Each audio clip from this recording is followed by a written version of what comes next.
Let's go. Let's make one of these. Let's make one of these tier list thingies. It's been a little bit, I think, since I've made one. Anyway, obviously we had our little democracy experiment a while back, but all right. Let me do this. First off, am I getting inted by my mic? Nope. Nope. No, we're chilling.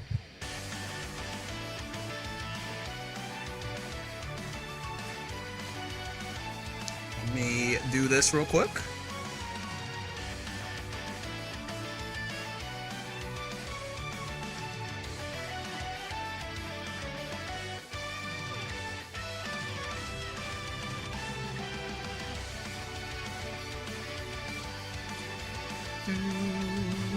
Now with 100% less democracy. There you go.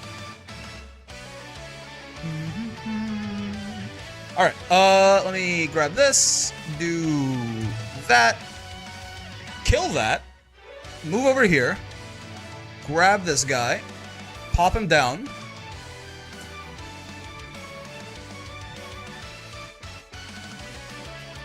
There we go. And then do a similar thing right here. And we should be good to go. Greetings, Mr. Streamer. Hello, Ghoul. How you doing, man? How are you on this fine afternoon? Afternoon for my ass, anyway. If you're in the UK or some shit, it's almost midnight, but you know. I do have that Eastern time zone centrism in my head for sure. I just assume that everything that's happening, you know, like, it can't be night somewhere else. Time zones do often confuse me, I will say. Like, I understand them on a basic level. But it is, like, whenever I try to think a little bit about, like, the fact that, like, some people are... It's already tomorrow for some people. I sometimes get a little lost. It's no big deal, though. Oh, that's a good one. Yeah. It happens. It happens. It's more weird to me that China has one time zone. That's like for internal consistency, I guess. Big ass country though, right? So you certainly expect it to have more. I grew up on the internet communicating with Americans. I'm used to it. Fair. Also, hi Brickload, Dr. Mike. How's it going, man? Ophidian as well. Hi. Silver. Yeah, Silver's in the UK, so it's 22:11. That's 10. I thought you were 6 hours ahead of me. I guess you're UK, right? I thought it would be 23:11 for you right now. But I guess it's 5. Congrats on everyone to master, Mr. Brick. Thank you. It was a pretty good time. UK's 5? I guess, yeah, I must be thinking of whatever the Central European time zone, maybe, is 6. But alright, you know what it is. We got everyone to master, and sometimes it changed my opinions on characters drastically. Sometimes the thoughts that I had going in were kind of the exact same. But let's just, let's go through, let's summarize, especially, with the Wellness patch. I don't think we ever did, like, a full-on, proper summary of what I think the tier list is looking like this patch. We did our Democracy, of course, and, that is the most accurate tier list known to man, made by real patriots, real heroes. But if I didn't have the assistance of such great patriots, what could I come up with on my own? I don't know. Let's see. So yeah, like, again, this is not going to necessarily be ranking the characters based on how well I think they do getting them to master.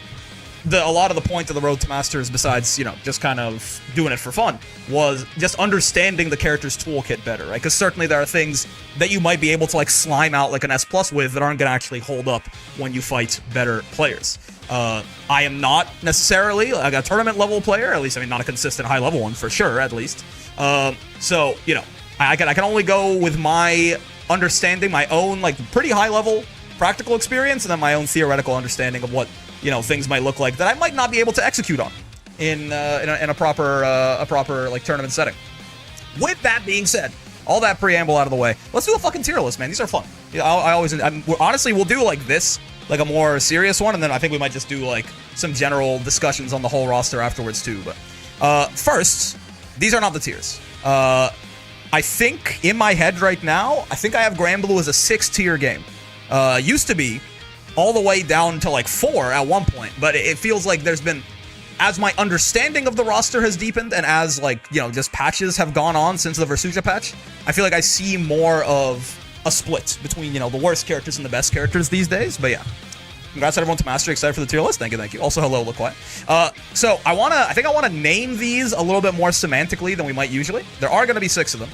I think what I want to do is we'll have a high top tier, which, to explain, it's gonna be like top 1 to 5-ish, not ordered necessarily, right? But just, I guess, let's not say 1 to 5. Let's just say top 5-ish, and then needs like. Yeah, needs like major nerfs. They don't have to be. I'm never a fan of any character getting shot straight in the brainstem, right? But like these characters, you need to like go into a patch and see like, oh wow, like they took a lot from them to get them to kind of where I currently would call like a good level of strength, which we'll get to what I think that is. Similarly, I think there's a low top tier, which still kind of feels like it stands above a lot of the rest of the game to me. But this is going to be like top 10-ish, like top 6 to 10-ish. Agreed. Major nerf for Nier, please. Oh god, oh fuck. And this is like, you know, needs like slight nerfs, I'd say. Right? In the sense of maybe like a couple of things are a little bit out of line on these characters or something like that. But with some slight tweaking, they can get kind of down into a reasonable standard of living, right? After that, I'd probably say we have high tier, which I would just call this is like, to me, this is ideal strength level, I think. What is the song? This is, I can show you right now. This is the Dragon Ball Z Dokkan Battle OST, LR Tech Gold and Frieza plus Gogeta Reversible Exchange. This is when you actually do, I think this is when you do Gogeta's active, I think. Dokkan music, by and large, consistently goes crazy all the goddamn time. The poor rat child forever in the dirt. We keep her company. Yeah, yeah. Like, you might be like, you know, why wouldn't like a mid character be the ideal level of strength? Because like having a strong character that can do strong things and doing strong things on that character is fun. It's fun to do strong things. It's more fun when fighting game characters are like a little strong, right? Or maybe in some cases they can do very strong things, but they're balanced with like proper drawbacks and things like this. It's going to be where characters like this sit in, right? I should have guessed it was Dokkan. This is so Dokkan coded. Yeah.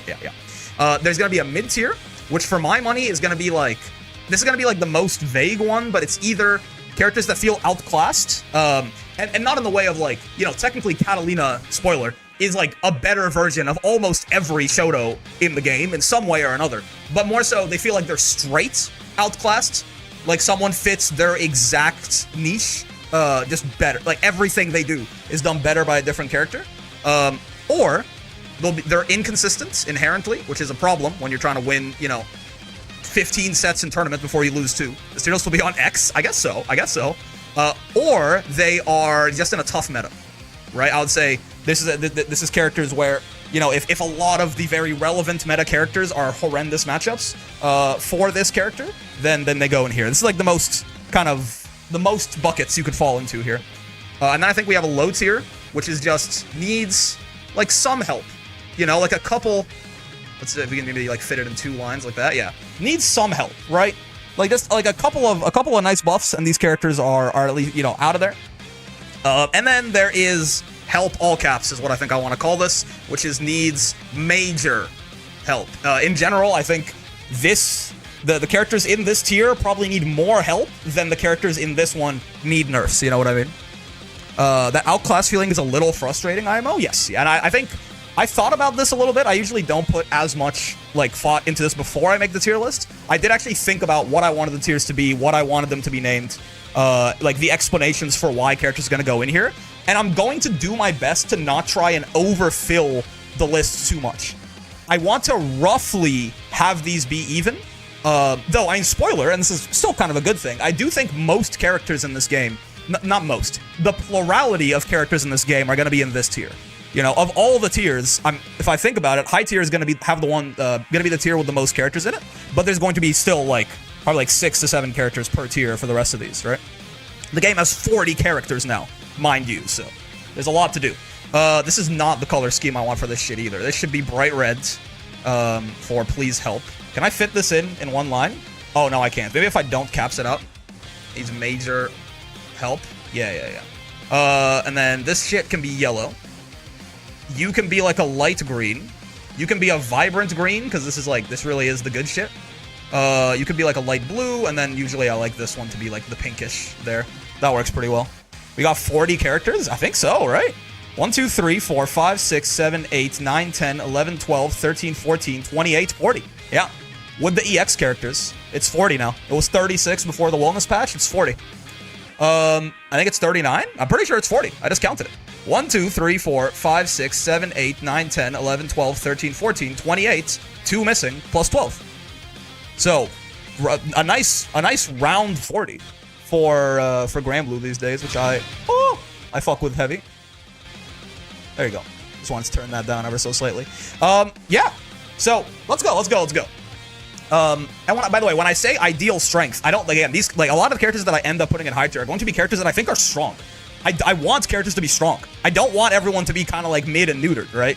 It's just, again, that these characters usually either, you know, their strengths are balanced out by something else, or they're, you know, all-rounder type characters, and while they have very good things, there's nothing, like, that feels truly, like, uninteractable or oppressive or something like that, right? And, as number one right here, Granith and Blue, I think, is a perfect example of this kind of character. He's probably going to keep sliding down. I think he's probably a little bit in the middle of this tier, or on the lower end of this tier. It's going to be roughly ordered from left to right, probably, roughly. But this character is he's just good, right? He's just good. He's got good buttons. Well, he's got like pretty great buttons, especially for rushdown. But in general, you know, pretty solid kit of buttons. Pretty good like rushdown specials. You know, decent fireball. He's got like a 9-frame MDP. Like he has a lot. He does really good damage. His 5U is a very useful tool. He's got good air normals. He's got, you know, good dash normals.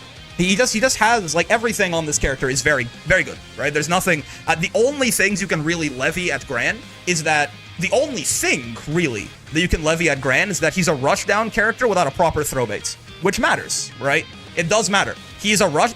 Gran is sort of like a cross between a mid-range character and a rushdown character, but certainly he's a little bit more slanted to that rushdown edge than a lot of the other Shoto-style characters. And he doesn't have, like, a real throw bait on him. So that to me is like, that's the, like, if Gran had that, if you just gave me, he can't really BC bait either, can he? No, he can't. But in general, BC baits to me, they don't matter quite as much anymore now that everyone can just do this. Everyone but Lancelot and Metera and Ferry, unless they mediate. Everyone can just do this and block BC. So it's less important. This mostly, I would say, BC bait, having a really good BC bait now is very nice for your matchup into like strong zoner characters, right? Having BC bait as a privilege, yes, like it's nice. Would it be better? Would Gran be better if he had that? Absolutely.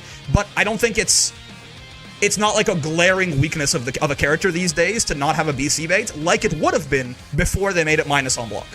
Now it's just more of like, it's a nice extra thing.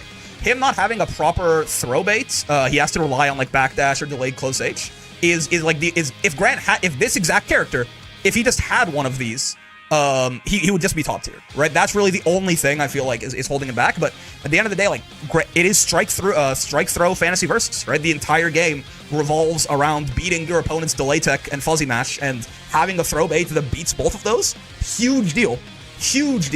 And Gran doesn't even have one meterless metered. He doesn't have one besides the universal like backdash or a close H or something like that, right? Make boot frame 1 airborne? If you did something like that, I mean, even then it probably would, because this thing point blank, how fast is this fucking thing? Yeah, I mean, it'd be risky. Because that would be both, that'd be both techs consistent. The problem is, it would still be like, you'd have to make boot like safe on block, point blank or something as well. Like one of the versions of boots would have to be like maybe a counter hits, like make medium boots like a counter hit wall bounce and safe on block point blank. And frame 1 airborne, and this character becomes like top tier overnight, probably. But yeah, Gran, very, very solid. EX Gran, I've soured on this character a little bit. I still feel like he's quite good, but I don't think he's necessarily just like better Gran or anything like that, right? He is basically what they did. Because in my head at first, my initial impressions of EX Gran is exactly what I was just talking about. I'm like, holy fuck, they took Gran and they gave him a throw bait. What in the world? Like, this is just a top tier character, right? Because Decimate is a throw bait, kind of. It can beat strike tech sometimes. It's much more consistent to beating throw tech. It beats strike tech every now and then, though. And it's airborne, like, relatively early on into the animation. So this like, functions as a throw bait, straight up. And they gave Gran, you know, better mid-screen, which his mid-screen was already pretty decent. It's not a weakness of his, but, you know, they gave him even better mid-screen. And they made him even better at the whole rushing down thing. And I was like, holy shit, like, what did they do? And while I still think those are really nice things that Gran gains, in general, I do think that, you know, the loss of a fire... EX Gran doesn't have a fireball as a neutral option, and this matters, right? This is a big deal. They just basically turned him into, like, a Vira-style character, basically. A rushdown with, like, a projectile, technically, but, like, not a reliable one for any reason. He does have a U fireball, but, again, it doesn't really go full screen, right? Like, he has a U fireball, so, like, at close range, he can try to contest you, but... You know, this Gran is much more prone to trying to get zoned out or something like that. Vira style has a throw bait. I mean, more so a rushdown character that doesn't have a fireball, basically, right? Like an aggressive character with no fireball that has to, like, and like, you know, they don't have like a Sora's dash punch equivalent where they can just throw themselves at you. Yeah, I mean, Gran Boots kind of, but not really, right? It's a little, like, even the EX version's a little too slow. And also, you know, unsafe point blank. So I do think that EX Gran, and I mean, also him not having a 9, like this DP being his meterless DP now, 12 frames, it matters. It makes it much easier to save jab. It's not the biggest thing in the world, and he still has like a traditional UDP as well. That's 8 frames. So it's not the biggest thing in the world, but it is another weakness they tacked onto him. Overall, he still feels to me like I would wager he is better Gran. Yes, I would wager he is probably a little better than a regular Gran, but I don't think it's like a tier difference. I think it's very much up to interpretation. Right, like, he fits that rushdown niche much better than Gran. However, he is worse at getting to that win condition and worse at all the other aspects, all the other ranges in the game than regular Gran would be. Because they have the exact same buttons. He's just missing a fireball, and he's worse defensively for having a worse meterless or resourceless DP, right? So yeah. Have you not peeped the JP EX Granathan? The one that killed fucking Lowain with his U fireball? EX Gran's great, but again, I don't think he's just Gran with a throw bait like I thought he was. This character is very good. I think he is probably better Gran, but I don't think he's quite top tier. Maybe I'll change my mind. Jeta is... I think some people will probably put Jeta here. I don't think so. I still think that regular Jeta having charged fireball is just one of the best things that any character has in this game. It's a really... like, it's just nice. Oh, not EX Jeta. Oh, we can get EX Jeta on here. We'll talk about her next, too. But yeah, I think Jeta is... she got some buffs. And I think the buffs, while they were not a huge deal, like her... so what Jeta got, you know, her charge M fireball stays in place here. It's a little bit better at beating roll. It's a lot better at beating roll. And she also gets much more consistent whiff punishes into a combo if she's going to, like, punish an extended hurt box like this. Not quite max range like that still. But a lot more of the time, I am, like, going very far out. But a lot more of the time, she does get to, like, punish an extended hurt box with a button and still get this Rekka conversion, basically. Because if this first part whiffs, you can still connect this. They spin up the second part. It's still not, like, perfect, right? It's still not like Catalina Enchanted Lands by any means. But that buff helps. And then again, to me, the big thing with Jeta is this. This is just so good, man. She just has, like, she is a mid-range character. She's pretty good at confirming her hits into at least good corner carry. And again, if she ever gets a little bit of room, she can charge fireball and just fireball drive rush for just the cost of a cooldown, though no meter even, right? She also has U fireball, which is one of the best they just wake up pressure tools in the game. This thing is always BC safe. If you get counter hits, if you get throw baited by this, you fucking die. It's +5. Like, this is a very, very nice pressure special that she's got. Jeta's main weakness is that her mid screen is really just not impressive. Right, like she gets decent corner carry, but her damage, I mean, like, this is all right. It's okay corner carry, but it's not very good in terms of damage off an auto combo. 3.5k. There are characters that get that off their far M, right? Like, there are characters that can get far M into that much damage, and Jeta is doing that off auto combo. Good damage off an auto combo is usually more so in the range of like 4k, 4.5k. Some characters go even higher than that. So her damage is bad. The corner carry is not bad. It's decent. Completely meterless, it's decent. The problem with Jeta is she also has no good metered way to extend her mid-screen. She has, like, outside of Raging Strike, which is, you know, a tough sell, she really can't do very much to get, like, a better mid-screen confirm. I think she can do stuff like this. Yeah. Off a crouching combo, she gets, like, the average damage that a lot of characters get off auto combo. But again, with meter, she can't extend her combos. So Jeta's mid-screen becomes, I think, in my opinion, her biggest problem. And it's a meaningful weakness. But the character has very nice mid-range buttons, very nice stop sign buttons. She's got the White Woman Far L. Her 2M is very nice. Her Far H is also, again, a very nice defensive stop sign tool. She converts a lot of her hits from the Grand Blue Zone and from all ranges very well. It's just that, again, outside of the corner, she's not going to hit very hard. Don't get it twisted, though. Any character that can close L, close H, right, is going to do good damage, like, basically all the time, right? Jeta can quite easily get, like, 6k off of a close L in the corner, off, like, any close L that she gets, too, right? This is 6k off of a close L. And you don't need to be crouching for this. Any character that gets close L, close H is going to do good damage in the corner. So, like, Jeta's damage is, like, that's better than Vane, that's better than Ladiva, like, that's better than a lot of characters people consider high damage. That really only loses out to, like, characters like fucking Willness and shit. And all of her specials work as combo extenders, too. But again, in the mid-screen, her damage is not very good. I do fuck with her 5U heavy as well. So, Jeta, I think, is very nice. EX Jeta feels worse to me. EX Jeta feels worse to me, okay? Because if we just take her, if we compare her directly to regular Jeta and ask, you know, what did she gain and what did she lose, okay?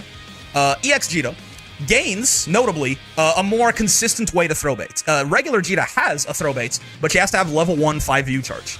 It's a decent throw bait. It beats throw tech like all the time. It can beat strike tech sometimes, right? It's, you know, fast-ish. 26 is a little on the slow end for sure. Most of the time your 2L is going to recover. But it's not like off, you don't have to jump first, so it is fully 26, whereas a lot of throw baits that involve an air special, you have to factor in the 4 pre-jump frames. So, like, Jeta has, like, a decent throw bait, but a pretty solid one, but she has to have the level 1 5U charge for it to be reasonable. EX Jeta just gets that by default, right? She has a couple of different heights, too, which can kind of fuck with different ways to tech. Like, if you tech with, like, a 5L or something like that, she can do this to make you whiff. So, she has she's got a pretty solid throw bait, but she kind of loses. And she gets better mid-screen off of specifically auto combo than regular Jeta as well if she's stocked up, right? EX Jeta is a stock character, and if she has these stocks, is it this? Yeah, right? Now we actually have a mid-screen combo extender. Her EX Fireball launches like this. She can do Rising Tackle, and I believe, is it a 2M that she gets off of that? I forget. But she can actually, like, extend this into, like, a proper combo, and it's like a... You get, like, the refund there, too, right? So it's only 25 meter, because the U skill's hitting raw. I think it's this that she does? Yeah. So she actually can, I mean, if we look at the damage log for her there, right? 5,300 damage in the mid-screen. That's pretty good. It's pretty decent for 25 meter. That's pretty solid. The corner carry is a little lacking, right? But she can also loop this a couple of times if she wants for a bit more damage as well. It'll start costing her more meter, but she has much better mid-screen. Much better mid-screen than regular Jeta. Right? The problem is that in exchange, she loses the charge fireball, right? I mean, you can kind of even her stocked fireballs are just too fast, right? You can't like do the fact that EX Jeta or regular Jeta has like a pretty slow fireball, if she wants it, is actually nice, right? Because that it being kind of slow is what allows you to run behind it and skip neutral like that. So Jeta loses that, and she loses Jeta U fireball. As a pressure tool. She gets... Now, you could say, Jeta U Fireball is bad in neutral.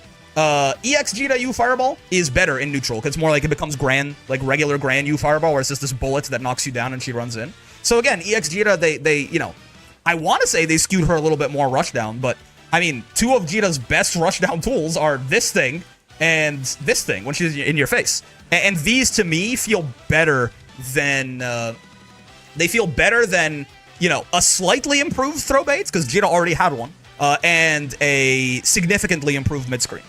Especially because the corner carry is not, like, that crazy.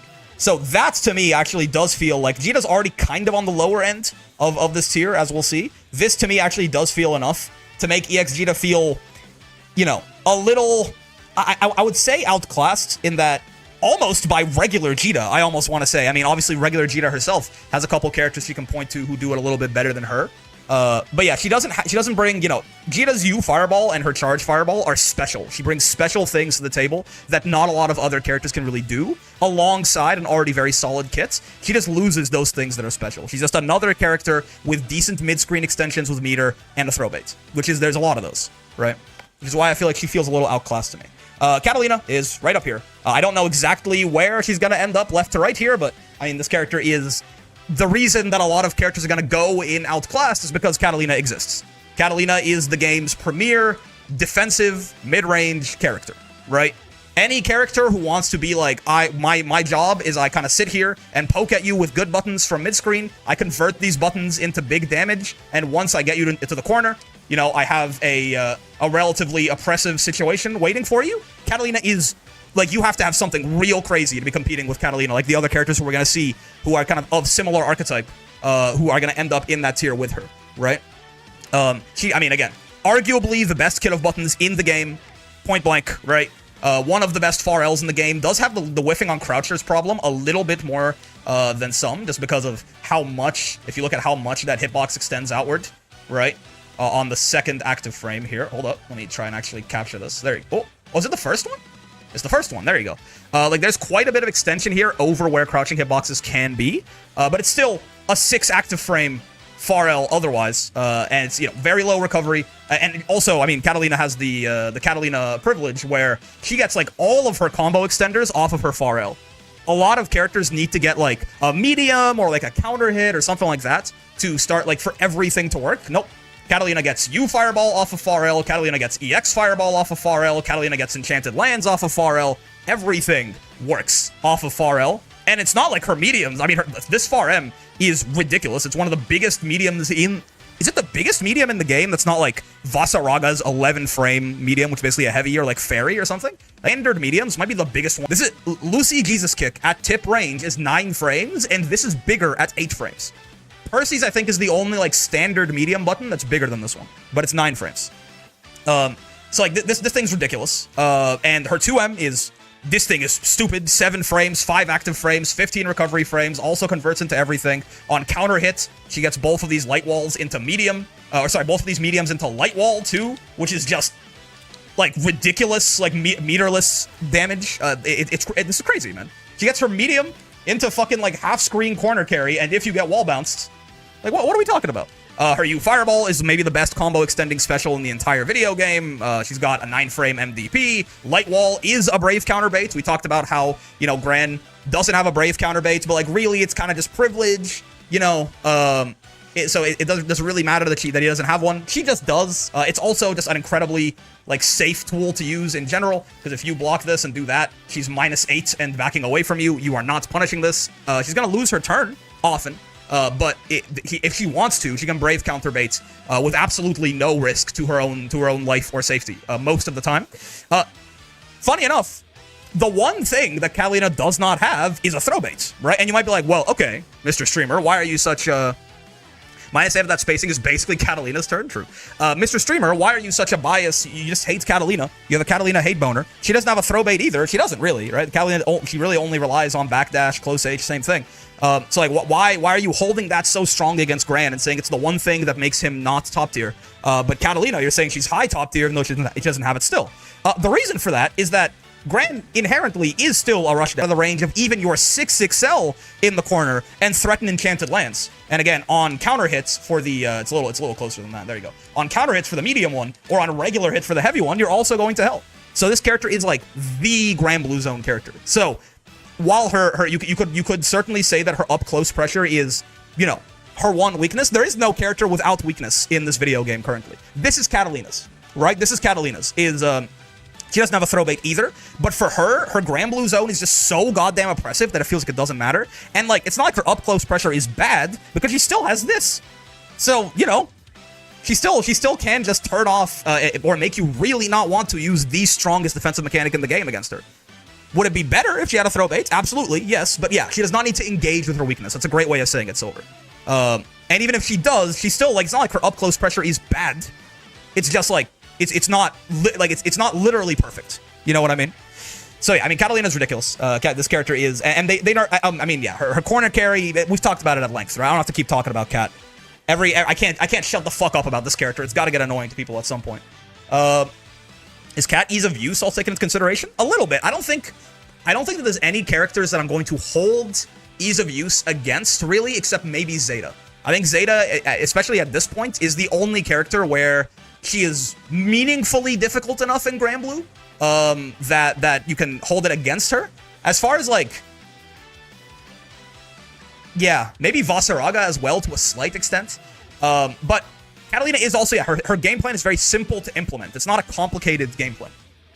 But it does still require, like, strong defensive, neutral fundamentals, things like this, right? Charlotta. Time for something entirely different. I feel like we've talked about this semi-recently. Right? Semi-recently. Maybe Nier messing up death is so bad. That's true. Nier is relatively difficult to play, always has been. And it even, maybe, arguably even more now that you can't just rely on crutches. You could hold that against Nier as well, I think. Listen, I've talked about this at length too, so I'm not going to spend too much time on it. But for my money, Charlotta's Far L, pretty good. Pretty good. Not amazing, by the way, but like it's pretty big for a 6-frame Far L. Pretty big, right? Pretty big Far L. 3 active frames, 9 recovery frames, standard, right? Nothing exceptional there. Like, it's a good Far L. She has a good Far L. I like Charlotta's Far L. Her Far M is okay. It's fine. It's a pretty standard 7 frames. Is pretty good. It's kind of big for being 7 frames. It's not so bad. I hate all of her buttons otherwise. She has maybe the worst far H in the game. She probably has one of the worst 2Hs in the game, maybe the worst 2H in the game. I don't really fuck with her 2M. Her 2U's okay, I guess. Her 6XL is pretty good. Her 6XM is pretty solid too. I don't really like her 6XH that much, though. It's, you know, it's somewhat average. But her button, she doesn't have heavies. It's a character without heavies. Her buttons kind of suck. Her jump arc is nice.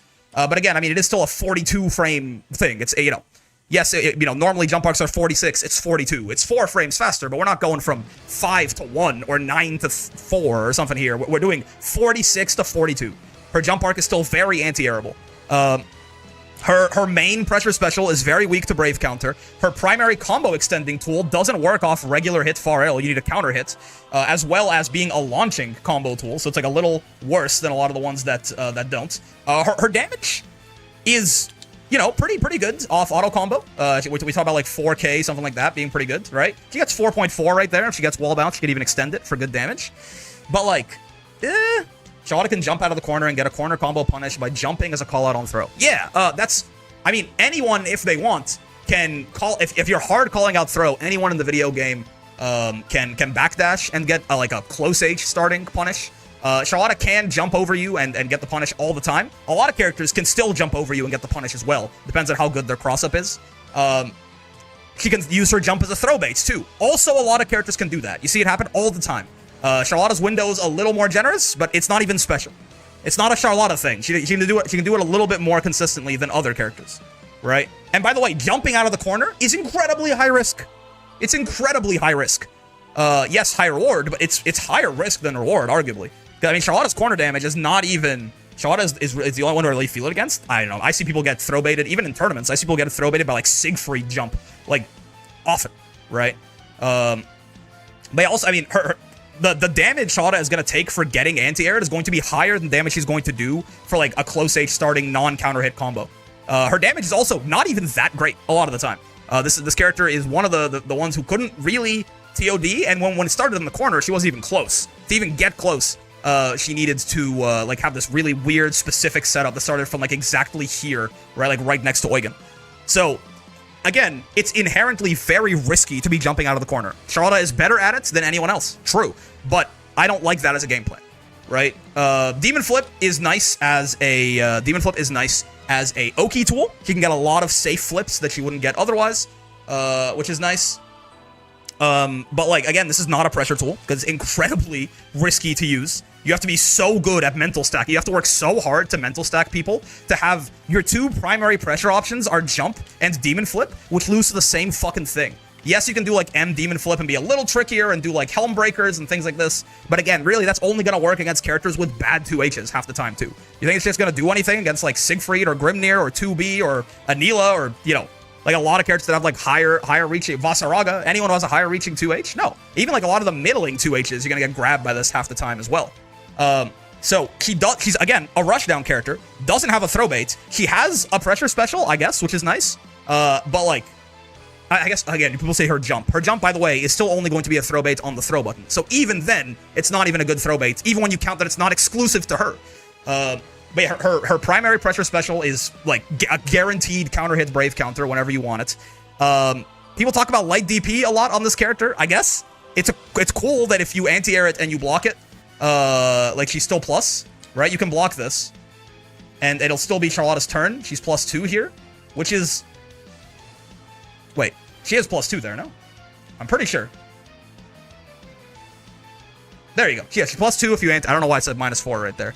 But yeah, like, she's +2 if you block that. If she hits you with it, she gets a 3k damage anti-air combo, and only if she hits you high enough. So, people talk about this like it's some crazy anti-air tool. I don't really know. It is, and you can use this as kind of a belligerent button on defense, because it's a 6-frame DP attack level move, and it's safe on block. So, like, true, right? That is something. That can be annoying to pressure Charlotta sometimes. But also, you know, in a lot, well, what this ends up being is that, one, this is not really that fucked up to get hit by. It's not like a Ladiva SPD or something where it just puts you immediately into like a one-chance situation where you could die, because like Charlotta's Oki and pressure is just not, well, her Oki, sure, but not off light DP. Like, her pressure is just not very scary. And the two, you can also just play around this, right? And yes, it's like a tool you have to play around, but again, the reward for her doing it is not very good. So like, honestly, half the time you can get away with not playing around it and still be fine. Because the chances are she's going to run up to you, 6XL, you brave counter her off you, and we go back to square one. And if you're ever like +1 and have a 6-frame light, then she can't do this, right? If you're +2 and have a 7-frame medium, which again, a lot of better characters do, she can't do that. So it's only like it's not like Sora's has a 5-frame version of this, and yes, it's an EX, and yes, it's unsafe on block. There's a big difference between 6 startup frames and 5. There are a lot more cases where, like, Sora's can fuck you over for trying to do pressure on your 6XL. Charlotta can't really do that, ever, right? So, a lot of, like, she has tools, which is, again, this character has tools. A lot of them are either just way too high risk to feel worth it, or are just kind of bad. Sora's HDP is 668 attack level at Lattice. To be fair, I think Charlotta's is 2. Is Charlotta's DP attack? I think Charlotta's is probably also... I'm actually curious, because I say DP attack level for a lot of things. It's a holdover from before I realized that 668 attack level exists. Is this actually a DP? I actually don't know how to test this properly. Oh. Wait, what? It's heavy attack level? Did it just lose to her 668? Wait. I'm trying to... Hold up. I'm trying to, like, get a read on this. I'm trying to see if they clash. They should clash. The second hit got crushed by 668, which is real fucked up. There you go. Okay, no, it is... The first hit is DP attack. Yeah, okay. The first hit is DP attack level. The second hit is heavy. Gotcha. Okay. That is quite nice. But, I mean, functionally, when you're talking about a 6-frame move interrupting lights and mediums, it's the same thing, right? It's the exact same thing. You're not going to be clashing... You're not going to be beating things that aren't light or medium here, right? Charlotta, you're never going to be like, oh, I was +1 on block and then I 668, then Charlotta interrupted it with her DP. It's not really going to happen. So, but yeah, anyway, so the character is just unimpressive to me, right? She just, I don't really know, like, what, there's a lot of disparate things you could do to her, but she's just unimpressive. Her fundamental game plan is too risky. In a game full of, like, 8k damage anti-air combos, having the best jump in the game is just not that good, I don't think. And she doesn't really, again, she's a rushdown character, she's definitely a rushdown character, because she's got no fireball, and she's got bad buttons, right? But again, she like, her pressure specials are very vulnerable to Brave Counter, and she doesn't have a throw bait, and her damage isn't even that high. Like, what are we doing? What does she do? What does she do? I don't know. We'll figure it out, though. I will say, this thing is great. Love this move. This shit's awesome. For what it's worth, unironically to me, people talk about light DP, they talk about her jump, they talk about all this stuff. To me, it feels like the strongest thing on this character feels like fucking this. This is one of the best chip tools in the game. Because this is, I believe, Brave Count. You can't Brave Counter this until the end. It's not Brave Counter safe, but I believe, like, you can't ever counter hit Brave Counter this, right? Yeah. But it's still great. I mean, I guess it's not that good now that I think about it. Yeah, it's not even BC safe, like, all the time. But it's, still, it's a great chip tool that Charlotta can do. It's a great chip tool for her. So, pretty good use skill. Otherwise, man, BC is the end of Charlotta, TBH? Yeah, and the problem is BC is, the strongest system mechanic in the game, and every character gets 3 to 4 of them around. So, big problems there. I do think, I have to be like, oh, well, Charlotta can do this, and she can do this, and she can do this. It's like, she's better than the, spoiler alert, 2 characters that are going to be down here, but so much of her just feels like it doesn't do enough, The character just feels bad. I will say it to the end of time, that shit is Zerom. That is not Charlotta, I promise you. Lancelot. There's a top 5 Lancelot meta floating around right now. I do understand that. I personally don't see it, but man, you feel the buffs this character got, huh? Maybe I'm wrong. Maybe I'm like missing. Maybe there's some tech or some setup that he has that I'm missing. And Lancelot actually is top 5, and he's ridiculous, and he's broke, and he's crazy. I've heard a couple of different people floating these ideas post-buff. But I'll tell you at the very least, this character used to not be very good, and now he's real good. Are we hating on Belial yet? No. Like, this character, I mean, you do feel the damage increases? Yeah, I mean, he already, like, Lance has a, like, I'd say a solid base kit. He has some already really good moves that were just waiting to not be carrying him by themselves, right? He has EX Fireball, which is just one of the best neutral skips in the video game. This thing is so hard to fuck with. Jumping over it is, I mean, Lance doesn't have a good 2H, but what his 2H does cover is basically perfectly the angle of a dude who jumped in on his EX Fireball, right? Otherwise, his 2H is not very good. But it's designed, clearly. They want him to have a bad defensive tools because he's a rushdown character. But, like, this hitbox is exactly designed to kill a guy who jumped in on his EX Fireball, right? You can use Fireball through it, certainly, but like otherwise this thing is so slow. You can be tricky with it too, where like if you're forced to block this, he can kind of like push you out of its range and throw you in between the hits, which I've seen Lancelots do. So yeah, it's very tricky. He can cover. He even has like approaches where he can like cover this to like, you know, stop you. I think you have to do it a little quicker. Like he can even stop you from jumping just by turbing into that, and he kind of gets protected by the Fireball as well. I think you actually have to be further away maybe. So yeah, you get hit later. Yeah. Right, so he has a lot of ways to like guarantee that his Fireball is going to get him in on you. It's an incredibly reliable neutral skip. It's very, very nice. And yeah, if you air block it, it has so much hit stun. This move was always great, but it felt like it was just kind of carrying the rest of the character. Now, notably, Lancelot still has the worst light in the entire game. I talked about how everyone in the video game can walk up and close L, down back, and bait a Brave counter. Lancelot is the only character who can never do this. Metera and Ferry will struggle to do this as well, but if they get like a meaty setup and they hit on the very last active frame of their close L, they can do this. Metera and Ferry, noticeably, are not rushdown characters. Lancelot is a rushdown character who can't bait Brave counter, at least not with his, like, not in a safe way with his 5L. He can do some turb stuff for sure. He can be tricky with it, right?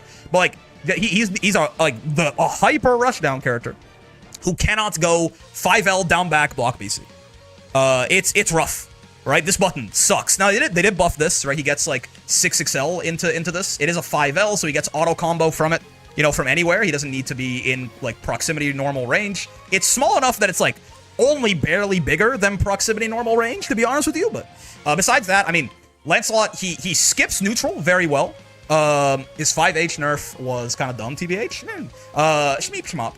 He skips neutral very well, and then the thing with Lancelot is he is oppressive. His 5L nerf, yeah. He's oppressive once he gets you into the corner here, right?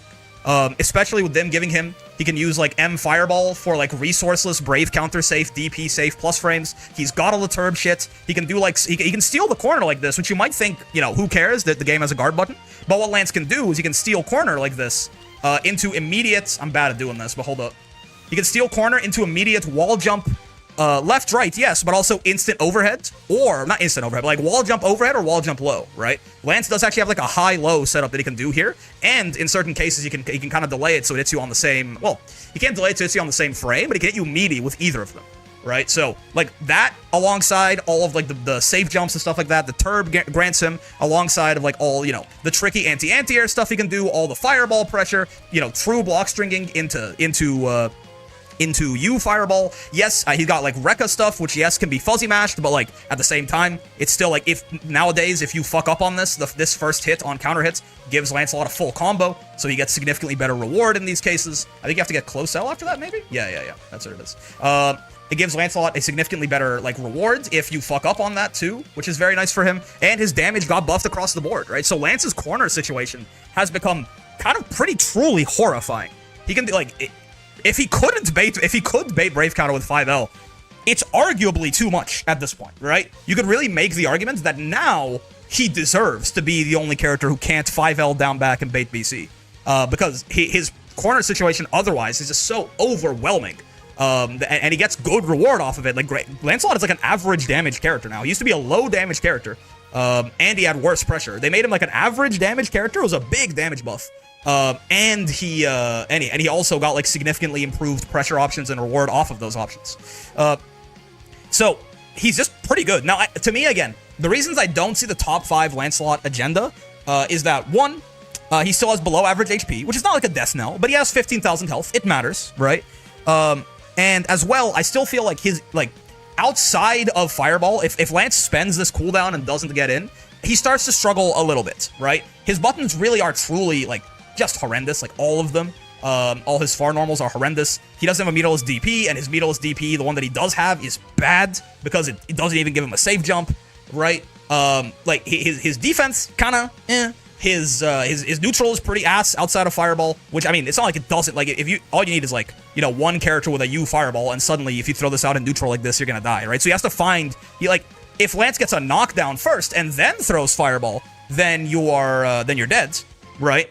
If Lance gets a knockdown first and throws it, it's very hard to deal with, but this is like it's a dealable, it is a dealable Fireball, right? And I feel like once once he doesn't have this anymore, it gets rough. It gets a little rough for him, right?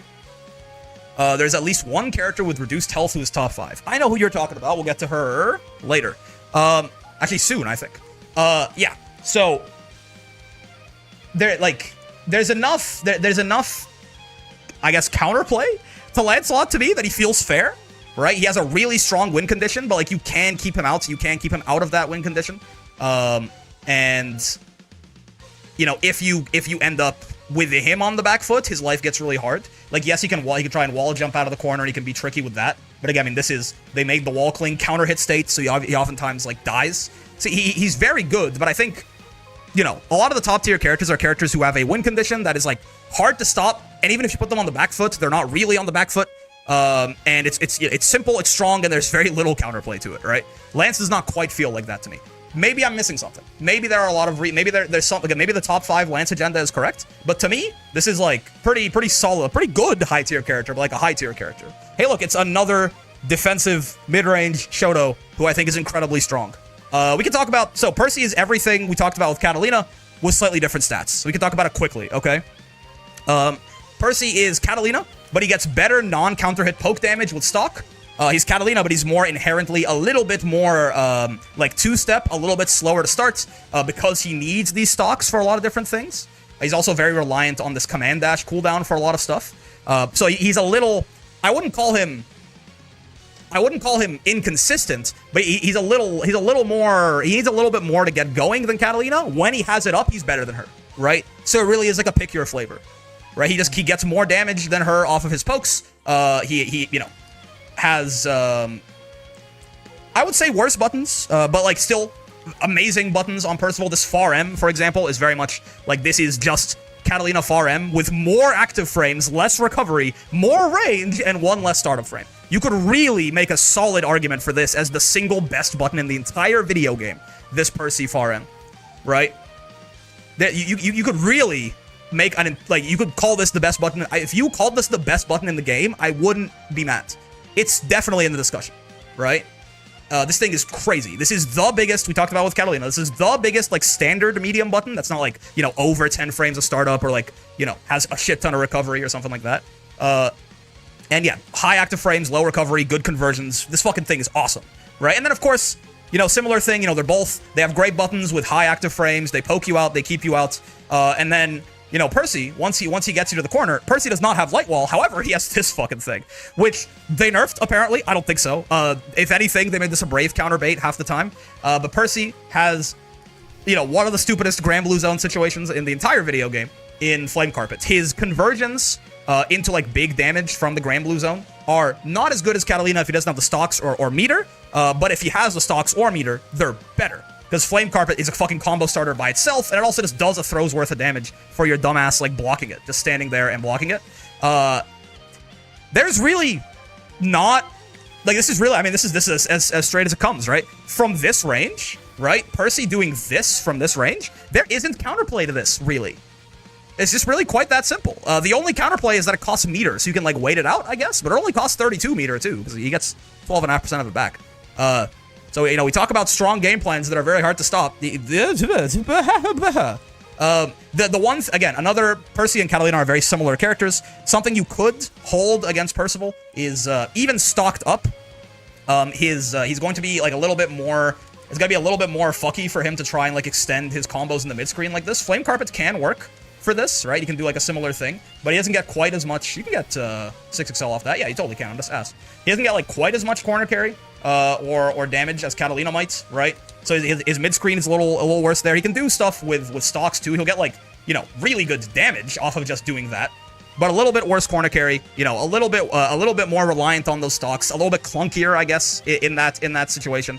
But has higher upside overall than Catalina if the situation goes well for him, right? He has a command grab, which is a really big deal in the corner.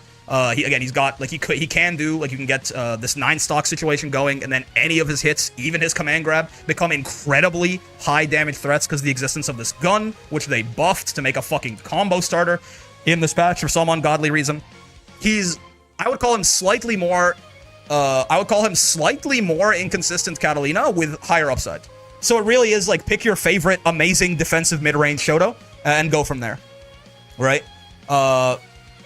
Yeah, in general, by the way, this to me, a lot of the meta is kind of just this, right? A lot of the meta is strong mid-range characters that are hard to, like, they have good defense, they get good reward on defense when they put you, like, you know, they have good corner carry, so they put you in the corner, and when they put you in the corner, things get incredibly unfair. And guess who really struggles into that? This lady. I think tough meta, for me, like one of the primary characters that falls into this, I do think that in a lot of ways, Ladiva is pretty strong. Like, this character is very good on paper, right? Very high damage character, very good corner carry, pretty ridiculous defense. Now that she's got SPD, working the way that it is, they actually gave her a reversal. Incredibly like high one chance factor. Good Oki even in the mid screen. A lot better into backdash than she used to be, which was one of the worst problems Ladiva had, was that backdash just kind of cooked her sideways in the mid screen. The lariat buffs make it a lot more risky to backdash against Ladiva in general, and they buffed her damage and all of this. The problem is that the way that the meta, Ladiva might be too good for her archetype. I've seen so many takes on Ladiva. Maybe. But when we're talking about high-level play, the problem is, what characters does Ladiva fundamentally struggle against? Strong defensive mid-range characters and zoners.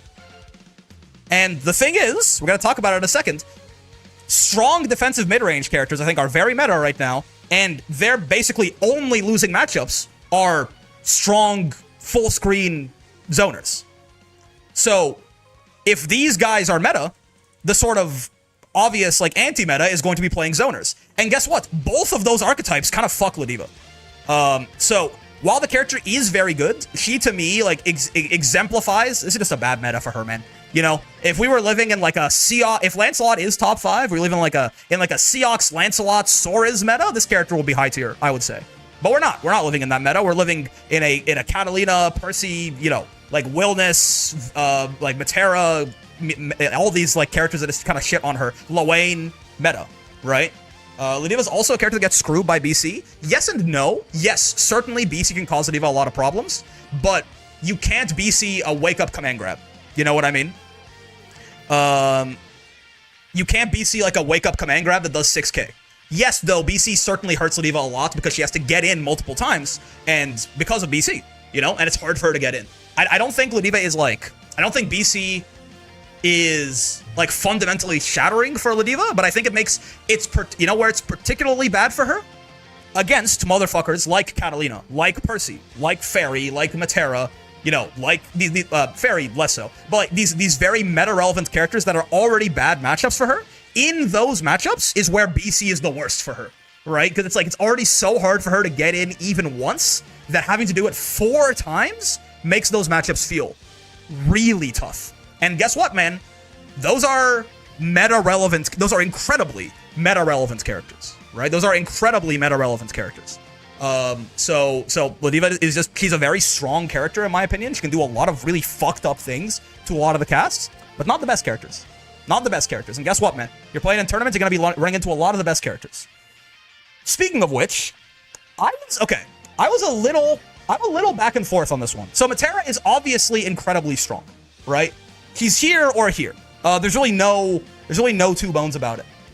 I think especially with, like, them basically giving her the ability, like, her, yeah. I think the one thing that pushes me over the edge with her now is just how consistent how consistent she is at doing the U butterfly loops and extensions to get like infinite damage off like everything. I'm not even talking about the 12k off of far L. I'm talking about like 7k off of far M in the mid screen, off a projectile in the mid screen. You know what I mean? So she's in like the character. Okay, here's my thing, right? Here's my thing. I put Metera on top. I don't think so. You could make the argument though, and here's why, right? I think that on her merits, Metera is here. I think the character is very good.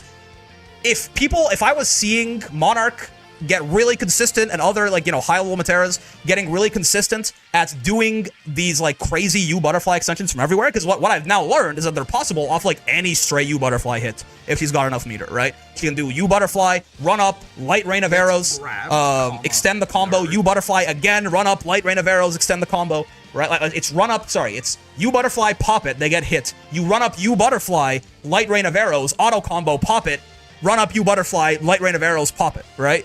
I bet people randomly do on rank to do the loops. Yes, people do it. Yeah. So that's like really, really strong on Metera. And in general, she's a good zoner. They made her zoning game plan very good. U butterfly is still too strong of a move, right? And yes, she has a really good throw bait. If you wanted to, you'd be like, oh, but she has 5,000 health. Oh, but she has 7 middles DP, whatever. The last sort of bastion in my head, right? The last sort of bastion in my head of like that just broke my idea that Metera could be like not a top 5 level character is that, you know what I just fucking said? We're in a defensive zoner like Shoto meta, and she beats all of them, right? Like, do you know who one of Catalina's only losing matchups is? This bitch. Do you know who maybe the single worst matchup in the entire game is, and also Percy's worst matchup? This bitch, right?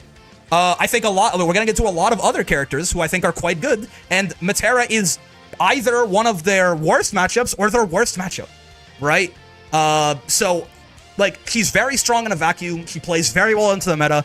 I think I was, you know, you could have. I saw people putting Metera this high up like 6 months ago when she got buffed in the Sandalphon patch. Maybe they were right, honestly. Like maybe I have to be a man and say that I was just like unreasonably downplaying her because I was still stuck in the past of like Metera was really bad or something and now she's not. And by the way, when I say unreasonably downplaying her, I have Metera like here or the bottom of here, right? But at this point, especially with like the buffs that she got in the Wilderness patch for some ungodly reason, the U butterfly nerf matters. It does matter for, you know, the old use of U butterfly. It does matter. U butterfly is going to go away more often than it used to. It lasts a whole second less. That does matter. But they just gave her too many fucking compensation buffs, and U butterfly is arguably better overall now because of how good it is at a combo extending tool, right? So I think I have to give it up. I think I was probably wrong, right? Metera could probably be argued this high for the past 6 months. Like, yes, outside of Monarch, there's not that many Meteras cooking up, but like again, same way that like Zerom won Combo Breaker, was it? CEO, I forget. And I don't really care. I don't really care to look at top tier results outside of what are the top players showing me that I didn't know the character could do. We'll talk about a very prime example of this where like looking at a top player playing actually did change my mind on a character. But I don't really care about, you know, oh, like, well, if Metera is so broken, why isn't everyone picking her up and winning tournaments? Because, I mean, one, she's a zoner, which is a playstyle that does not vibe with a lot of people. And two, again, there's a lot of really good characters that can win brackets. So the odds that you're going to have, like, 4... Metera's not so good. Actually, I still don't think she's #1, personally. But even if she was, she's not so good that, like, why would you ever pick any character besides Metera? We don't have a Nier in the game, right? So you're never going to have, like, oh my god, this top 8 had 4 Meteras. I guess she really is broken. The game balance is nowhere near that state. Every top 8 I've seen for Granblue in the past, like, year has had, at best, 1 or 2 repeats, right? She's had 1 or 2 repeats, right? There is no top tier that just wins the game for you for free, no matter what the last guy who just lost a tournament set to Metera on Twitter wants you to believe, okay? So, the character is very good, though. I mean, at this point, I have to give it up. The character is just everything, right? She's got some of the best throw baits in the game. She's got some of the best offensive pressure once she gets you in the corner with Butterfly. She unironically is one of the highest damage characters in the game. She's the game's best projectile zoner. She has maybe the best move in the entire game overall in U Butterfly. There's a solid argument that this bitch really is the top 1 character. But I think I'm going to hold her here. I'm going to hold her at, like, you know, vaguely top 5-ish. Speaking of vaguely top 5-ish, which I can't fucking believe I'm doing this, this is one of the ones where the road to master really made a difference. This fucking guy.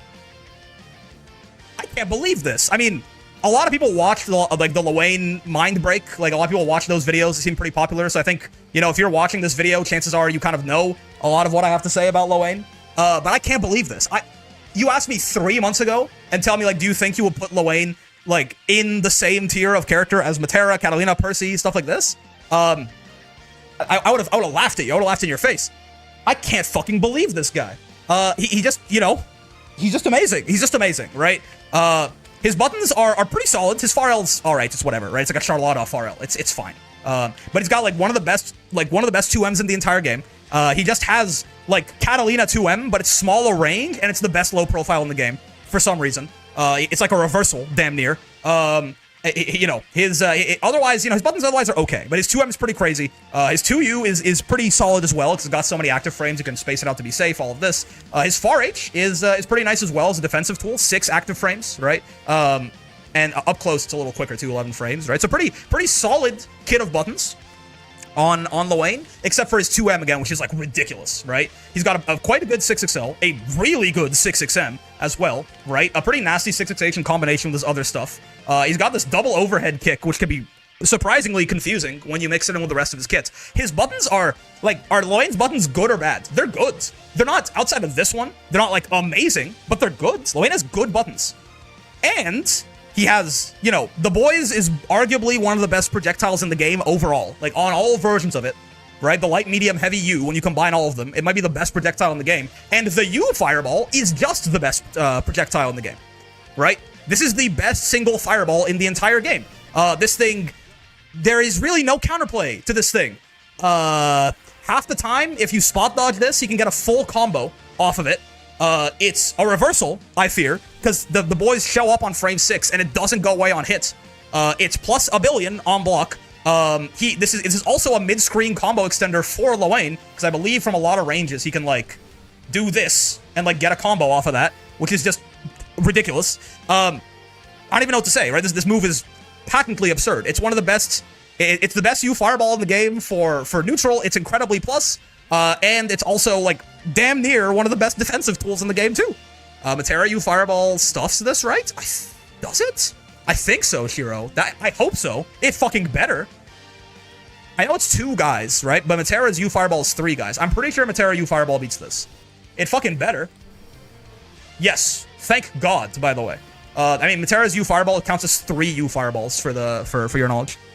But yeah, it's just, the move is just ridiculous, right? This is highly arguably the best U Fireball in the game. In fact, I say arguably. I don't really know what you could argue over it. U Flame Carpet technically is a U Fireball. It's not a Fireball. Like, it's not a Fireball. It's a different kind of move, right? But yeah, so this move's insane. And I mean, we can also talk about how all of his moves in a vacuum are good, but he also has this. Lowain just has Lowain is the highest health character in the game on average, right?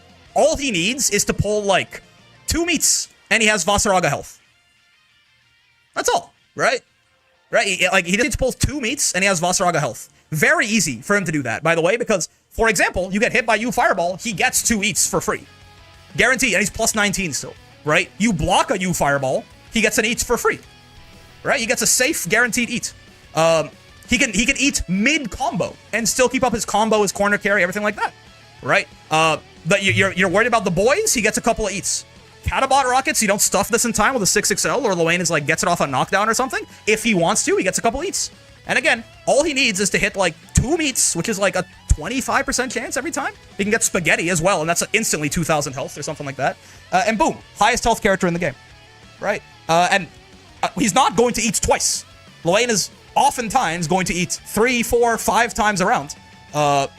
And if he does this, he's getting extra meter, he's getting extra health. It's absurd. It's absurd. This is the best 5U in the game, like in a vacuum, probably. And then on top of that, it synergizes incredibly well with his kit, right? This wastes time for him to eat. This wastes time for him to eat. You know, this wastes time for him to eat. Everything he has wastes time. This literally, right? Like, this lets him eat mid-combo. I forget the routes, but Lowain can eat mid-combo and extend off of this. How much meter can he get off eats? The salad is 8%, and the parfait is 30%.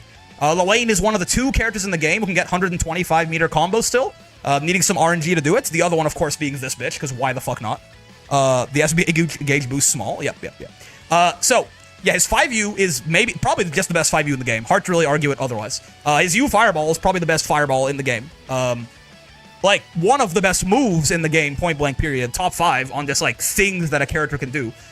His parry is kind of bad, quote unquote, in that, you know, you can always reaction spot dodge this when you trigger it, unless it hits like a 6XL or a Brave counter or something like that, which is still good. But even when you do this, it's not like Lowain gets punished for this. He's safe. He loses his turn on his parry. It's kind of whatever. And if you have a 6-frame light, he actually it's his turn, arguably. You just have to gentleman to technical throw. And as well, Lowain has both a parry and a DP. So what this means for Lowain is even though his parry's not necessarily amazing, he has both. So parries beat safe jumps, DPs beat parries beat safe jumps and safe jabs and stuff like that. DPs beat throw. Lowain has both, right? Lowain has both. So the fact, like, yes, one of them costs meter, but it actually makes him a little bit annoying to fuck with defensively. And then he also has this thing, which if you leave a gap in your pressure, this is just like Vasaraga U tackle, but better. I swear to fucking God. Catabot. This move, also arguably one of the best moves in the entire game. I mean, certainly you can fuck with this. There's a lot of startup here where he puts it down before the rockets come out. So, like, certainly, you know, Metera can, like, try to 6XL as he puts it down and he dies. But if Lowain is either full screen enough, or if he just, like, gets a knockdown and does this, you have to kind of hold that shit. And guess what? When you have to hold this shit, this will beat you fireballs randomly. And you can eat behind it, and he can combo off it, and it synergizes really well with the rest of his kit, and the fucker's mid-screen is pretty damn good, too, because of the existence of, he has, like, a pretty solid, like, mid-screen combo extender, right? Like, Lowain actually gets pretty good corner carry and damage off of anything, right? And it's fast enough, it works off his far L. He doesn't have, like, the Charlotta problem, right? So, I don't know, man. What can't this character do? His average damage is only okay, and it's relatively low if he wants to go into setups. But even then, Human Pyramid as a combo super is the highest damage combo super in the video game. So if he wants, he can get like 8k off a far M or off a close M. You know what I mean? Like, his damage is only low if it's completely resourceless and he wants to get good setup after. And it's like, it wasn't off like a Catabot hit or a Bros hit. It was off like just a close M. Then his damage is relatively low. But overall, I would not call Lowain a low damage character, right? And he can side swap with this too, so he basically fundamentally gets full corner carry, actually. That's a damn good point. And the corner combo every time he does that. That's a damn good point. Yeah, so true. So, and then also his supers don't really work that well in combos to eat BP in the mid-screen. This is like a valid weakness of Lowain, is he has a hard time, like, eating your BP with supers. Are those two weaknesses enough to make up for all the other fucking shits that I just talked about? No. I don't think. And also, his SBA is fundamentally not really a reversal. It's one of the best, like, game-closing chip-out moves in the game, but it's not really a reversal. This is basically entirely fake as a reversal against good players. You can fuzzy it. It's also, I mean, it's reactable. You can react to it. Like, whenever you see Lowain animate, you can just kind of fuzzy high-low block it. Now, you will take a lot of chip doing that. If you're low on health, he, like, guaranteed kills you when he does this, which is ridiculous. But it's not, he doesn't have like a reversal super, for what it's worth. And also, by the way, Lowain can function as a rushdown character, but he can also kind of function as a zoner, which again, besides zoners, we are in like a mid-range, like defensive Shoto meta. Their bad matchups are zoner characters like these two. So everything about this guy just matches up really, really well, right? Can't you spot dodge the entire move if you react properly? Yes, if you're on chip, he can just spam, or if you're close to chip, he can just spam the overhead, not the overhead slashes. He can spam this move, and this, right? Like, if he just does this over and over, you can't spot dodge this forever. This will either counter hit you out of your spot dodge, or it'll kill you, which is why it's like a checkmate. You can spot dodge the overhead, or you can, the overhead, I think you can spot dodge too, but you can make it safe too, no? You can make it -6 punishable. If he tries to, I think you can true string into the finisher. So you can make it -6 punishable, but also if he can't get the finisher off, it's like -15 or something like that. It's never safe. It can be up to, I think it can be -6 at best. Isn't a space finisher safe? Yes, but a space finisher should never hit you. You should be spot dodging that into killing him, right? Space finisher is punishable on spot dodge. Let me double check that, but I'm pretty sure it's true. Right, if I have Metera spot dodge this. You can space the 5L into Ender and it's safe. Ooh, okay, that's interesting. If it true strings, then that's... Because, yeah, this should never hit you, and it's quite punishable if it doesn't. But you're saying you could space... Is it true string out of 5L? Like, if I go, like... Oh, wait. I guess I want her to spot dodge on block. Evade, evade, evade, evades. So you're saying I can do... that, and... Oh, she spot dodged after. But it's minus 25, so he was minus 4? Hold up. Don't do that. This move's a little bit, even a little better than I thought if this is true. Minus 5? Yeah, I mean, Belial and Ladiva can kill him for that, but no, that's true. Yeah, you can true string into it from a spacing where it's not minus 6. Isn't that just funny? Yeah, look at that. That's completely safe. Yeah, Lowain's pretty good, man. He can true string into a safe Ender, huh? Watch, from there, from the minus 4, can she evade? Or is it still true stringing, or no? No, she can't. Yeah, it's still true stringing. Yeah. Cool, man. Yeah, Lowain's really good. Ferry, I don't know with Ferry, man. Ferry feels like she got a lot worse to me after they nerfed her. I thought this character was pretty solid. I thought she was a little overplayed even before she got nerfed. But this character losing the Gespenst side swap, top 10, shoot her? Ferry? Okay, now you're on crack, brother. Excuse me?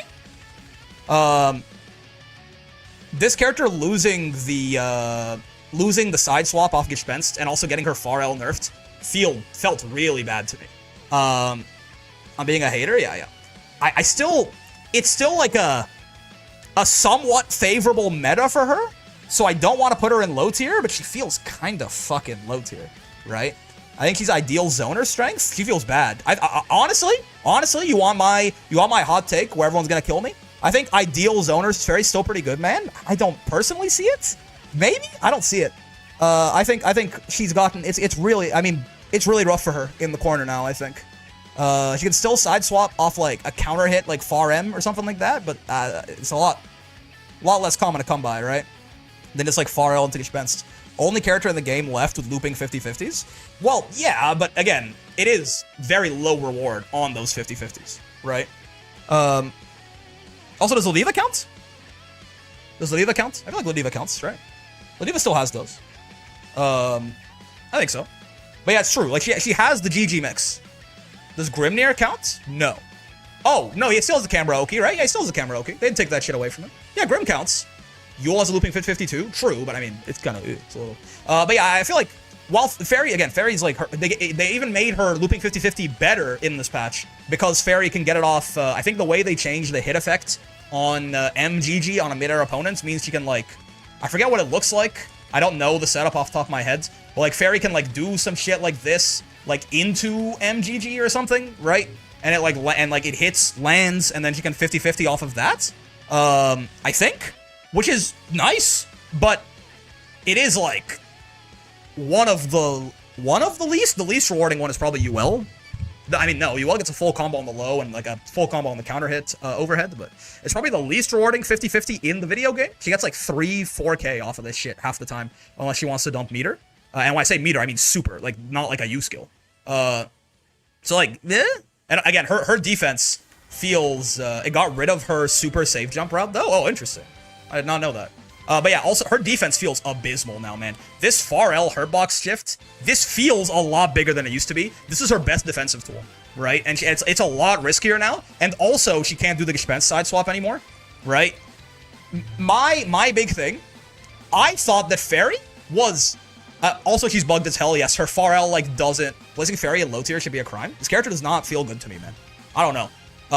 I already, like, last patch, I would have put Ferry here. Before she got nerfed, I would have put her here. Ferry felt very exaggerated to me by a lot of people. I think, like, the rising tides, the rising tide of Zoner hatred, I think, which is maybe rightful with Metera, felt like it kind of caught on to Ferry and went from there. I don't think she's outclassed her in a tough meta. I mean, but she's just not strong. Maybe I'm crazy? Right? It's just like she's not outclassed in a tough meta. She feels just weak. I thought Ferry was really good pre-nerf though. I mean, this is good, but I didn't think she was that crazy, right? she feels just kind of bad now. I'm not gonna lie to you, right? Because, I mean, the big thing with Ferry, her damage has always kind of been quite, I feel like she's about as strong as a zoner should be.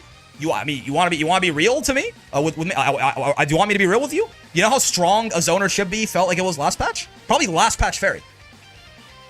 I feel like last patch Ferry was like a good like ceiling for how good she should be, right? She did not feel too strong for me there. I would have been totally fine if that Ferry lived on forever with no nerfs. Like last patch Ferry felt like it. She defied the zoner weakness with the side swap, and it was easy access to her win condition. I agree. She got really good rewards off of that. Off like getting like a far L or something like that. Maybe it was a little good, but even still, she still was very prone to dying in the corner. She still had like pretty like she had low health. Brave counter getting nerfed feels like it actually hurt her on like how it buffed Metera. She got low damage off like everything. Like it took her fucking sweet time to kill ever. There was like a lot of this. There was and still is a lot of meaningful counterplay to her normal zoning and stuff like that. That should be her weakness, no? True, but I didn't think like it was. She didn't have as strong a weakness there. I think her defense was still a weakness, and I feel like Ferry zoning has always been, like for unless your name is Ladiva, it's probably one of the only characters where it's a little easier to get through this than this. But I feel like Ferry zoning has always felt like it's had more meaningful RPSing and counterplay to me. Like you can really just guess right once on Ferry zoning and get in her face, and now she's losing. And now it's like she doesn't even have a way to get out of that, right? Ferry zoning did not feel super strong to me, even without it felt strong, but it didn't feel like it was this like impassable wall even last patch. It felt very meaningful to like RPS against her and get in on her zoning, whether it's by crushing her whip normals with like a higher level attack, jumping her far H, rolling her far H, jumping her 2M, stuff like that. All felt like much more realistic options to get through her zoning. So her zoning was only like good, and now she has that, and her defense is absolutely horrible, right? This character just dies when she gets put in the corner now. Yeah, she still has brave counter, right? Obviously, which is that's nice for her. But really, like I mean, if she didn't, this character wouldn't fucking do anything, right? Now she's like I do not agree with crushing her normals when they up the level of them. I mean, you could crush everything but far H, brother. You like if you could crush everything but far H pretty consistently, or clash with her far M also very easily, right? Like and far H, if you rolled or jumped far H, she often got full punished. Far H is not a safe button to just throw out. Again, it felt like there was meaningful RPS counterplay to all of her zoning last patch, right? You had to use heavy to crush medium, yeah. And if you did that, you like won. Like, if you did that and your character had a way... Well, okay, no, you didn't win, because she could still do, like... She had a good way to get out of the corner. Like, if you did that, you were through the zoning, right? It's a lot easier said than done. Yes, but it wasn't your only option. It was that. You could call out things with jump. You could call out things with roll. You could call out things with projectiles if you had a full screen projectile, because her normals did not go full screen. Like, that was one of many options that you had to RPS. Just throwing normals at neutral, trying to call out her normals is kind of bad, TBH? No, I disagree. Right? You have to RPS against this. If you just want to sit there and block forever, I mean, it's more viable against Ferry than Metera, because you're not getting chipped out. But it was an option. Right? That, rolling, jumping, fireballs, it was all an option to beat Ferry's zoning. And options that, that were all very, very valid. So, I don't see it. Right? I feel like maybe I'm missing something. Ferry has very good things. I still feel like this is maybe the best super in the game. Right? This ball super is like so many repeated forced 50-50s. And they're going to be higher reward if she gets them with the ball super too, because it's going to extend the combo. This is a very good way to close out a round where the opponent is low health, or even just, just kind of, enforce your will and get yourself either back to full screen if you want, or run in for the mix-up if you want, right? On the 9-frame far medium, I think several of those options were fairly easily shut down, which is why I mainly relied on rolling. I mean, even then, just rolling works, right? But you had other options too, right? You had other options too. Also, our far M is not 9 frames. Our farm's 11 frames. I don't know where you're getting that one from. There were lots of very solid options to beat Ferry's zoning options, and there still are. Except now, when you do it once, this character is like, she's toast, man. She had like far L getting the Heartbox extension and not being like really a good confirm tool into really anything meaningful. It feels really bad for her. She feels weak to me. I would like Ferry to be a little stronger. Then the side swap puts me in the corner. It's 9 frames closer. I mean, if it's not, I'll say a closer. Right? You're not throwing a fucking fireball out at this range, right? Like, from the range where it's 9, right? Roll is gonna kill her straight up. She gets all of that. She gets all of that while having looping 50-50s. All of that? What are you talking about all of that? You can still do far L 214U. Yes, yeah. You can spend some meter, and then you can. Could you? Well, but doesn't this not side swap unless you have them airborne? Like, don't you have to have them airborne already to get a side swap off of this, or am I wrong? You don't get 6-6H off of this unless they're already like in the air, right? Then you can do this into 6-6H and get the side swap. And to get them airborne, you need to like hit with a meteor button first to get the H dispensed, right? Then you can side swap, but she can't just do far L 214U and get a side swap, to my understanding. 214 is an invitation to BC her, yeah. All that in a bag of chips. Yeah, what's all that? Post side swap, she had all that zoning with space while having looping. Again, not all looping 50-50s are created equal. People just say looping 50-50s, like every single one is fucking Nier hitting you for 8k, and it's like completely unfuck-winnable, right? Ferry needed setup to get into her looping 50-50, right? She either needed a hit, or she needed like she needed a knockdown, or she needed you to like just sit there and stare at GG. And it does like 3.5k when she hits you, right? It's not that good, right? It's not like it's nice for her to have, right? But it's not like, oh my god, Ferry, she just mixes me twice and I die. Right? This character feels weak to me. I feel like she's mid though, not low. That's fair, right? It's around 5k, but yeah, even then, right? It's not great. That's not great. She doesn't just like run in there. Ferry Far L is still one of the best defensive tools in the game. Yes, in that it's a 7-frame, like big ass buttons. A lot of things that only this punishes. I don't know. Personally, maybe it's just placebo, whatever. This Heartbox shift, I feel like I feel this. I feel like I, accidentally hit this on the way out way more often than I used to. Maybe I'm wrong, but that feels like noticeable to me, the Heartbox extension. And again, one of the best defensive tools in the game, sure, in that like it can do a lot of things that other moves can't. But like the reward off of this is not good, right? It's not insignificant, and even then, the biggest issue I have isn't any of that. It's all of that while gaining all the space. Well, again, in this patch, she's not gaining all the space, right? I guess she probably run up and roll. Can she side swap off this? Did she probably super jump or something? Not quite. Hold up. Maybe if she dashes up. Probably her jump is really floaty. She might be able to maybe she can run through and roll here. It's a little slow. Exactly, I'm talking last patch. Again, I'm saying all of what you're talking about with all of this. She can side swap though. She probably can, right? If she spends the 50 here, I assume. +4. Yeah. You can do that. There you go. She's not getting like there you go, +7 actually, yeah. It's doable. Off H whip pull into roll. But you don't get H whip pull off of like anything, right? You need a counter hits medium, I believe. You don't just get H whip pull. Like this doesn't even combo off of far M or 2M, which are already like really slow buttons to be doing on defense. So like you have to get a counter hit medium.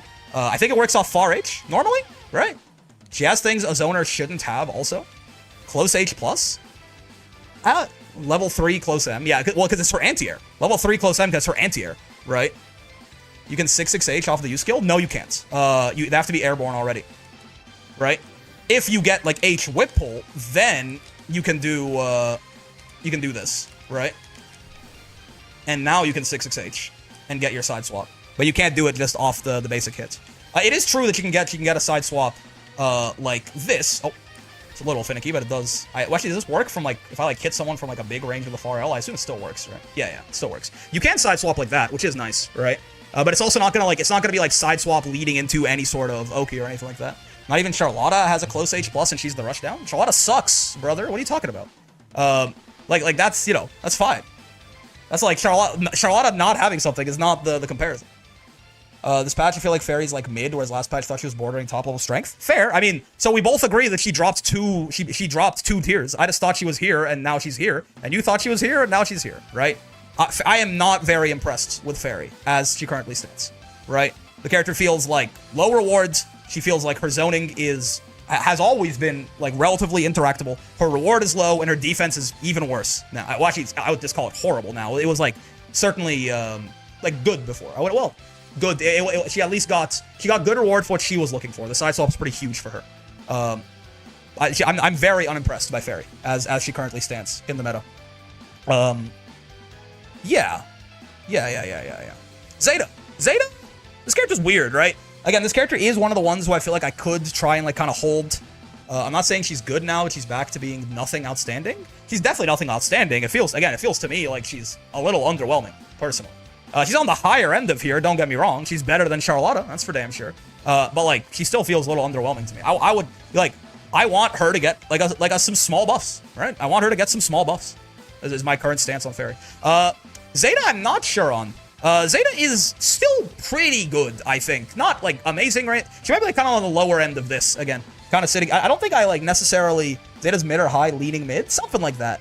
I don't think Zeta is, like, a character I'm like, oh, she needs, like, buff her, or, like, you know, she's, like, really rough or anything like that.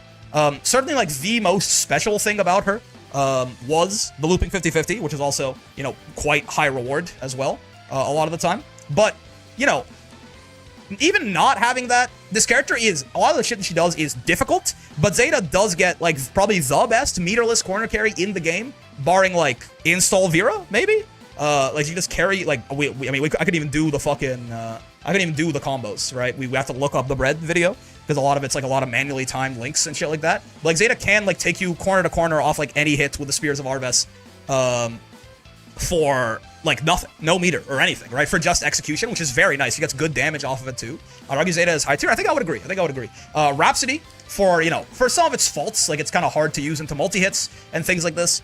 This move is still just really good. It is still just, like, a DP she can often combo off of, right? Which is pretty fucking crazy. Very, very nice for her to have, right? Her use skills are still good, even if certainly they've been, you know, neutered a lot from the glory days of what they used to be. She has, you know, pretty solid buttons for the mid-range, though certainly, you know, once you get past the tip of the spear, she can start to struggle a little bit. But she has pretty good, like, defensive buttons from kind of this this neutral mid-range. You know, she's got a white woman Pharrell. It's not so bad, right? Like, a lot of stuff with Vira, Zeta, has, like, a lot of good stuff. But also, I mean, again, not having an 8-frame medium, right, does, like, there are things that basically only Zeta can't punish, like Zeta and Uno, which is a little bit rough for her, for sure. So she's got some defensive problems.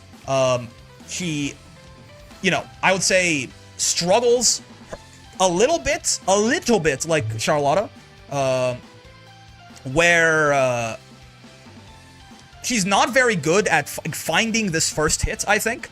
But once she gets the knockdown, she can do a lot of scary stuff still with this pogo, right? It's not a 50-50 anymore. Like, she can double overhead you with it. You know, she can lead to a lot of, like, scary situations as Zeta just, like, jumping and landing on you as you wake up. Can still be a little tricky, can still end up with some high lows, things like this. So, like, but her corner situation, her having basically no good pressure special, right? Like, she has no, like, the only thing she does is 5U. And it's nice, she builds a lot of meter, and it kind of puts her back into, like, the ideal range of her big-ass mediums. But it's like, she has no good way to, like, remain plus in your face, besides, like, a 6XL or a close L, which every character has, right? So her pressure is a little underwhelming to me. She gets pretty good reward in the corner, especially if you do some of those harder routes, and she can get pretty decent, pretty good Oki off of a lot of her shit, too. So, like, a lot of Zeta is, like, you know, this is really good, this is pretty good, this is pretty good, this is a little bad. It kind of balances out to me, right? The character feels pretty solid. Probably, on the lower end of high tier. Her and Jeta, probably both to me. It's like you could make an argument for either of them to be mid. But they're both, I think, definitely strong enough. I don't think I want them buffed more, necessarily, right? I'm like, oh, they need help, or, like, the meta fucks with them, or something like that. Voss, I think, is still really good. I think as like, Voss's buffs have kind of aged a little bit, he's still very good. And when I say slight nerfs, right? Soulforge, everything they gave him can probably stay. Soulforge needs to not be a gauge anymore, probably. They could argue, there is an argument that you could nerf something smaller on Voss and keep Soulforge a gauge, right? This character is strong, though, right? This character is still very strong. Highest damage character in the game, in the corner, certainly. They really helped him out a lot in neutral by giving him this fucking thing. We talked about, you know, Percy having the biggest kind of standard medium button. Voss 5M is essentially a heavy, but it's a damn good far heavy, right? 11 frames, huge range, right? Heavy attack level, good conversions off of it. His mid-screen damage is quite high now, too. Again, Soulforge, he gets 3 fucking Soulforges out of this. Vasaraga has always had some of the most oppressive corner pressure in the game, right? This, like, a Soulforged up Vasaraga doing this to you is one of just the most fucked up situations you can be in the entire video game, right? He plays very well into Brave counter. He plays very well into 6XL. Like, he has just good anti-system mechanic bullshit. He's got a command grab, which is, also, again, really nice for him. And a lot of the stuff that he's going to do is going to make you want to, you know, mash, backdash, or whatever to beat the command grabs because they don't have armor. But Vasaraga is, like, the highest reward character in the game for a counter hit, especially in the corner. Any even counter hit medium right? Counter hit close M is going to go into EX tackle, and this EX tackle route is what we call the fucking Widowmaker, right? Because he just goes into this, like whatever. Oh, it's 2H, right? Yeah, it's this into bonk, bonk, H fireball, 2H, this, close H, bonk, bonk, and this is like fucking, this is like a TOD on 0 BP Gran, or no, it's not. Actually, is it? Something like that. It's close. It's like damn near a TOD in the corner on Gran. Yeah, it's not quite. I think it's like 15-5 or something like that. That's on a medium. That's on a counter hit to medium, right? It's close M, which is plus on block, by the way. So his offensive situation is incredibly strong. His neutral has gotten a lot better. He's always had like a pretty solid fireball, especially U fireball, which is amazing, right? But they sped up the tackles, which makes them, you know, a much nicer way for him to, he can either skip neutral by just hitting you with one of his gigantic fucking buttons, like this, into tackle, and the speed up means that the gap here is a lot smaller than it used to be. This is like basically a DP or die gap a lot of the times. And if he has armor, of course, you're not even gonna do that, right? So like his and like this as well, right? Like far M into tackle works in a lot of ranges too, and he's often plus in your face after that. So his neutral has gotten much better. I will still say, right?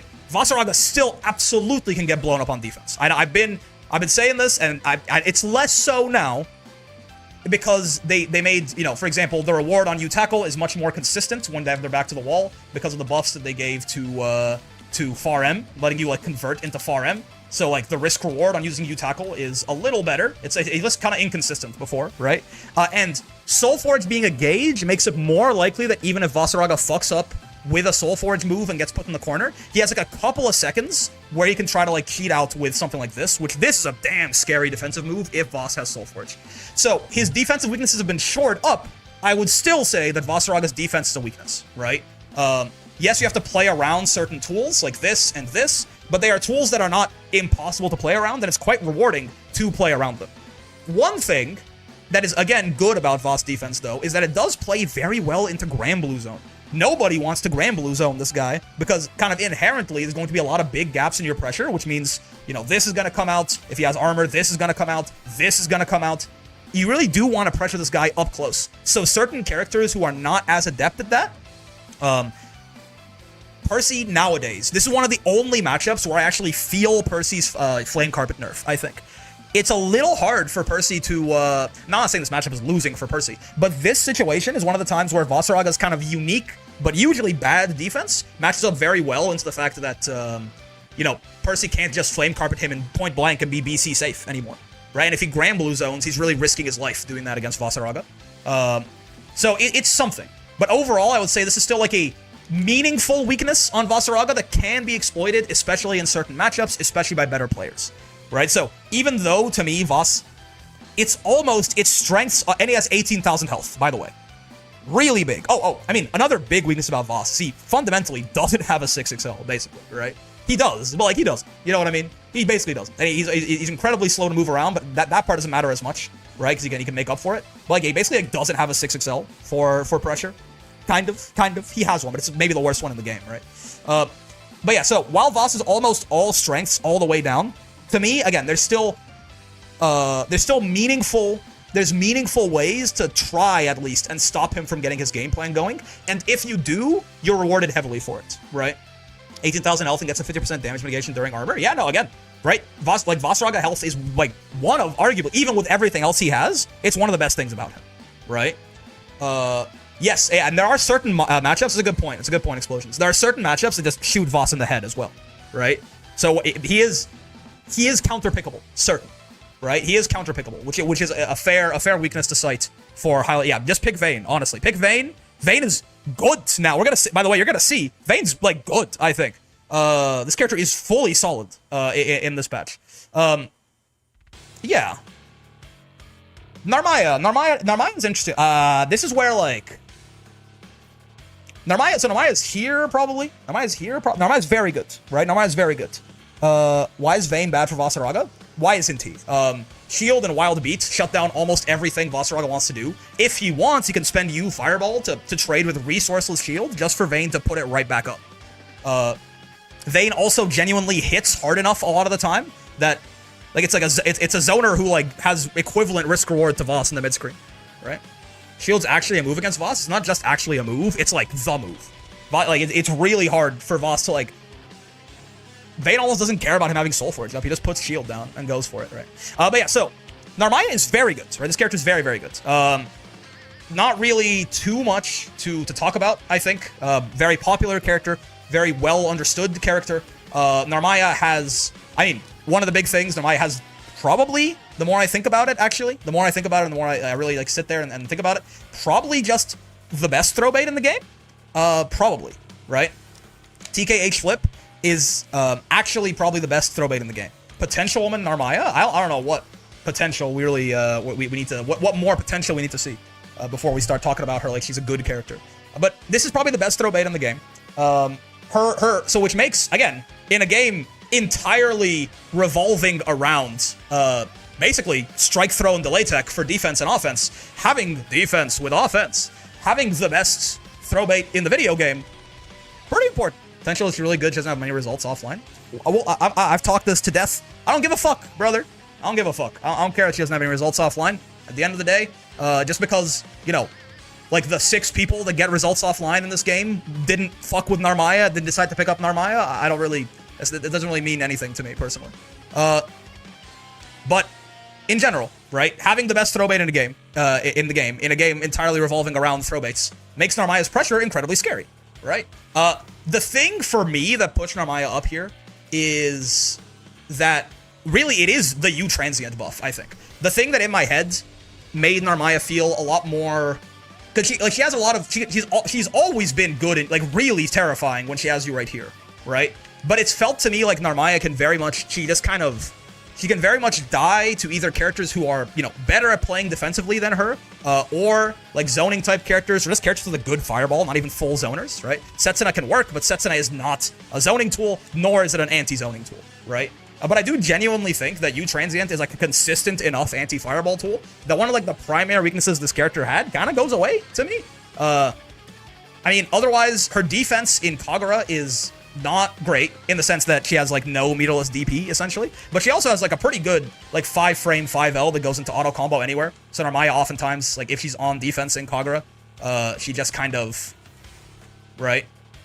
She just kind of does this, right? And then if it hits, she goes into like full conversion. But it's still a really risky move. It's full invuln. It's invuln on frame what again? I forget. Frame 9.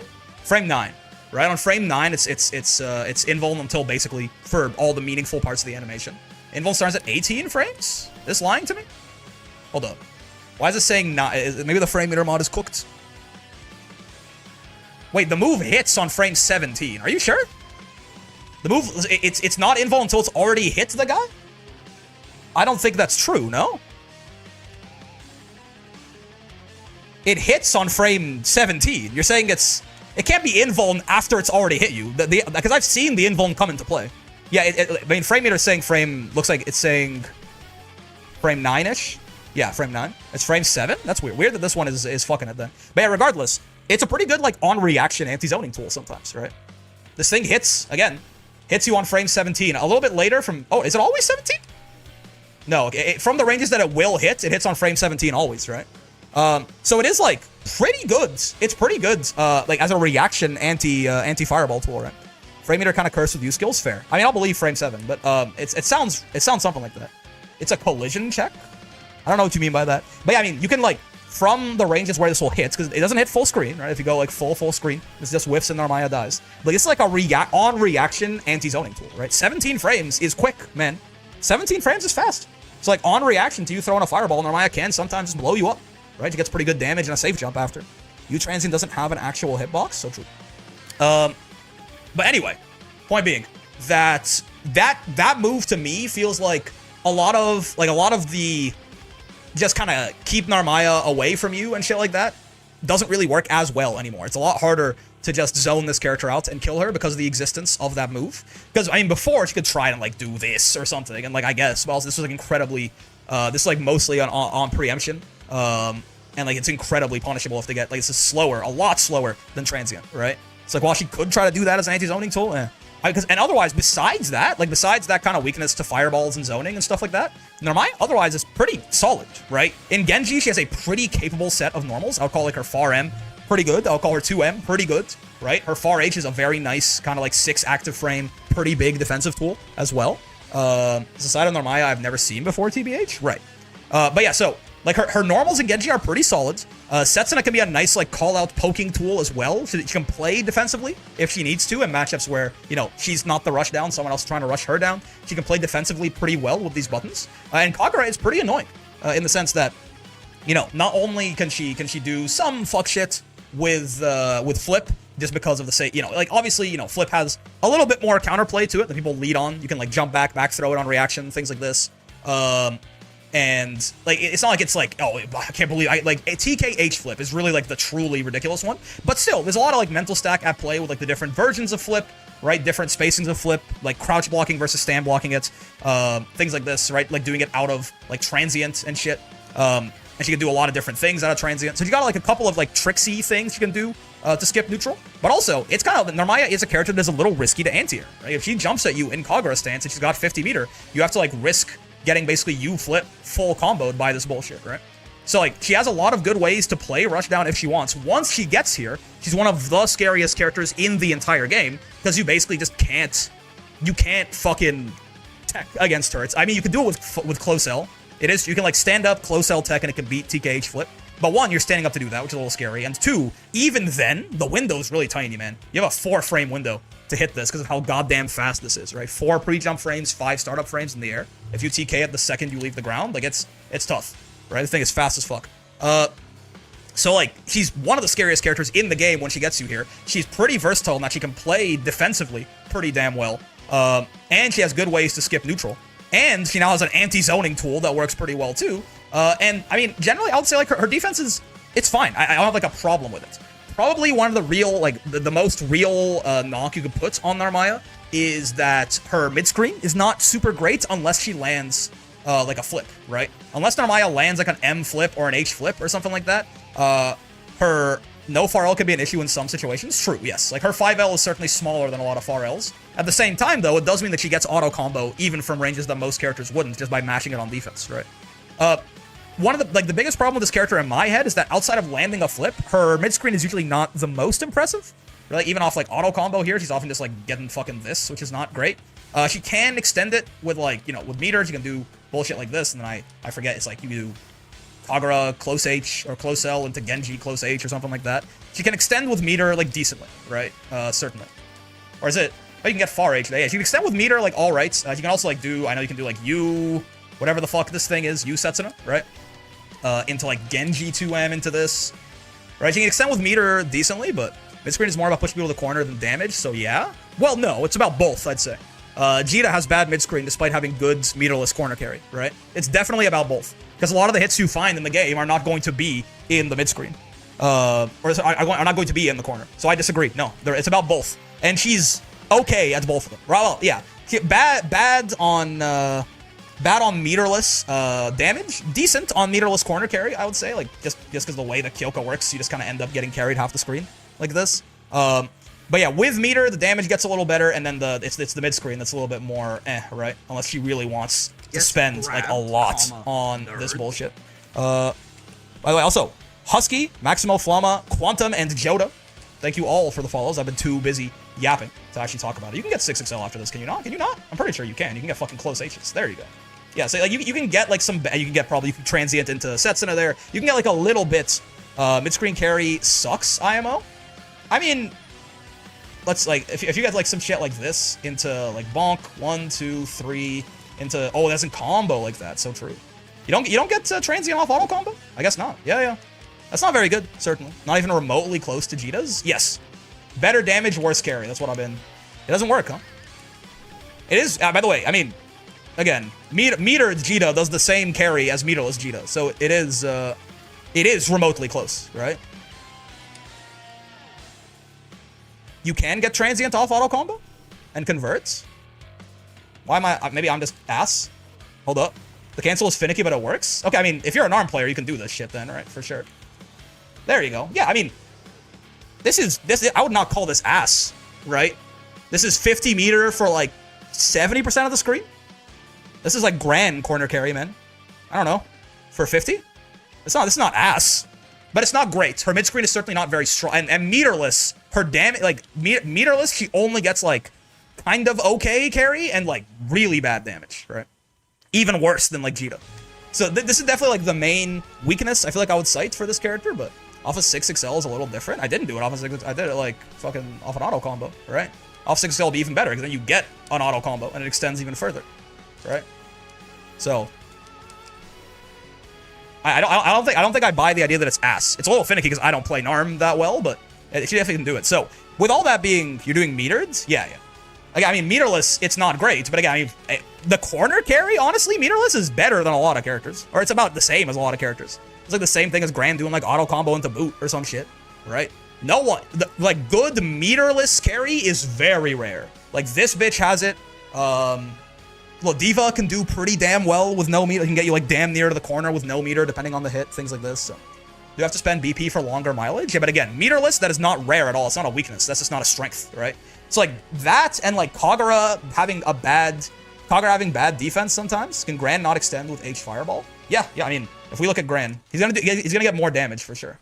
But if we look at Gran getting like maybe 1, 2, 3, like this, that is like the best he can do, right? It's what is that? 5 like Narmaya landed you on Eugen. Gran put your character model like 5% past Eugen. It's more damage though. Again, I'm saying the damage is bad. Her damage off auto combo is low. But like the carry is Kyoka takes you a long way, man. Right? Like you have to have like this is why I'm glad I played the whole roster to master, because you get like context on what other characters look like. So if they back tech is even more carry. Yeah, true. Am I having her tech in place? Oh, I definitely should have her back tech all the time. People should be back teching, yeah. But the same thing would have applied to Kyoka as well, right? So like, yeah, I don't think like that's like the only bad mid screen, meterless, and only okay mid screen metered, and relatively bad defense, especially if she's in Kagura, are kind of the only weaknesses I can ascribe to this character, right? Otherwise, I mean, again, she has some like having the single best throw bait in the game in a game entirely revolving around strike throw. It's got to count for something, man. It's got to count for something. EX Narmaya is worse than regular Narmaya. But I absolutely don't buy the, like, EX Narmaya is bottom 5 bullshit, personally. I do think it's bullshit. This character does not have the best throw bait in the game. Certainly. Right? She does not have the best. She doesn't even have a throw bait at all, actually. It took it entirely off of her. Bottom 5 is bullshit? Yes. For me, the big thing with EX Narmaya, basically, is... You know how EX Jeta turns Jeta into more of a rushdown character? And EX Gran turned Gran into a more of a rushdown character? EX Narmaya, I think, turns Narmaya into more of a mid-range character. This character is, you know, very, like, she almost feels like some weird fucking, like, Nier-like, where she almost doesn't care about having the corner? You know what I mean? Like, it's almost irrelevant for her to have the corner.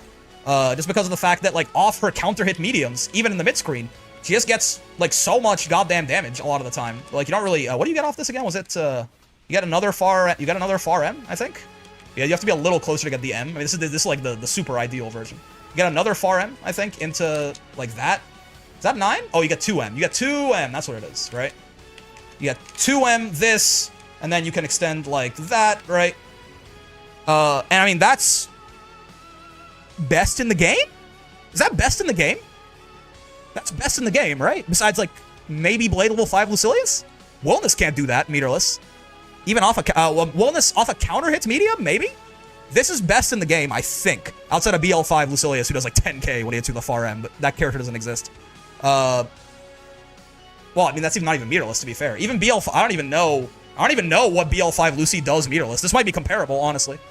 I'm like genuinely, like, if BL5 Lucy could not spend meter, if you get to BL5, you like always have SSBA, so it's almost like a moot point. But like, if he couldn't spend meter, what the fuck is this guy even doing? Probably like this? 1, 2, 3. No, he could do better than that. It'll be the same combo as before, right? He does like this, that, and then what is it? It's 2U this, and then this, that, and then probably like 2U into a finisher. So it's more, right? It's definitely more. It's definitely more. Like he definitely is hitting harder. But again, this is Blade level 5. Like this is the character we're comparing her to, right? It's Blade level 5 Lucilius. If you look at a more reasonable example, like Wellness. Well, I'd say reasonable. Wellness is the highest damage character in the mid, like in the game overall on average, right? Vasaraga does more in the corner. Some characters do more in the mid screen, but like off counter hit medium, Wellness gets what? This, right? Like, Wilness gets 4.7k off his counter hit mediums. I don't think he can do better than this. Meterless. Maybe I'm wrong. Maybe he can get like M Hadron, though I don't think so, right? This is great damage off a counter hit. This is amazing damage off a counter hit medium that EX Narmaya is outdoing by 600 damage, right? 5mm, 623H probably for the ender. Yeah, BL5 Lucilius has her cooked for sure. He's doing like 7k. But like, he's doing noticeably higher damage than Wilness. Percy doesn't hit this hard. Percy gets like 4.4k off his far M. This character gets the most reward off her counter hits mediums or in the entire game. And her mediums are damn good to the Genji and Narmaya mediums. And even if you don't get counter hits, by the way, on like regular hit far M, right? You can still do shit like this. Which, guess what? Is also best in the game outside of BL5 Lucilius. Right? Like, off non-counter hits medium? I don't know what Wilness is doing, honestly. Wilness is probably doing just fucking Wilness. He's gonna fall off a little bit if we do this, yeah. Right? Wilness is doing like this into Hadron or something like that? I think. I don't think you can extend this meterless that well, right? You can do this. You can do maybe this? Oh, there you go. Okay. If he's close enough, right, you can do this. Which is still, by the way, it's more range specific than Narmaya, and it's better. It's lower damage, sorry. It's more range specific, and it's lower damage than EX Narmaya. So, right, this is the highest damage character on the mid-screen in the video game. Point blank, period. So, like, I can't buy, and she has good, and like, her win condition is hitting you with her good normals, like above average normals, right? And if you want to spend a little bit of meter, you get raw of this, and then I think it's, I forget how you extend that, but if you want to spend a little bit of meter, right, you can get, like, even more damage, like this. I think she does 5L, she does the Kagura extender, if I remember correctly. You do, like, this shit, this, and then, like, bonk, bonk, bonk, this, or something like that, right? Not that much meter, then you get good. Yeah, well, Raging Strike, Raging Chain is a little bit too much, but, like, and then, again, God forbid we get the counter hits medium, we were talking about before, right? Now we're doing fucking this, that, and then the extender. Like, the damage starts getting pretty ridiculous considering you're not in the fucking corner, man. I promise you. I know it might feel like it, but you aren't, right? You're not in the corner. You're not in the corner. So, I need to solve a character who can hit confirm consistently. Yeah, like, this character's good, right? Her problem, what is the problem with EX Narmaya? She has really bad up-close pressure, right? She is the exact opposite of regular Narmaya, where she has no good pressure special. Plain and simple. She has a safe cancel in this, right? But, like, this is, like, death if against any good player. They're gonna roll this, you're gonna get side swapped, counter hit, and die, right? Like, this also is well, one, it's minus, and two, it can also be, like, you know, rolled preemptively and you die. She has no good way to pressure you up close besides just the basic bullshit. Now, again, if she finds a hit, she does good damage, right? But again, to me, her weakness is that it's a throw punish on block. Yeah, true. Oh, wait, this one, right. This one's -4. Yeah. It's -4 and it's unsafe. This one, I think, is out of throw range? Yeah. But the other one isn't, yeah. So her pressure up close is bad. Bad. It's bad. It's not okay. It's not kind of eh. It's bad. She really only has, like, the Grand Blue Universal stuff and, like, nothing else. Worst anti-fireball move in the game? This? I don't know about that. Considering the fact that, like, this one at least, like, doesn't cost a resource. The U one is pretty reliable, right? The U one is pretty reliable. It costs meter, but, like, this one will actually beat fireballs, like, punish them a lot of the time. I found how to react to throws thanks to fighting K-Tag. You better if you're fighting Narmaya. It's bad IMO. The U version, I feel like when I was playing her, this was reaction punishing fireballs relatively consistently. These are, like, you have to be super preemptive, for sure. Only H and U armor through fireballs. Oh, my bad. Yeah, this one, you have to be very preemptive. This one, I was finding myself doing it on reaction pretty classically. Maybe U version? Yeah, I mean, it'd be pretty crazy if she could reaction punish fireballs on, like, a heavy. Right? H is bad about it? Yeah, as it should, right? Again, this is where context is important. Seox Empty Hand is bad on H, right? Like, Seox H Empty Hand is not a consistent anti-fireball tool. I don't think that's crazy at all. I absolutely think it does. Right? Even Seox has to spend 50 to get a consistent anti-fireball tool. What do you mean? It's absolutely crazy. There are basically there's no tool that is an H special that will consistently get you in and punish the person who did the fireball. At all? Hold on. At all? You don't have one? Arguably Catabots, but I mean, it's more of like, that's a fireball clash. It's just a Tatsu in general. Riding free? Riding free. That's fair. Yeah, and riding free's insane, right? Yeah, riding free's fucking crazy, right? That's true. Yes, riding free, but it's also fucking insane. It's like one of the best moves in the game. You don't usually punish them. You just get them to block. Your TP can do it sometimes. TP can do it sometimes. TP can do it sometimes, but it's also incredibly risky. Instead of like getting, you know, being minus on block, if Narmaya gets hers blocked, you get like a full counter hit combo to the face. They don't exist, man. They don't exist, right?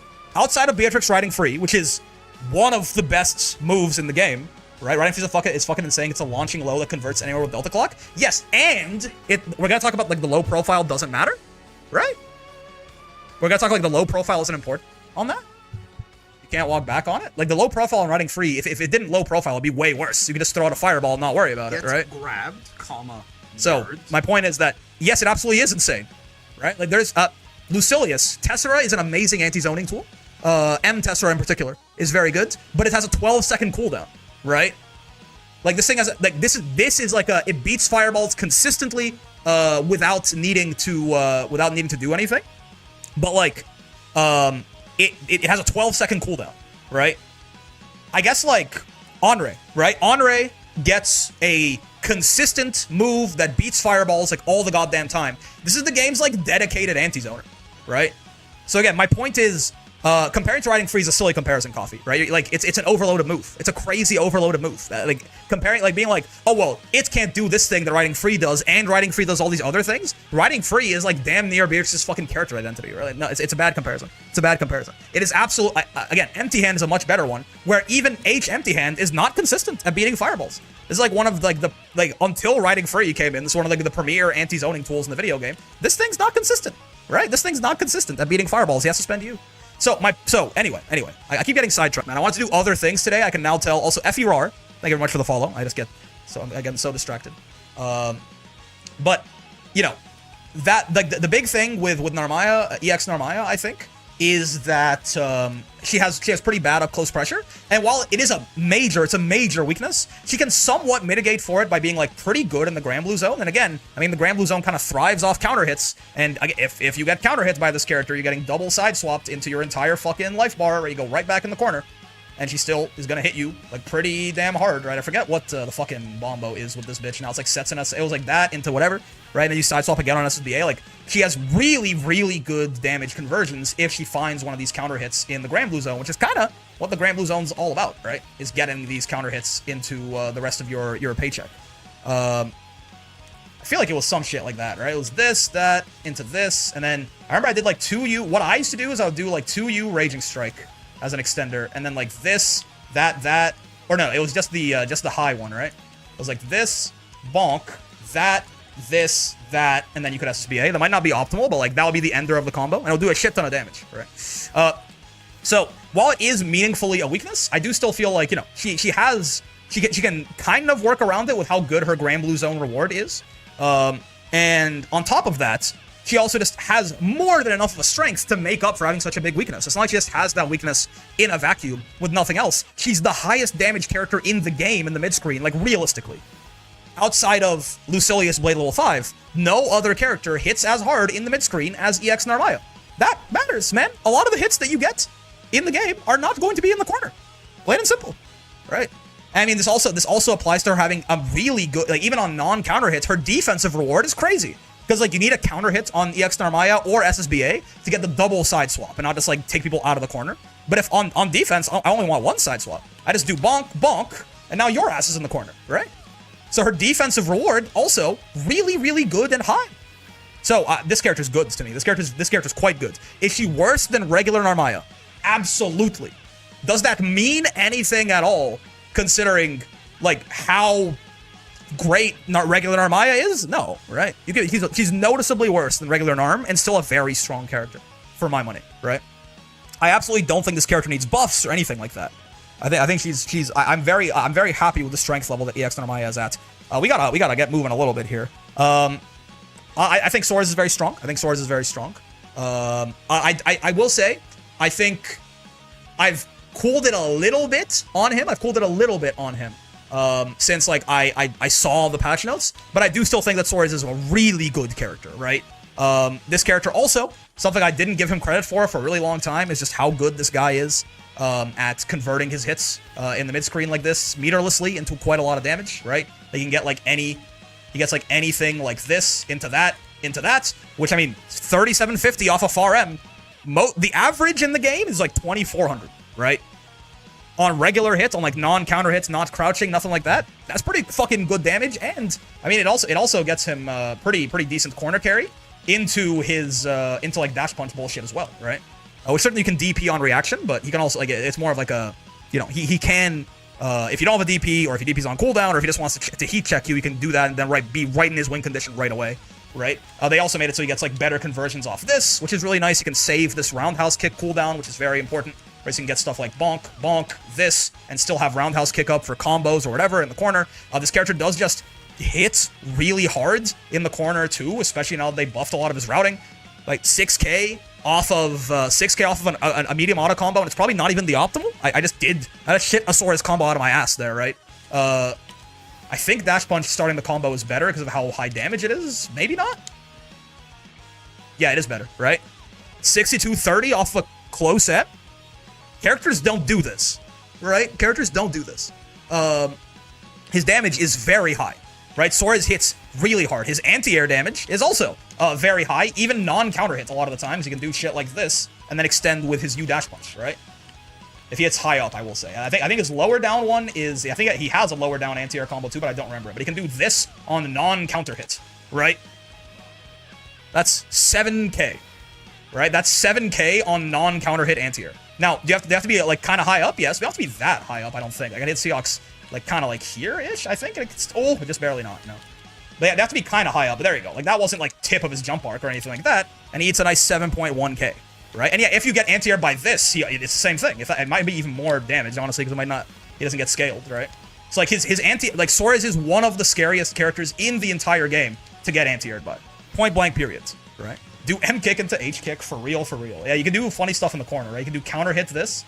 Like, it's like counter hit this. It's not a good combo, but it's funny. This, that, this, that. There you go. That's the GOAT right there. So his anti-airs are also incredibly strong.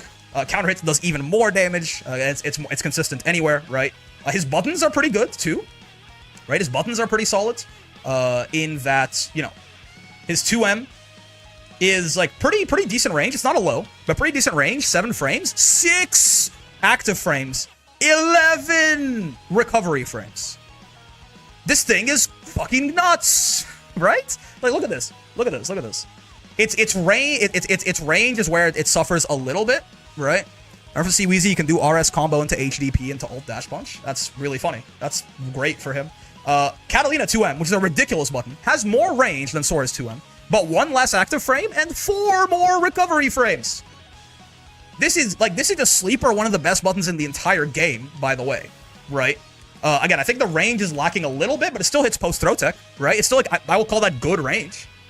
This is like sleeper, one of the best mediums in the entire video game, and Sora's has it. His far M is pretty decent, right? Again, 5 active frames, 8 frames, so like good range, good button, right? Good, like, again, solid ass button.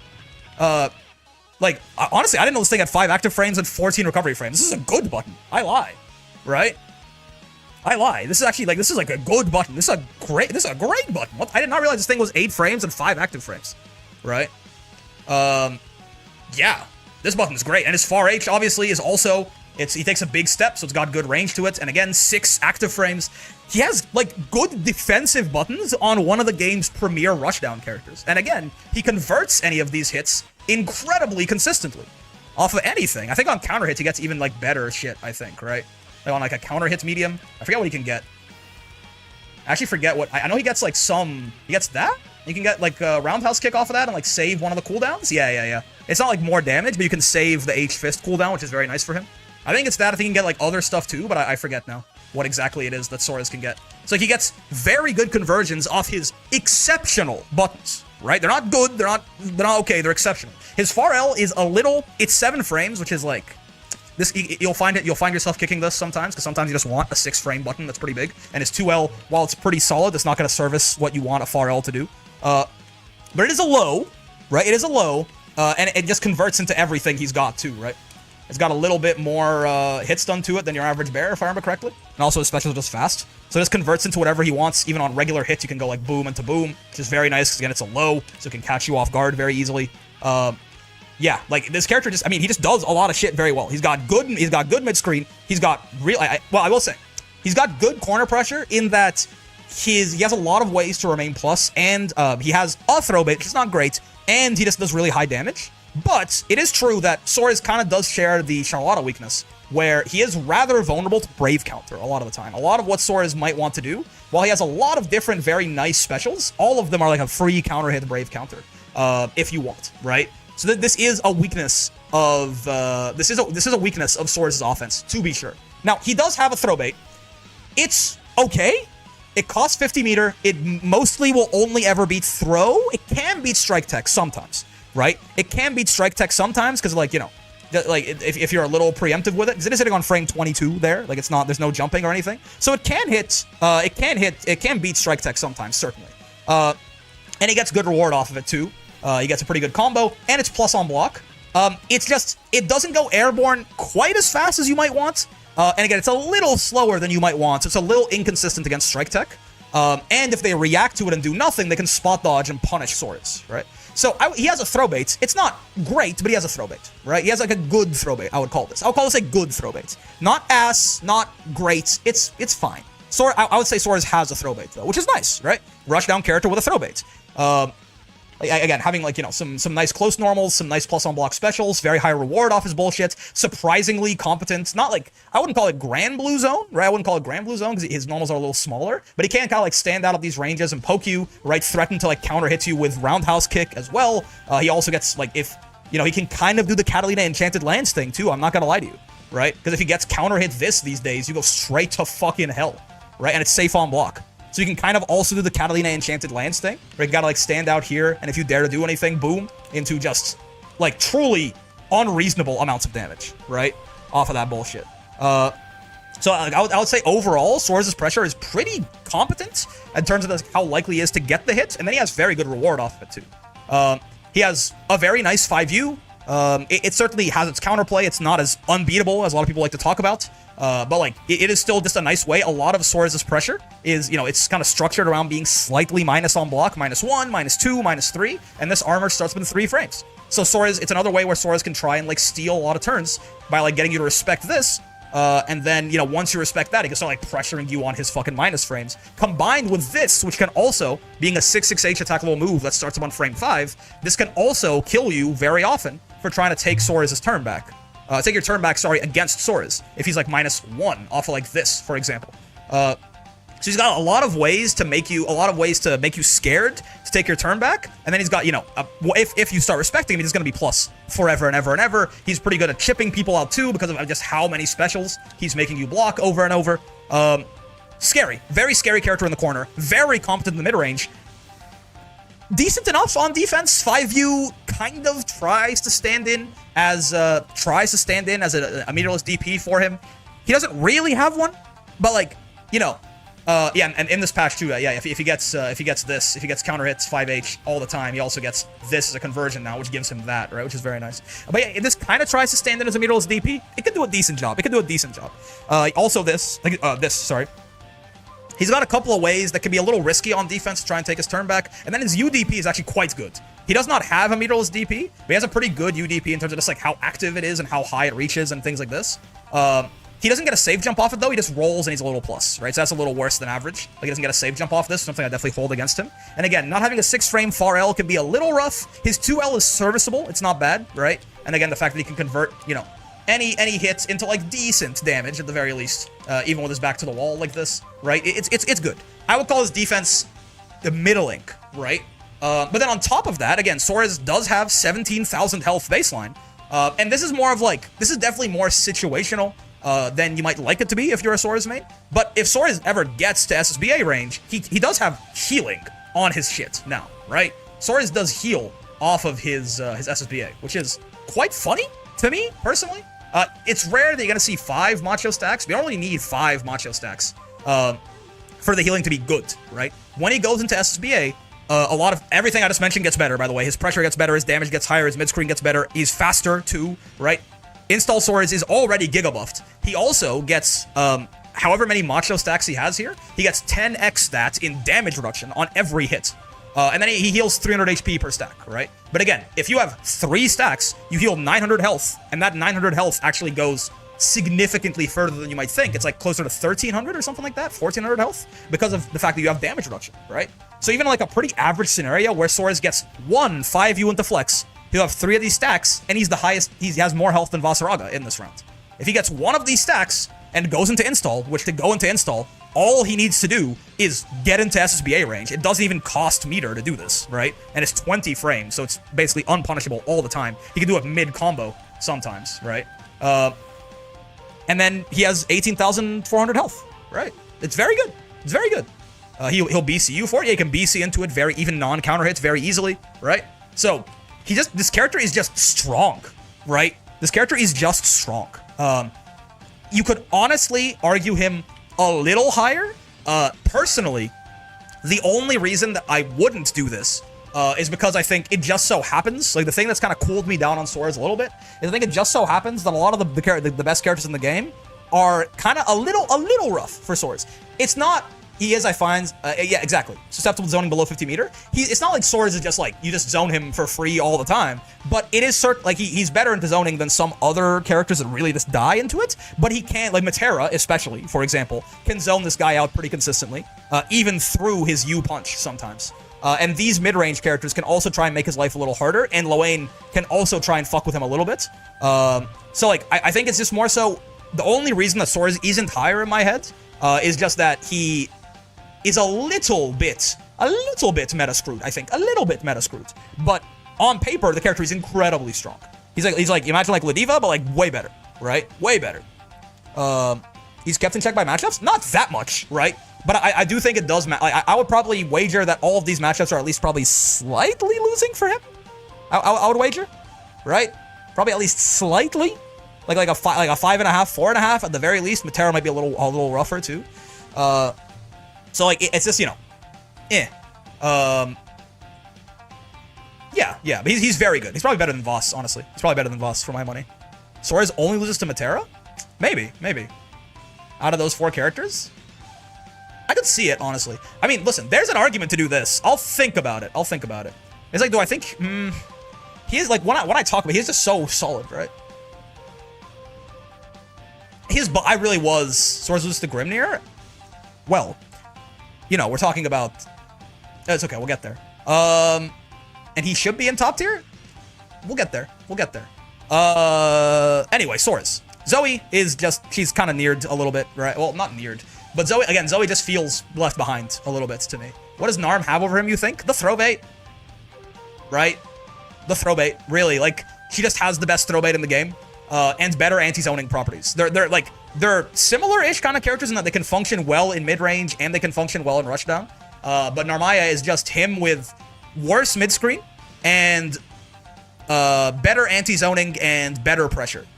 Right? Well, yeah, I would say better pressure because of the throw bait, right? So, like, these characters feel similar to me, and I don't think either of them feel top 5 to me.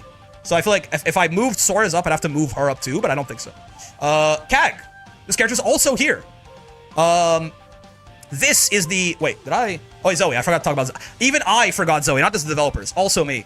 Yeah, Zoe, again, she just feels a little left behind, right? Her 6XL is amazing. Maybe the best one in the game. But, like, she just kind of still feels... like a release rising character a little bit, but like not like the good ones, like the kind of weird ones. And she never really feels like she got a ton of help. You know, she's got she can be a little annoying. Incredibly good evening, Mr. Streamer. Hello, Belfoy. She can be a little annoying, right? She can be a little annoying, certainly. The dragon moves are okay. Very quickly with Zoe, because I've kind of gone over a lot of characters in much more depth than I expected to. Zoe is... The dragon moves are good, but they are not good enough to justify how strict the resource management on the dragon gauge is, basically. You know what I mean? And then besides that, nothing on her is really that interesting, or, you know, like her mid-screen is pretty bad. She doesn't have a meterless DP. Her buttons are solid. Her 2M is quite good, right? But it's only, like, good. It's not even, like, amazing. Like, it's, like, worse than Sora's 2M straight up, probably. Her 6XL is amazing. That's, like, the big thing with this character. She has, like, maybe the best 6XL in the game in terms of just, like, raw reach or something. Like, it's pretty close. It's pretty close. This thing is, it's tied or something like that. She can do some funky stuff with lightning setups sometimes, but also a lot of the times I feel like I have never seen it look that impressive to me personally. The lightning hold mix is interesting, yeah.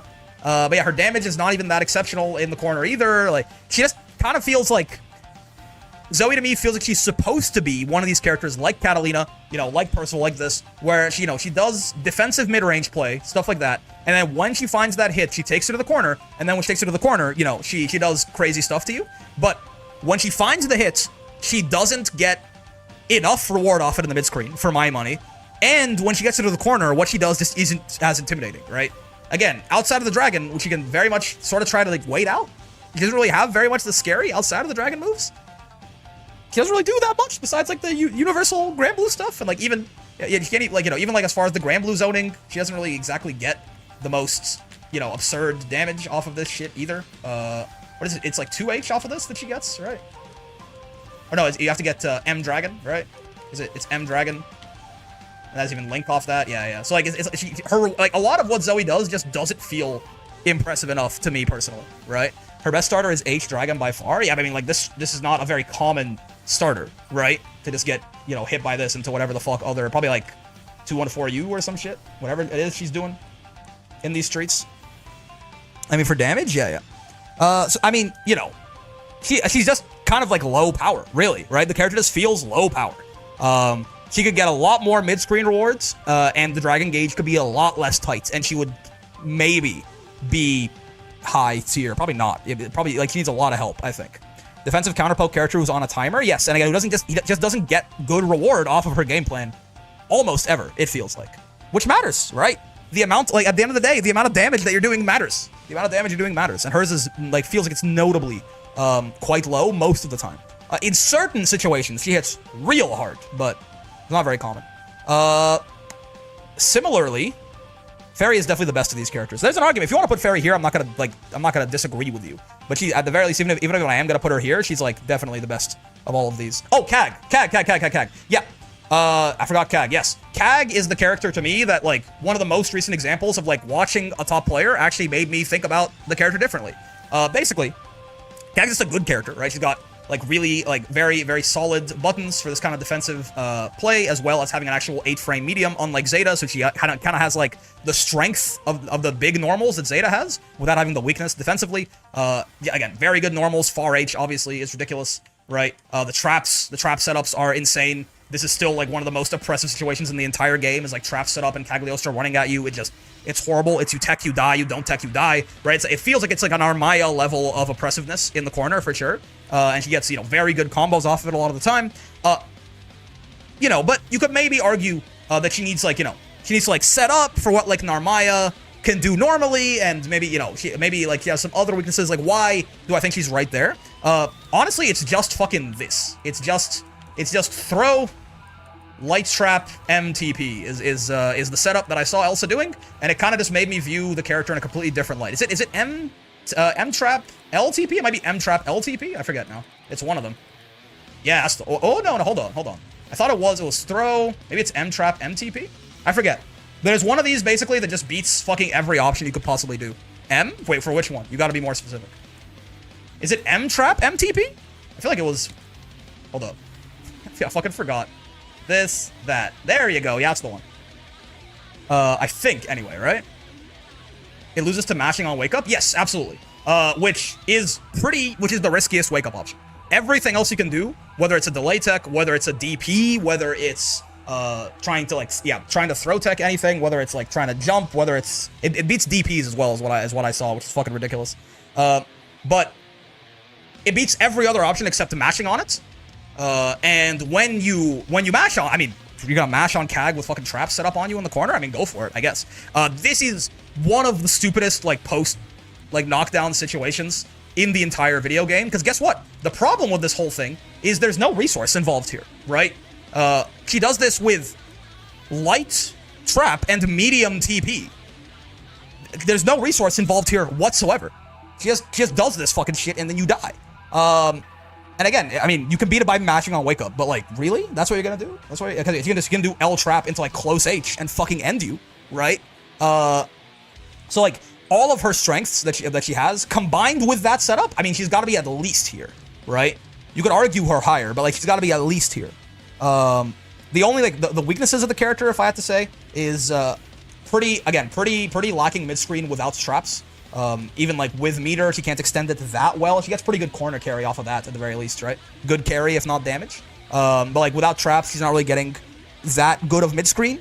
And her DP, her UDP, is not great in terms of UDPs. She doesn't have a meterless DP, and her UDP is very punishable. But those are like small weaknesses relatively, right? Those are small weaknesses relatively, compared to like all the other shit she's bringing to the table. So this character is absolutely very, very strong, right? UL to me is like, I mean, we can bring, I feel like bringing like Sora's on screen is a great comparison point of why to me UL feels like a very, one, a confused design, and two, an underpowered design. I know that UL being weak is not like a widely, it's not like a consensus opinion or anything like that, but to me, UL, take Sora's, make his buttons worse, right? UL has worse buttons than Sora's. I'm sure her far M was crazy before 6L was a thing, right? Her far L is a low, and it's faster, so that's nice. He has a better version of his far L, though it's a little bit, it's much lower range, certainly, right? I think a UDP being super punishable is the most nothing burger weakness. I think it matters. When you have UDPs like Belial's that are like safe on spot dodge, I think you can start factoring it in, for sure, right? Despite like not having a meterless DP already kind of sucks, and then having it be like a bad one is tough. But yeah, her buttons are worse. Her neutral skip is worse. She doesn't have a throw bait. She's more vulnerable to zoning. Her damage is lower. And all of that is, her pressure is way more fake, because like a lot of this Fox Flame stuff ends up being throwable, right? And all of that, and she has 1,000 less health, and she doesn't have install, and all of that's supposed to be made up for by this, right? Which, like, this stance is good, don't get me wrong. The stance is good, it's not bad, but it's like, it's just not enough, man, right? It's just not enough. She can save jab UDPs with this consistently, which is very, very nice for her. But it's also, it's kind of like a phantom. It's kind of like a phantom. Her 2H is pretty good, though. True, but I mean, I guess maybe it's unfair to compare to Sora's because he's very good. But like her anti-air damage is just like a worse version of his, also, right? And his 2H is arguably like, you know, comparable as well as how high it reaches up. But yeah, like this stance is good. But I mean, I will say it feels like the save jabbing of the UDPs is a little overrated, just because most characters can't save jab UDPs. However, most characters just have routes that end in save jumps. So like, while it's true that like it's special that she can like hit a button and recover in time to beat the UDP, most characters just like jump at the end, like they just get a save jump at the end of their shits, and they don't have to deal with UDPs either on most of their knockdowns. So like, while there are certain times where UL can deal with UDPs that other characters can't, it's not as special as you think it is. And again, her 50-50 is, it's not the worst reward. Like, it's better than like GG, right? Like, it's more damage. She gets more damage off the low than like Ferry gets, certainly, right? But the overhead gets her nothing half the time. And on counter hit, I guess it's pretty good, right? On counter hit, gets pretty good. But yeah, it's all of the things you want in a rushdown character are missing in UL, and the stance is designed to make up for that, and it's just not enough. Is my very quick summary of what I think about UL, right? Her mid-screen, at least, she has a pretty good, like, this is a pretty good mid-screen extender, if nothing else, right? Like, this is a pretty solid mid-screen extender.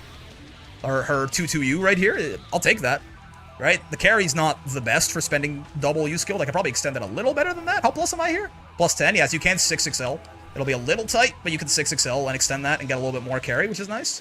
So, like, you know, this is not bad. It deals, like, no damage, though. True, but at least, you know, it still lets her dump some meter to get good stuff going. I guess an easier version of this would be close L, close H. Yeah. An easier version that still gives you better carry. Was he, like, a single character he came away from on a road to master lower opinion of? I didn't think she was great. But yeah, her, Charlotta, a little bit. Yeah. You don't want to do double Fox Flame, you want to do 2-2U into 2-1-4. Oh, yeah, right. The second one, you want to do that for more carry, right? This guy. You got a little bit more carry doing that. That's true. But yeah, so, like, you know, this is nice. It's nice that she has, like a pretty solid, like, mid-screen extender, right? There you go. That's you know, most of the way corner K. Maybe you can get that to go full screen if you 6XL it as well.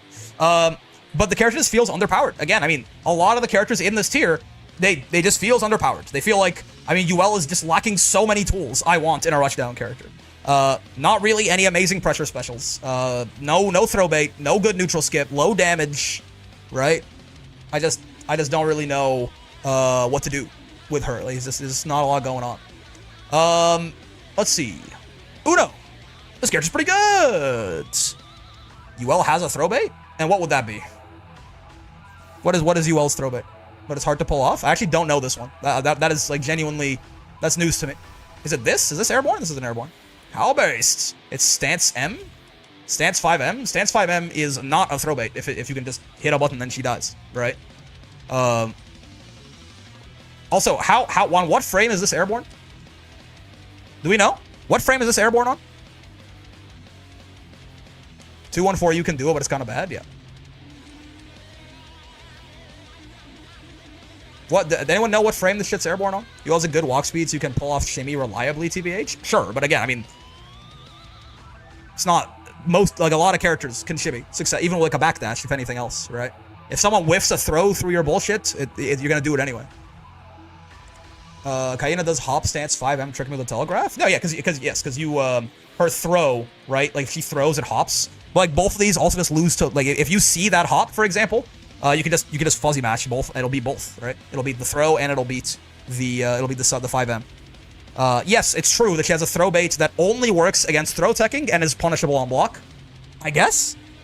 But, like, yeah, right? And there's also incredibly low reward most of the time. Because, I mean, I don't think it's gonna counter hit your throw most of the time, right? It's gonna be like a punish. So, like, maybe if he does counter hit, she'll get pretty good damage, right? But again, if she doesn't, it's like 1400 damage into nothing. Something you have to be paying a lot of attention to how they tech, but the counter hit reward is real good. I mean, I'm sure. I know she can do, like, what is it? She does, like, bonk into stance 2H. You got stance 2H off this shit? I don't think you do, right? Stance 2L, 2H, something like that. But, like, I don't think so. No, I don't. No, she does. She doesn't have. Those who is still down can answer the airborne. Fair. But she doesn't have a throw bait. I don't think. Even if she... The most generous reading is UL has a throw bait that only works against one of the techs with setup that's punishable on block and half the time has no rewards. She can have a better throw bait, considering she has nothing else either, right? Eustace. This character has now again become a big question mark for me, because I don't... Post buffs, I still am not fully sure what his buffs did to him. But I feel like he's just a pretty fucking solid zoner now, right? He's just a pretty fucking solid zoner, right? You forgot Pringles? Okay, Uno Eustace, don't let me forget. Uno, let's talk about Uno. Fuck. I'm getting lost in the sauce, man. We'll get Eustace on here, too. Uno's simple, right? Uno's a simple one. Uno, 1, is the game's premier anti-zoner. Him or 2B, probably. I would probably say him. Uno is the game's premier anti-zoner. Rakshasa is an amazing tool. This is one of, like, Metera's, like, few losing matchups, I would probably say, is Honore/Uno right here. His buttons are pretty good, though he has the same Zeta weakness, where his buttons are big and slow. Big is nice, right? You transient interval on frame 14. What do you know? Wow, I guess the thing is fucked. Still though, I've definitely seen it be used as a reaction fireball punish consistently, right? But anyway, so big, right? Big slow buttons is nice for the mid range, but obviously can hurt him on defense. There's a lot of things that Uno just can't punish, that like only him and Zeta can't punish. He has a very good throw bait in this dive kick as well. This, you know, high reward, plus on block, fast enough to catch both techs. Very, very nice for Uno. He's very hard to anti-air. He's very tricksy because he has so many different ways to change his air momentum, whether it's this, whether it's parrying in the air, whether it's doing his dive kick, right? Whether it's like doing fucking something like that and changing his trajectory. Very fucked up to try and anti-air this guy in any way, shape, or form. He does pretty solid damage, though some of his combos can be a little tricky because like in the mid screen you need to do like a 1-frame link to get like a conversion off of this reliably. Like if you do this, his damage off of like an auto combo is actually pretty good, right? But this is tough to do, right? This is something you can like, for this being like his BMB, yeah, right there. Like you can hold that against him, but like that's pretty solid, right? Meterless carry, meterless damage. That's pretty fucking good. I don't know if this is true. I've used it to get out of the Belial H Fireball Pinwheel gap. Interesting. I mean, that would have to be frame 7 then. Maybe this moves out of the way in time. Besides that, yeah, he's just super well-rounded, right? Very good. Like, he can kind of zone himself with Rakshasa. He can anti-zone very well. He can neutral skip very well with all of his different air approach options, and also the fact that he can just, like, you know, dash out of this if he wants, if you start respecting the projectiles and things like that. This also is a pretty good neutral skip. That is just, like, plus on block, right? Plus on block, hard to fuck with. You can, like, throw it or DP it on the way in, but if he wants, he just has a quick plus on block neutral skip to throw out as well. And then in the corner, his pressure is very good. His damage is quite high. He converts pretty well. I will say one thing is he does struggle a little bit at, like, the tip Grand Blue Zone range, because, like, stuff like this stops working, right? So, like, that is certainly a bit of a knock on him, as he has to be a little closer to get stuff like that reliably. But, you know, it still works. He can M parry to close the gap. Yep, if you're zoning him out. His 5U is also high risk, but very high reward. This is just like a higher risk, higher reward version of Sora's 5U. The armor starts up on frame 5, but again, if he parries this, he gets a full combo. His parry itself is also very good, and also it's a DP that's not on forward, right? Uno cannot let go of blocking and still do this parry, which is very nice. That might seem like a minor thing, but Uno can DP without letting go of block. Very, very nice for him, right? Zeta has a similar thing. I think Rhapsody's on back, which is very nice for both of them, right? So he's just good. He's just solid, right? The character just is solid across the board. If there's weaknesses for him, he's slow, and his buttons are slow. His far H is slow. His far M is slow. His 2M is slow, right? His far L is normal, by the way. It's quite nice. And this leads to him having some problems on defense occasionally, and also there are certain things that he just can't punish. But besides that, the character is just very good, right? Very, very strong is this Uno fella right here. Seox is an interesting one. I feel like I'm kind of souring on him the more that I think about it. I'm not super sure with him. Oh, Eustace. Fuck, Eustace. Kind of similar to Uno, right? Similar. Thank you. Cat top one. This is not ordered really. If you wanted to, honestly, if you wanted to put any of these three, I don't know about Lowain. If you want to put any of these three, it would probably be reasonable in my eyes. But yeah, so Eustace is kind of a similar character to Uno, where like he can zone. Certainly, I mean he's leaning heavier on zoning than Uno is, certainly. But he can zone pretty well. He can anti-zone pretty well because of how good his charge fireballs are in Fireball Wars. This light charge fireball is incredibly fast for what it is, considering it's a U fireball clash level move that doesn't cost any fucking money, man. He just does it for free, right? He controls a lot of the screen with slow kill and U slow kill especially. So he's quite competent from full screen. His grenades are also very nice neutral skips for him, right? Kind of similar to what Uno's got going on. Like a well-spaced grenade from Eustace is just a free invitation for him to move in. And then he really does just have some pretty nasty bullshit going on in the corner right here, right? Obviously, he's got U grenades and all of the sort of 50-50s off of that, I will say. I still am not sure. To my understanding, there is not necessarily a real 50-50 off U grenade, though I could be wrong. There might be. Eustace is a huge lab monster character, so I know that there's some stuff that could be figured out. But I know like what I knew before is that he had this like auto combo into low, and then auto combo overheads, and then 2 hits of auto combo into this hit on the exact same frame, right? You went airborne frame 5 to 16, got the answer. Yeah, it's not great, man. Again, I mean, you know, for most things that beat throw, like you'd want them to, like a jumping move, for example, is throw in vuln frame 1. It's a similar problem that Sora's 2-2U has, except it only beats one of the techs, and it's punishable on block. Now, I know Sora's 2-2U costs 50 meter, but like, and it's always high reward too if it hits. But yeah, so I don't know that he could explode Green Nade early. I think it's with any of the Flamex stuff, right? But I don't think Eustace has a real 50-50 off U grenade. I could be wrong. Again, this is a huge lab monster character. Even without that, it's just like the amount of choice, like it is still, it's a really fucked up like mental stack situation, right? He can do a lot of different things to you, and all of them are going to lead into pretty big damage. Even his throw, he's not going to combo off throw, right? But he does get 35-50, right? Strike throw, that's fair, that's fair. He does get 35-50 off throw, which is pretty good, right? Pretty solid. So this situation is pretty nasty. He can do a lot of fucked up stuff with his Rekka too, and they also gave him like a consistent launcher now, with, you know, this being a real launcher that works in his combos, the close combat. You can extend off this, where before he had to do like 5U into whatever, right? So his corner pressure is pretty good, I would say, right? And the big weaknesses that I would probably ascribe to Eustace, if anything, is that his defensive reward has always kind of been the example of like bad defensive reward that I use in the video game, where this character really doesn't get very much of any. I mean, mid-screen, I think you can get a little bit more these days. You can get like this, right? Which is pretty good carry, which is nice. Maybe you could have always have done that. I'm not sure. Maybe it's a little bit more carry because it launches, right? The fact that you get bonk into bonk. I thought that with a lot of the stuff, they would have buffed his meterless mid-screen. Doesn't seem they did. And Eustace has no meaningful way to extend his combos with meter either. You can side swap with UDP. Wait, actually? Off of what? Oh, you're talking about like just hitting a UDP into side swapping? Like this into like side swap? Because like everyone can do that, no? It's like what every character can do in the video game with their UDP. Or am I missing something? But yeah, so zoners don't need mid-screen. Wrong. Save jump. He already gets crouch confirms? True, yes. On crouching, he gets this into, I mean, whatever. I don't know the combo, but it's going to be a lot, right? Eustace's mid-screen is very good. Many can't. They can't side swap on their UDPs. Save jumps is one thing. Who doesn't side swap on their UDP? Everyone who gets a save jump can give up the save jump for a side swap if they choose. I guess a side swap and a save jump is pretty nice, but like, still. Really? We're gonna, like, this? Oh, fuck. Apparently not.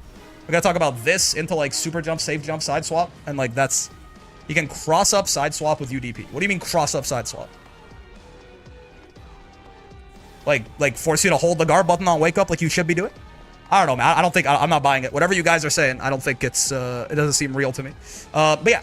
I mean, having mid-screen matters. One, because again, most of the hits you find in this game are not going to be in the corner. And two, your mid-screen, especially like your full, like, back-to-the-wall mid-screen, is also your defensive reward, right? So it absolutely matters. The idea that zoners don't need mid-screen. I mean, side swap while keeping their turn? Keeping their turn, probably most can do, right? Ladiva or Vas can't side swap? Vas can. He can side swap off you tackle. Well, he can't side swap on his command grab. Can he? Maybe not, but... Would it kill people to elaborate on what they say? Yeah. UDP side swaps? How? I assume they mean... I mean, it doesn't look like... I assume they mean that he can super jump and, like, safe jump, like, side swap and still... No? Okay. It must be a roll, then. Command grab sends him too far? Yeah. Might be a Vasaraga specific problem. Or Ladiva specific problem, right? Ladiva can't do it either. How does he side swap? I'm confused. How plus is he on this bitch? He's plus 46, so he can't. He can? Am I missing something? I mean, it's not like... It's not meaningful either way. Even if he can... First off, he can't, it looks like. You can safe jump cross up after. No? Am I crazy? Like, if I jump right away, I'm even. No?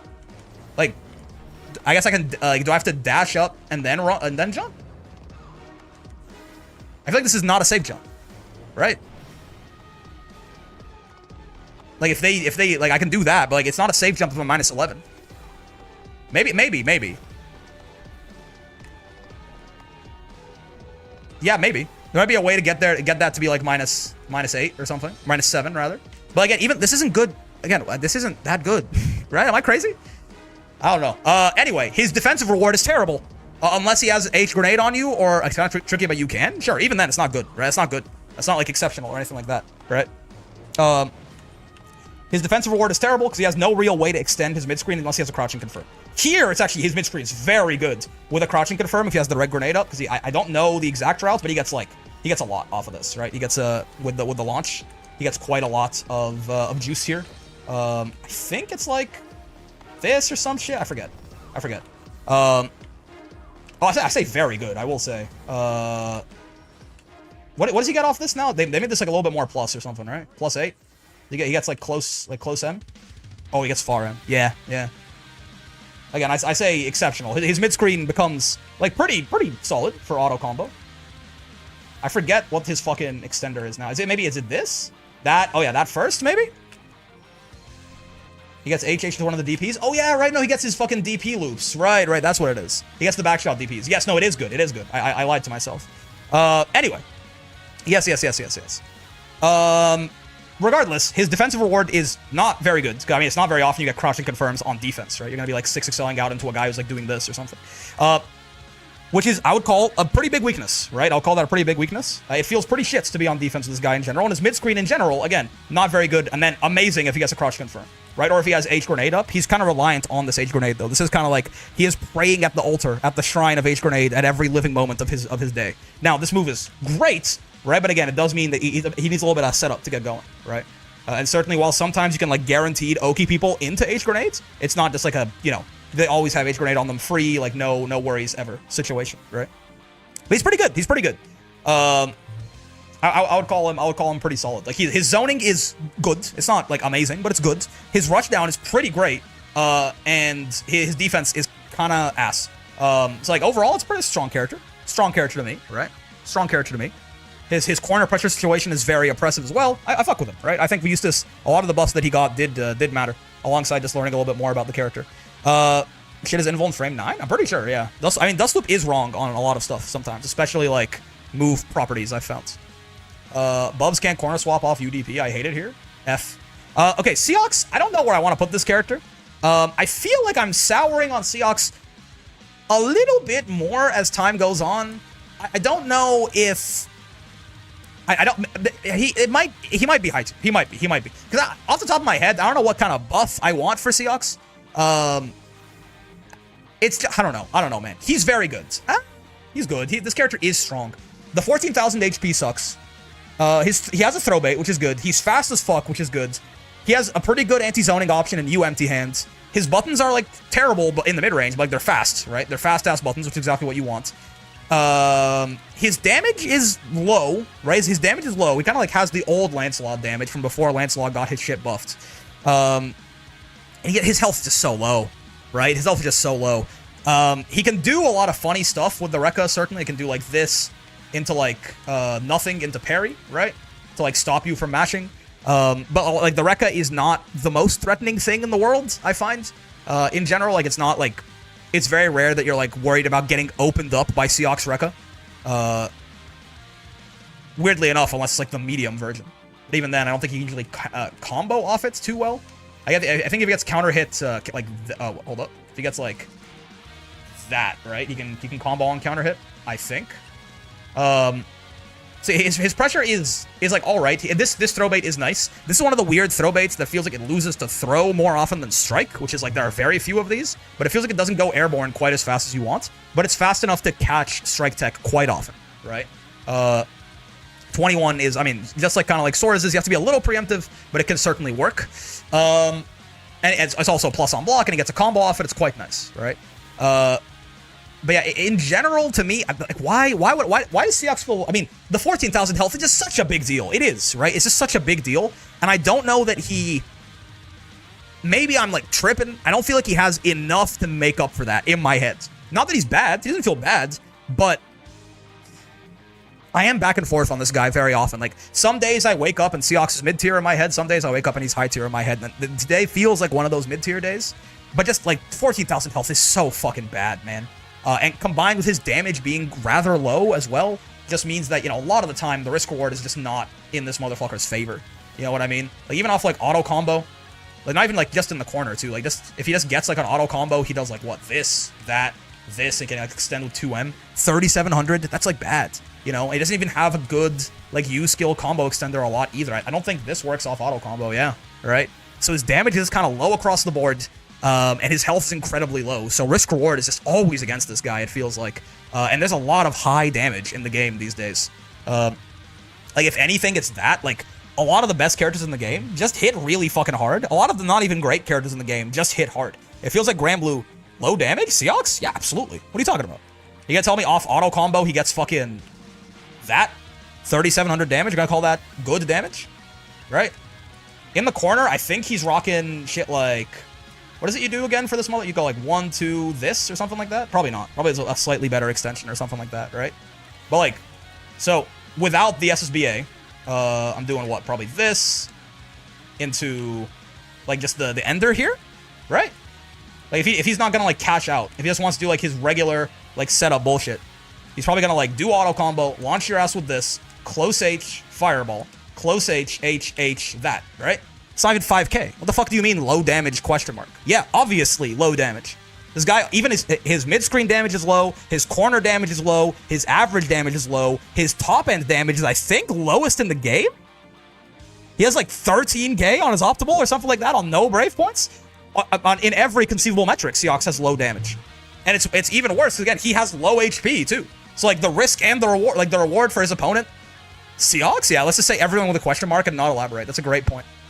So, no, his damage is absolutely low. What the fuck do you think damage looks like in this game? Can Seox not kill you from full at 0 BP? He can't even kill himself from full at 0 BP, to my understanding. Right? Like, he can't even kill himself from full at 0 BP. And that's not like TOD is the most important thing. But, like, even his average damage is low, his mid-screen damage is low, his metered mid-screen damage is low, his corner damage is low, his metered corner damage is low. Yeah, it's low everywhere. Again, you have to know, like, what context for, like, the game. And, yeah, 4.9k for his, like, looping route is bad. It's not good. Right? And again, if he wants to cash out, like he gets auto combo. Like a medium auto combo is like usually where I start off a lot of this, is because like, you know, relatively like normal starter. Probably do like that. I don't know. I mean, this is like 77. It's not the worst. It's not the worst. Shadow Moses, second floor basement. Yeah, exactly. 7,600. I mean, for SBA, I guess. I don't even know that there's really a way for him to extend his combos like a little bit of meter either, right? Like if he wants to just like spend a little bit of meter, yeah, I don't know. I think nothing was just trolling. That's fine. But yeah, so low damage, lowest HP in the game besides Abel. I'm barely going to be able to stay up for your Vira placement. Okay, I am going to start moving because we have too many characters to go through. And also a lot of these I think are ones that are relatively well-trodden. So, Grand Blue Fantasy Relink? Yeah.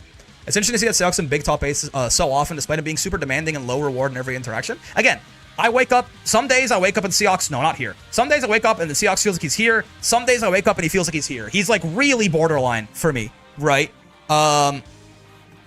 Because again, he's the fastest character in the game. Empty Hand is a very good anti-zoning tool, which is quite nice, especially, you know, in with Metera running around and things like Empty Hand in particular, right? His parry is pretty silly.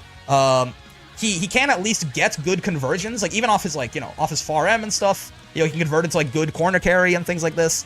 But it's just the health, man. It's just the health, right? He's certainly better than Jeta, though. I don't think so. It's just the health, man. Like lowest damage in the game on Ferry are probably his lowest damage in the game. But like basically the lowest damage in the game with 14,000 health. The risk reward just feels too rough for him. You know, and Abel obviously has lower HP effectively too. But Vira, this character's pretty fucking good now, man. This character's good. This character is just you know, Catalina with upside sometimes. But when she doesn't have that upside, she's worse Catalina. You know what I mean? Vira, I mean, really, just her being able to do this and get into install way easier is just a big deal. Because install Vira is amazing. Install Vira is Catalina with upside. As far as, you know, it's just rush down Catalina, who's better than Catalina. Better than Catalina, certainly have the rush down and has better mid-screen, like gets Cat's metered corner carry meterless, gets Cat's metered damage meterless, right? This character is insane. This is better Catalina. But he's still, like, even still, a lot of the time, she's going to be stuck here. This form also got better in the patch, though, right? Because she can finally convert off her tip range Grand Blue Zone normals, which is quite nice, right? Used to be that because of how Darkane works, right? Because of how Darkane works, she couldn't, like, convert from max range here without, she had to spend, like, meter to do it, which was really rough for a character who, you know, Vira is weird. She's a little weird in that she has the normals of one of these, like, defensive style mid-range characters, but she doesn't have a fireball, right? So she's much more rush down oriented.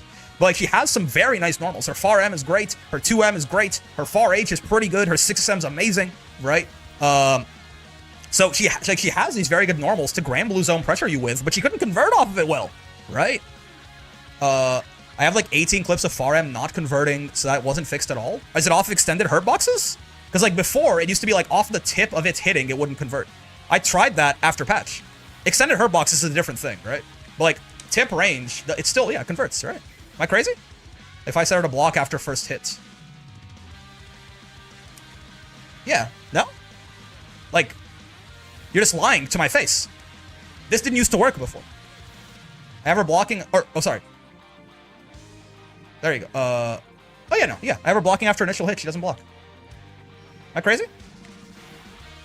Like, tip range, this didn't used to work. The first hit will whiff sometimes, that's why you only see 5 hits. But no, the fix absolutely worked. The fix did exactly what it said on the tin. Counter hit 6XL, counter hit 6XL hit, and extended Hurtbox far M hits 236H whiffs. Counter hit 6XL hit and extended Hurtbox far M hit. Yeah, okay, extended Hurtbox far M is a little, I mean, sure, yeah, that's the next level. That was not the problem, right? It was the fact, what? Yeah, no, what? Yeah, no, the fix absolutely worked. It did exactly what it was supposed to do, which was let her convert off the max range of her button. Being able to convert off, like, if Catalina, like, far H's, and I, like, extended Hurtbox punish her, that's not surprising, right? That's not surprising she can't do that, right? Like, most characters can't do that well. I mean, she could do that, right? She could do that, for sure, but, like... the Hurtbox wasn't extended after 6XL. What do you mean by this? You mean, like, if you counter-hit a person who's 6XLing in? Is that what you're talking about? You know, they say generosity. Yo, Xander, thanks for the gift. Thing that separates us from like, if Catalina 6XLs in and I counter-hit her with this? Because, again, the fix did 6XL catches an extended Hurtbox, far M will hit afterwards, but the 236H after said far M misses? So it's the same thing, right? It's just like, we're just talking about punishing an extended Hurtbox again. Right? So you're saying 6XL punishes... You're saying 6XL punishes an extended Hurtbox, and then far M will still reach, but 236H won't. Is that what you're saying? You hit 6XL, they go into hit state, there's no longer extended Hurtbox for the far M to hit? Isn't that like... Wait, what? It's not expect... Like, yeah, okay, if the fix works. I don't... again, the problem with Vira was not that she couldn't fucking do it from extended Hurtboxes. It was that even at max range of her normal far M, it didn't work. It works now. Check Discord? Sure. Yeah. Let me see, because I am curious as to what you mean. Let me see. What are you talking about here?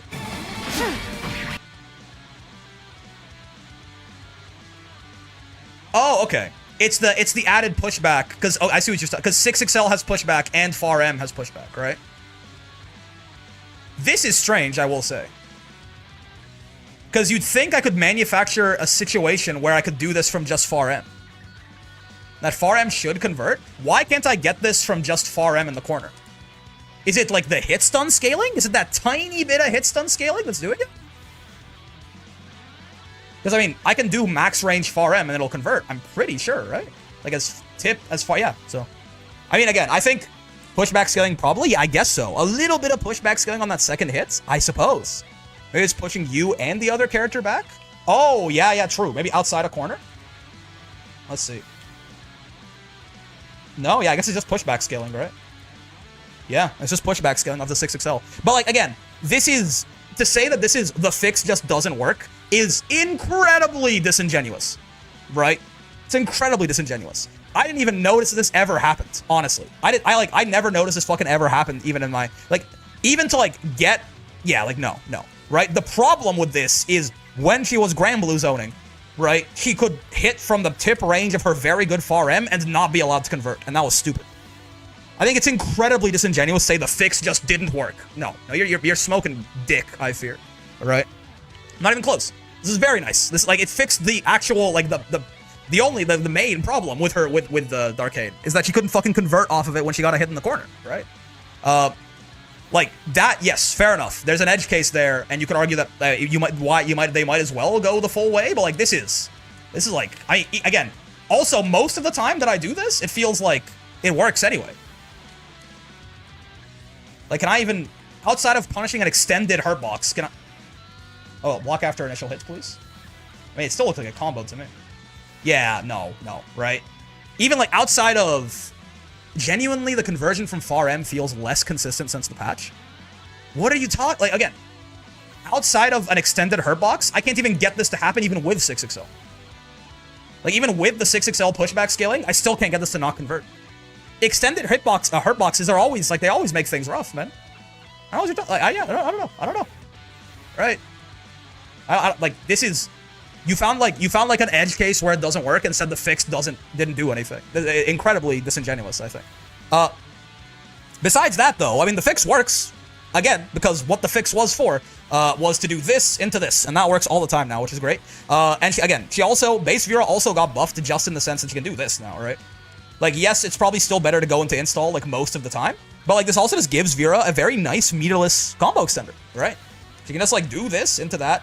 And probably, like, it's like, again, worse, because Catalina's auto combo carries you so far. But this gave her, like, you know, a worse version of, like, and also it's slower, right? So Catalina will still get her extension in, like, more situations. But, like, this gave her, like, a worse version of, like, Catalina's crumple extender in the mid-screen, right? This shit's kind of dope. Very nice for her. And it can make it so, you know, she can find, like, kills in these situations much more often than she used to. She's still not going to be, like, doing the most damage in the world or anything like that. But, like, base Vira can much more consistently find extensions like this into, like, pretty good damage, actually, right? That's pretty fucking solid. It's actually be better than Catalina because she gets 668. Yeah, but the thing with Catalina is it's 16 frames, right? So it works off, like, non-counter hit far L. This is, like, 20, so she needs, like, a counter hits medium or something else. But yeah, like, that's a really nice buff to base Vira. It makes, in general, one of the problems with base Vira was that her mid-screen kind of sucked. Because her buttons were already good, right? Her buttons have always, like, they're good. They don't change at all. Her buttons are good. She's fast, right? She can struggle with zoning, for sure, because she doesn't have a fireball or, like, a good anti-zoning tool. Scarlet Oath can kind of do it, but mostly when she's in install. Right? So, she's fast, she has good buttons. Base Vira still does, like, decent damage, by the way, especially post-patch. Like, you know, meterless auto combo damage, this is lackluster, to be sure, right? 3400 is kind of whatever, but the corner carry, you know, it's alright. It's alright, like, it's not the worst. And then meter, she actually has, like, pretty good damage now, right? It's pretty decent, right? Pretty decent, like, combination of, like, damage and carry. With 668, you get, yeah, like, 5k and most of the corner. Pretty good. And if you do it twice, you get even more, right? 6 extra frames on her file still jokes. Yeah, her buttons are great, right? Base Vira also just has always done, like, pretty good damage in the corner, right? You've always been able to do something like auto combo, bonk, H, this, that, like 1, 2 DP or something like that. 5700, it's not like it's the best or anything like that. But, like, it's pretty solid considering this is the lower damage version of her, right? This is, like, somewhere on, like, the middle end of, like, average damage, right? It's not that bad. It's really not that bad. So, like, base Vira already was, like, pretty decent damage in the corner. Base form SBA does no damage. Yes, that's true. That is one thing. I mean, they did make it at least a little bit more rewarding to use base form SBA because they made it, like, the cooldown refresh for what it's worth. But yes, it's true, right? Her SBA is, like, the worst combo super in the video game because it does no damage, and, like a lot of the times if you just, like, end the combo like you would for most supers, it's just ass, right? It's complete and utter garbage. But at the very least, they did make it so it's a cooldown refresh, and I know there are some, like, sort of interesting setups that Vira can do with that. At the very least, she just has her cooldowns back. But, like, that does 800 damage. It's pathetic, right? It's pathetic.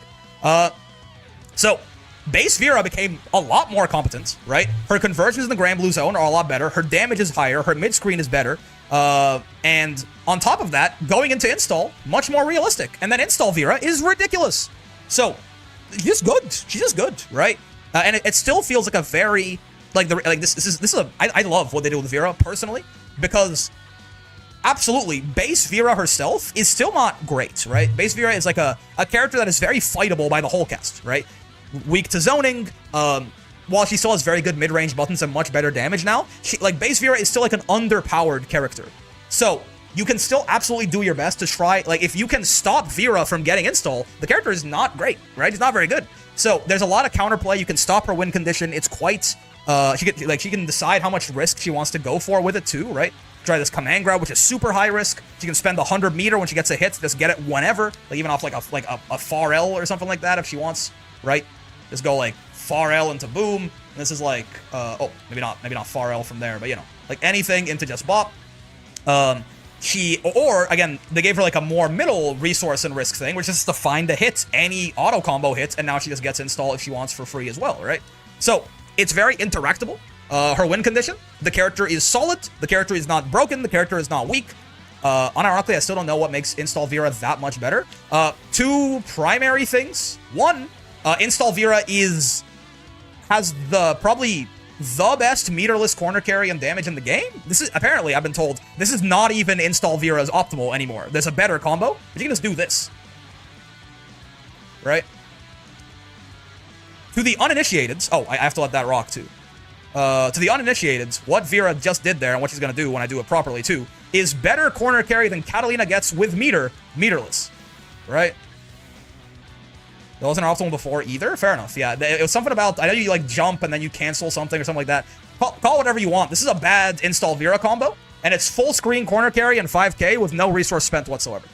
Right? That's a big thing, is that install Vira just has the best meterless carry in the video game. And I think she even gets this off like her far M at a lot of distances. It's like a little worse, right? It's a little worse. You have to go like boom, like far M into this, into like bop, into like bonk or something like that. Which is, you know, worse damage, still damn near full screen carry, still not optimal, and still completely resourceless, right? You can hold 6U after auto combo, hold guard, falling jam, 5H into EX214H. It's ridiculous. Yeah. So again, right? Like, and both of these are bad install Vira combos. So I would say having the best like meterless carry and damage in the game in the mid screen or with her back to the wall, that's pretty fucking good. She gets again, the best characters in the game get spending meter. She gets for nothing at all.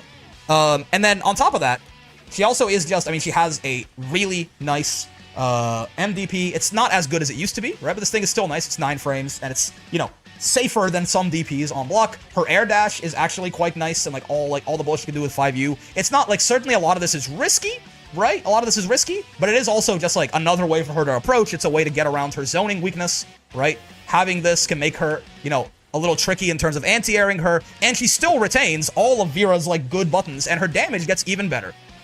So, you know, install Vira is just the GOAT.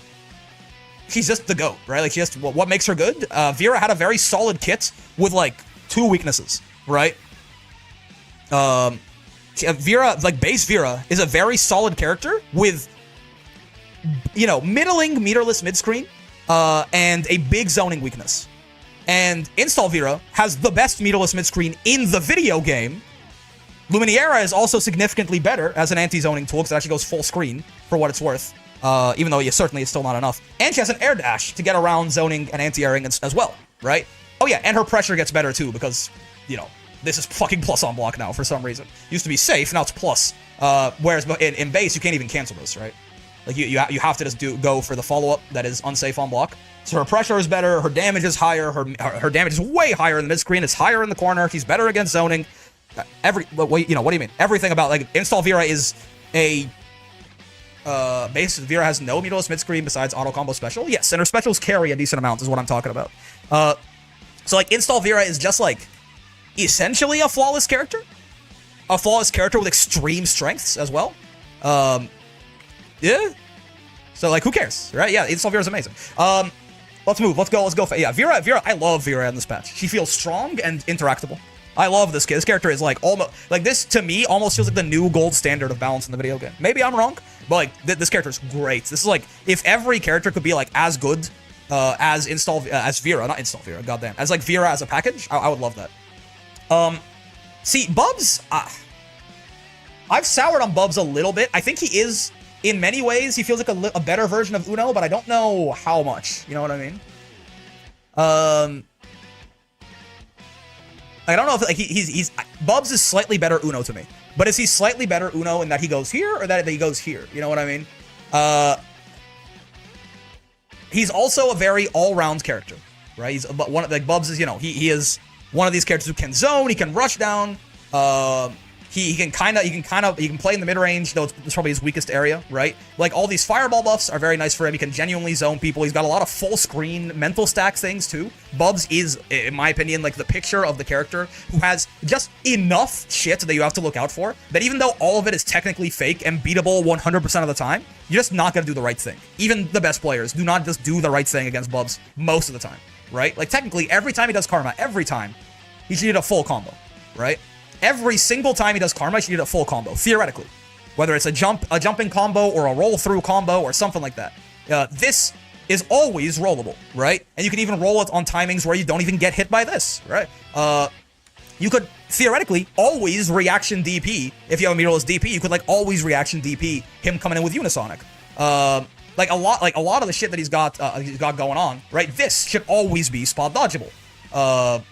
You know, all of like this sort of like the different checks on this and this and this at all their different levels of charge, you know, all of these, theoretically, also beatable. That's like 8 things that I just listed off.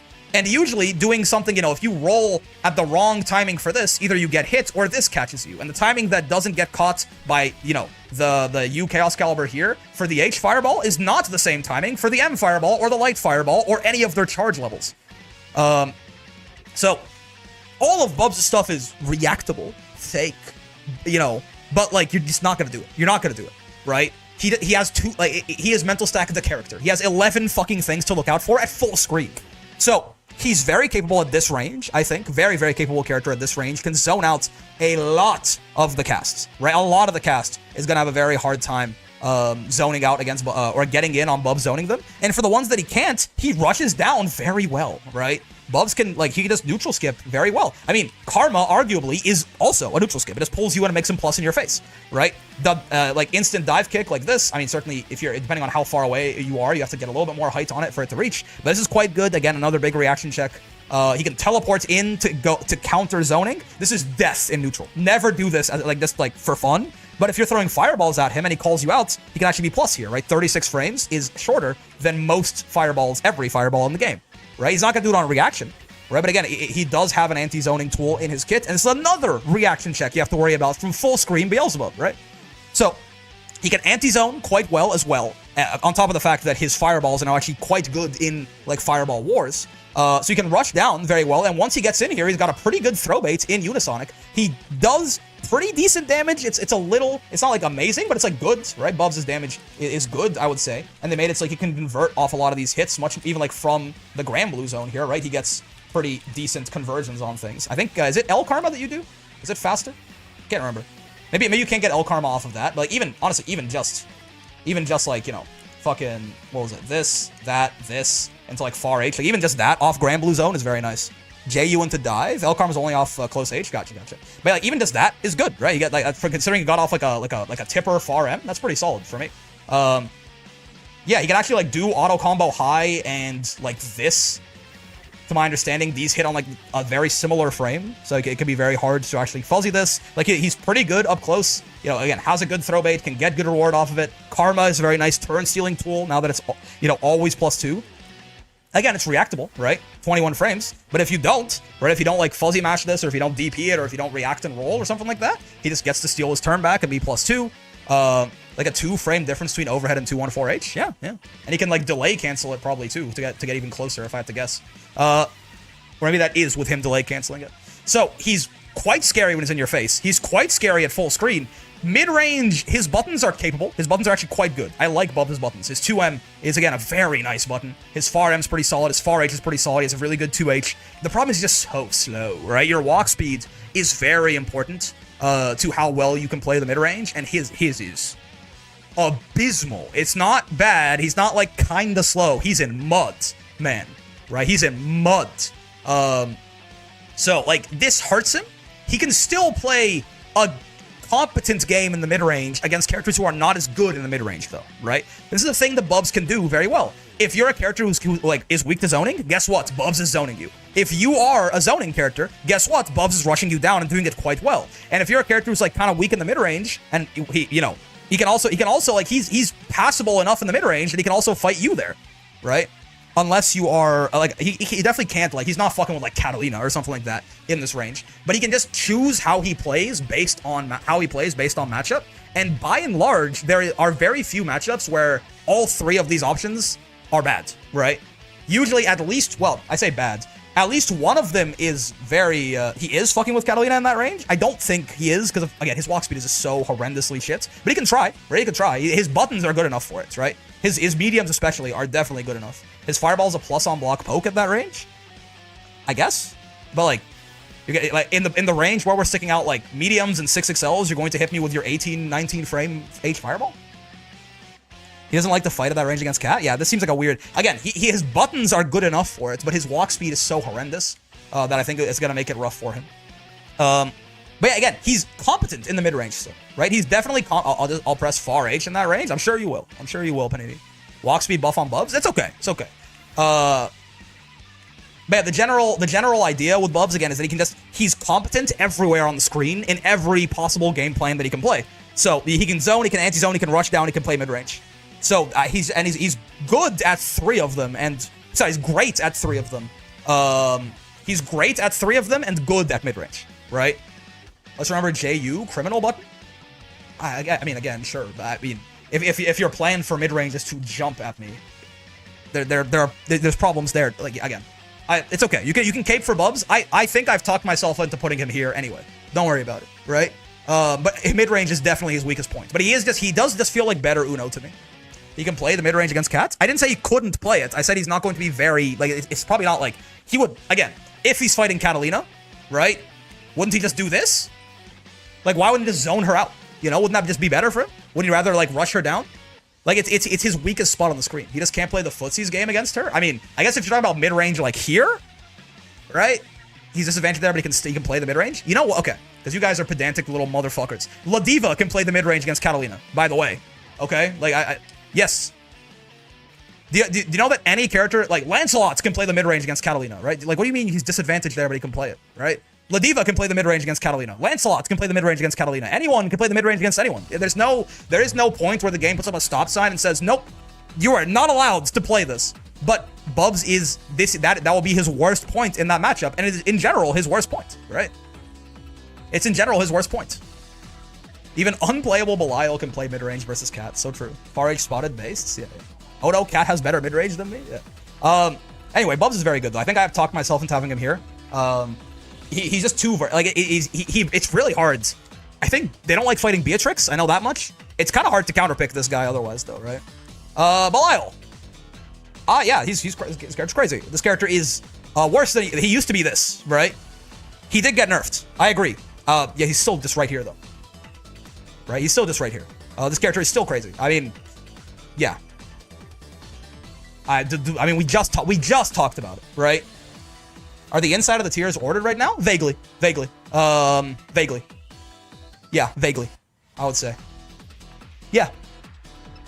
Close enough. Close enough.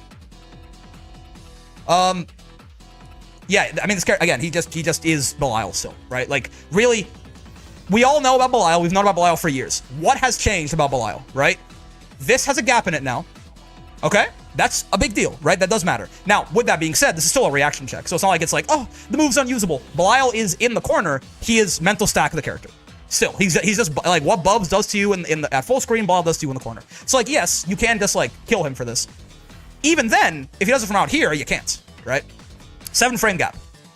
7 frame gap. So you can't, like, if Belial chooses to do this from out here, he can still just use the fireball for even more plus frames. And, you know, a lot of characters, unless you have, like, a really big 7 frame medium, you're not getting out of this, right? So it's still, like, that does matter, though. This move is worse, right? It's also not plus point blank, which also matters, right? And he can't get 3 2Ms in a row anymore, right? He only gets 2 2Ms in a row here. Now, this is, again, certainly a nerf, but it also kind of comes with the slight benefit that Belial can, like, because of the pushback on this, he can end up sometimes, like, spacing trapping off of this a little bit better than he used to be able to, right? Like, you try, like, he gets pushed out, you try to do something, you get murdered for it. Wasn't it 8? We talking about? It's a 7 frame gap, I think, in this fireball, if that's what you're referring to. I believe it's, we can try. Bubs has an 8 frame far end. Let's see if he trades with Belial. You might be right.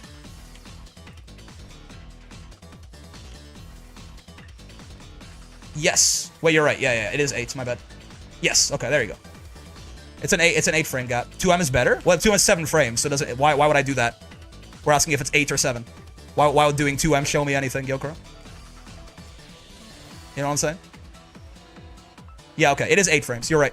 Because I assume if I do something 9, like if we get like Catalina in here and do her far H or something, then it's not gonna work. Becomes better to interrupt. Yeah, but that's not what I'm talking about, man. People listen to the stream with the fucking audio off sometimes, I swear. Yeah, it's 8 frames. So yeah, again, still, like that matters. That is a nerf that matters to Belial. But the move is still good, and it's still mental stack, right? And then again, 2M, right? 2M is a good move. It's an amazing move still, but he can't get 3 of them anymore. So like, I mean, the fact that he ever got 3 of them was ridiculous. This is still the best plus on block 2M in the game, and one of the best 2Ms in the game, point blank, right? So like, otherwise, nothing else about this motherfucker is nerfed. You Fireball is buffed, I swear to fucking God. This move is buffed at every range except full screen, which why were you ever blocking this full screen? And, oh, his 5U is nerfed as well. His 5U is nerfed, right? Though, again, it's more of a, it made it, like, matchup specific before, where people could throw punish him. Now everyone can do it. That's nice, right? But again, this is, I think, less of a big deal than I think, personally.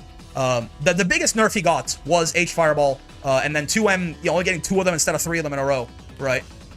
Oh yeah, true. Far H doesn't proximity guard from as far, so you can walk out of it. Unironically, pretty big. It matters. It doesn't not matter. Maybe I'm just ass. I don't think it's. I mean, I don't know. I think it's still probably fun, right?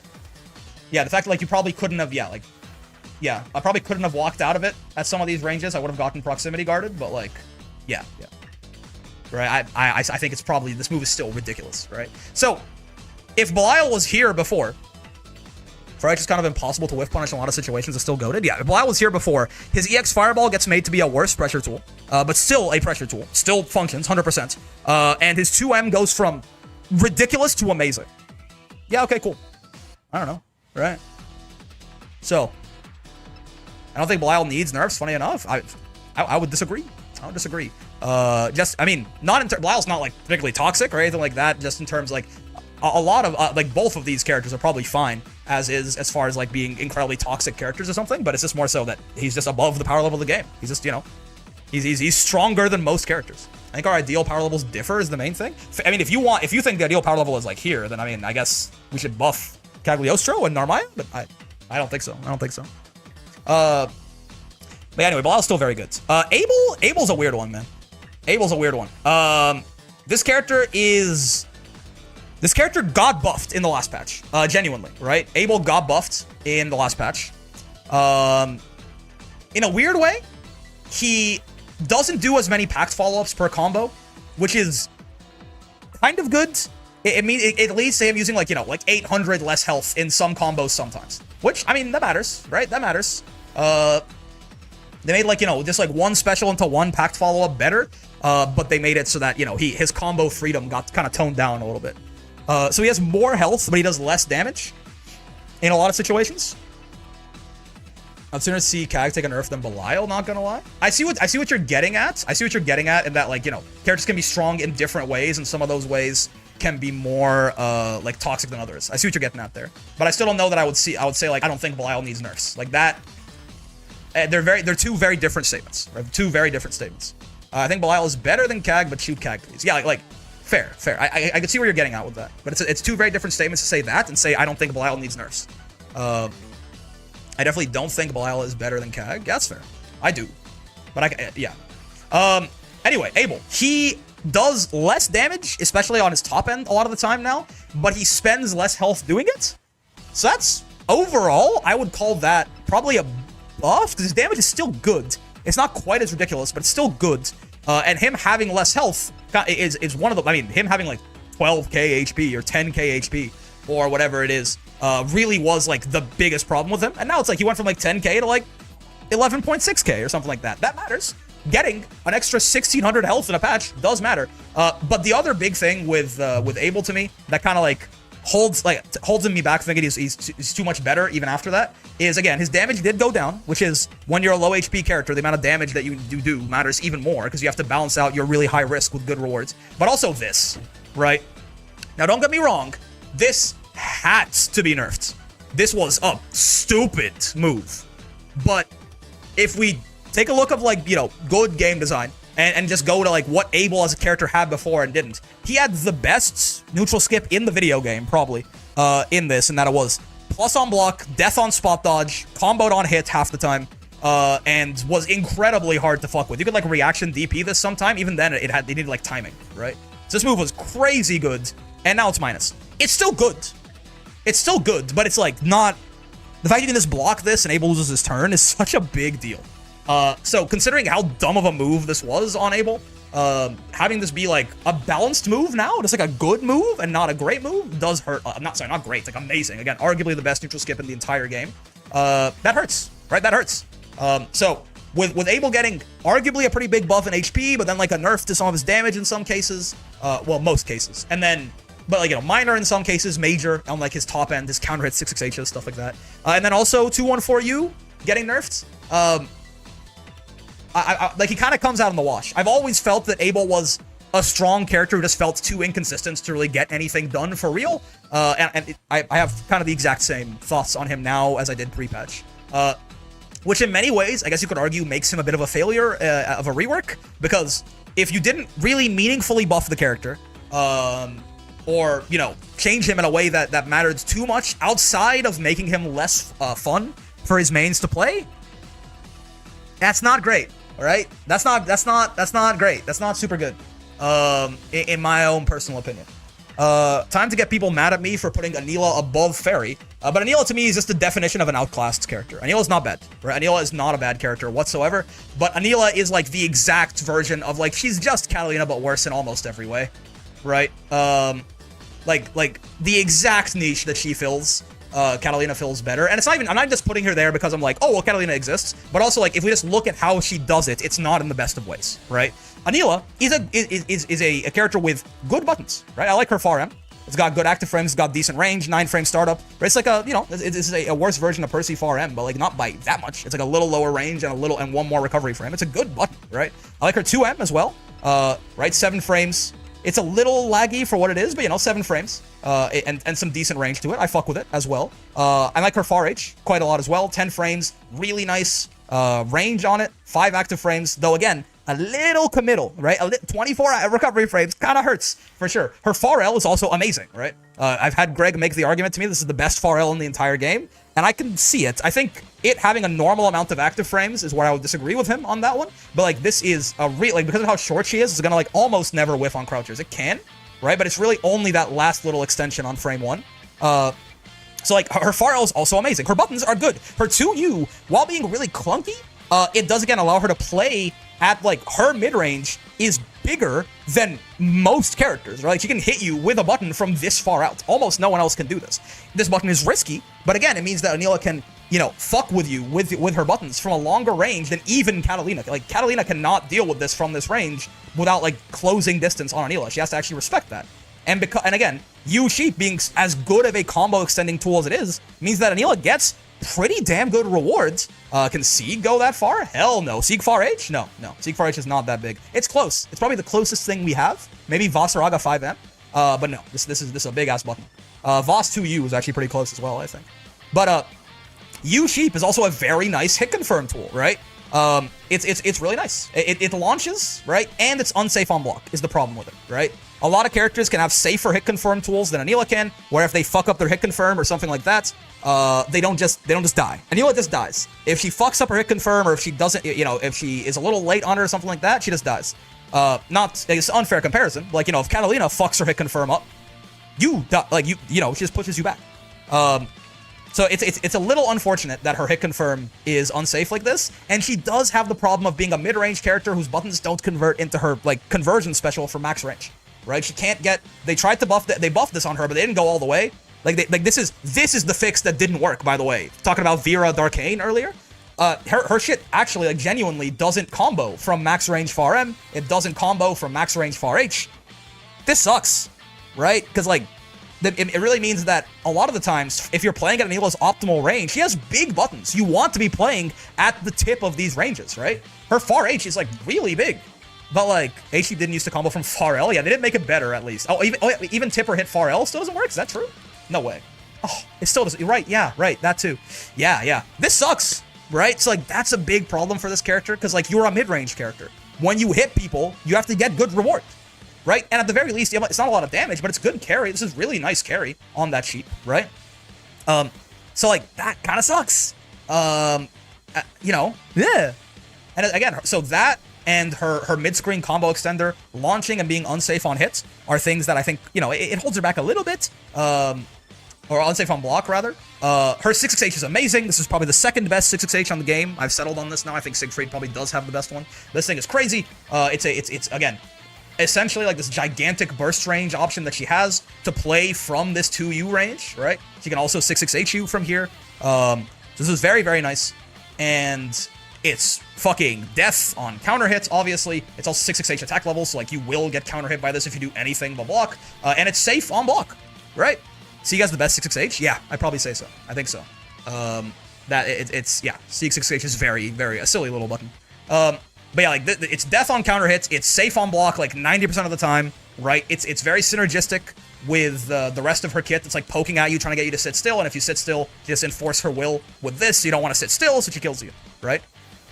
Enlighten me. I don't know anything about a 6/6H. When we get there. So I like this. I like this button a lot. Her hop is mostly a tool to just give her a bunch of save jumps, and it's quite good at that, right? Otherwise, I mean, Anila is a pretty standard character. Otherwise, her general, like her damage, 5k, 5.1k into save jump is, it's a little low for sure, right? It's a little low. It's not horrible. It's a little low. And her top end damage is very not good, right? Her top end damage is really quite depressing, but her average damage isn't so bad. And her mid screen, because of the existence of this U sheep fella, it's also really not that bad, right? You get like decent carry, decent damage, and off certain hits, it's even better, right? If she wants more carry, I think 6/6H as an ender is usually even better than the second U sheep. But her mid screen is pretty decent with her back to the wall with some meter. Without meter, I mean, again, she just gets this, which is not super enlightening for sure. Yeah. Oh, she has also probably like one of the best 2Hs in the entire game. Doesn't reach as high as some of like the real goats, like Siegfried and stuff like that. But it reaches very far out in front of her, which I really fuck with, right? This catches. Again, this is the only 2H I've ever had, like, actively catch a Vira backdashing and install. This thing reaches so far out in front of her, it's crazy, right? So it's a very nice, like, defensive 2H for a person jumping in on you. Really hard to get past this thing. And she converts into, like, pretty good anti-air damage, too, right? So, like, in general, this character, like, she's got a lot of very solid options for being a mid-range character. Her only problem, right, is that, well, two things. They didn't let her convert properly off of her buttons at max range, which is like a problem. That's where I want to fucking be. They gave Vira, or Jeta rather, a buff that lets her convert from outside of the max range of her normals, and Anila can't get it from just the range of her normals. And then besides that, her damage is a little low, and some of her buttons are a little committal, right? But this character's good, right? She's good. She's just fundamental flaws in how she plays her game plan make her feel like it's not just Catalina. Almost any of these defensive Shotos do what she does just a little better. Now, with that said, though, all you have to do is, like, make her shit confirm from max range, right? Make her shit confirm from max range. Excuse me, goddamn. Make her shit confirm from max range, like, take, like, a little bit of recovery off of some of these buttons, and this character, like, immediately goes here, right? This character, like, jumps, like, somewhere here immediately, right? The idea that this character is, like, not even, like, bottom one, but this character is even in the discussion for a worst character in the game is absurd to me. Like, this was one of the, like, this is one of the ones that I feel the most out of step with like people who play this game and talk about this game. It's ridiculous. Anila needs a little bit of help, but like this character's better than your fucking Oshi, man.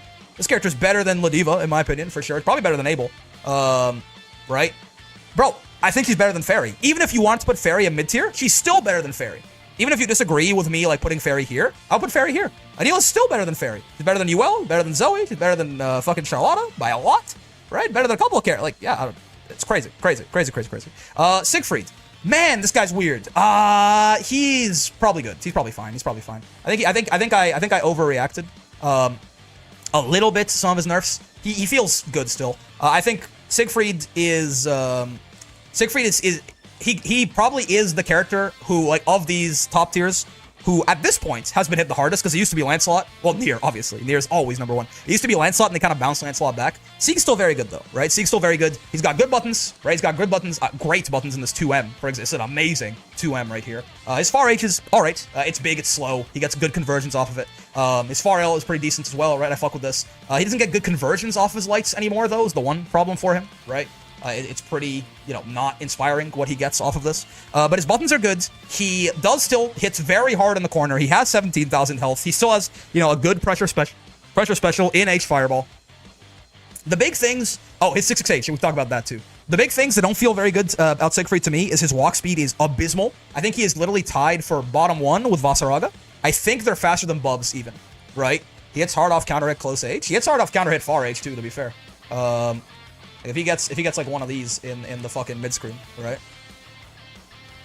It's a lot of damage. It's a huge percent of the same people have. I mean, if we want to talk about like off auto combo or some shit too, what does he do? This character is not a high damage character anymore. Let's see. Like if I get close L after that. I always forget which one is actually the higher damage route, right? I get close L. So is it better to? It's probably not better to do this first, right? Because I want to convert. Oh, you can convert light into that. That's true. So if we do like bonk, bonk, this, that, like 1, 2, 3. Oh no, it'd be 1, 2 into the slam, right? This, that, beep, bop, boop. No, I'm fucking an idiot. Hold on. This, that, and like close L, close M slam or something like that. I mean, 5720 is pretty good, right? That's not bad. Like off a medium auto combo. That's like Ladiva damage. Is Ladiva a low damage character? Optimal is auto combo. Well, RS. I'm not including RS. How about this off like a BMB or something like that, right? Auto combo. I didn't say low. I mean, it's on like the high. At the very least, it's on the higher end of average. If you want to say, right? Like this is on off the higher end of average, and then on his counter hits, he hits very hard. So I would call that a high damage character overall. People like to pretend he's a high damage character still. So if he's on like the higher end of average damage on his like BMBs, and he hits really hard off his counter hit close H, and off like counter hit far H as well, and off anti-airs. So like that's not a high damage character. He's not. You'll notice I never talk about Siegfried in the same breath as like he's not doing 4K damage meterless mid screen. Yes, his mid screen is bad now. I agree. Who are you talking to, man? I've said this. Are you arguing with a different guy who isn't me? I would like again okay. I guess if you want me to qualify within the corner, I think Siegfried is a high damage character in the corner still, absolutely. And his mid screen damage is inconsistent, right? His auto combo into Orkin is 4.6k mid screen. I mean, off auto combo, it's 4.1 first off. Yeah, Siegfried's damage is more so. I would call it like it's a little inconsistent. I mean, off of his like this into this into that is 3,300, right? That's nice. Right? This is above average damage, right? This is above average damage off of RM. The problem with Siegfried is he can't extend his combos with meter, right? That's Siegfried's metered damage per distant. No, 3,300 off of RM is good, sir. Most characters don't do that, right? Again, Siegfried, his problem is his metered damage is not good, right? His metered damage is not good. He doesn't have a good way to extend his mid screen with meter. That's the thing. He does like this, and like who cares, right? It's good carry. It's good carry, but like this is not what I call the high end of damage in this game. He's a high damage character. He's not the highest damage character, right? His damage is good off of his pokes, like this, right? Farrell, I think you have to get that. I mean, which is not. It's not great. Certainly, you used to be able to get. I mean, what he used to do, getting Farrell into this for like 3k was insane, right? Probably thinking Wellness high damage. Wellness is not a high damage character. Wellness is the highest damage character in the game on average. Like again, just because Wellness hits for like 5k off of a far L doesn't mean that, doing like 3.3k resource or meterless and somewhat resources to cooldown is bad, right? I don't know. Like Siegfried's damage off of a 6/6L non-counter hit is not very good. There are certain situations where they've given him bad damage, right? But overall, he's above average damage in the corner off any hit, really high damage off some hits, good damage off anti-airs, good damage off pokes, bad damage metered. I would call Siegfried a high damage character, and it's not like people pretending to be anything. It's just like, I guess, like if you don't hit as hard as like Wellness or EX Narmaya, you're not like, who's a high damage character if Siegfried's not a high damage character, right? Like he's hitting harder than Catalina off his pokes like this, and less hard with meter, certainly, right? But he's hitting harder than her meterless, and like less hard with meter, and he's hitting harder than her in the corner too. I mean, I don't think Catalina's low damage necessarily, like average damage anyway, right? Cats can do what Siegfried can do, but she needs a counter hit, right? She needs a counter hit on her mediums, and then she actually outclasses him a little bit for damage. Like, I would not call this character a low damage character, right? She needs a counter hit to match the damage, at least, that Siegfried's doing. Obviously, she also gets the corner carry, right? Now, don't get me wrong, Catalina is, pretty wild. Like, still. I don't know. The big thing with him, again, because, getting distracted, Siegfried is a high damage character, absolutely. However, his metered mid-screen is not very good. And his conversions off non-counter hit 6XL are also not great, this matters, right? This is an important hit. A lot of characters are going to get this very often. 6XL into far L. This sucks now for Siegfried. He doesn't really get much of anything meaningful. right? He gets like that, which I guess is cool.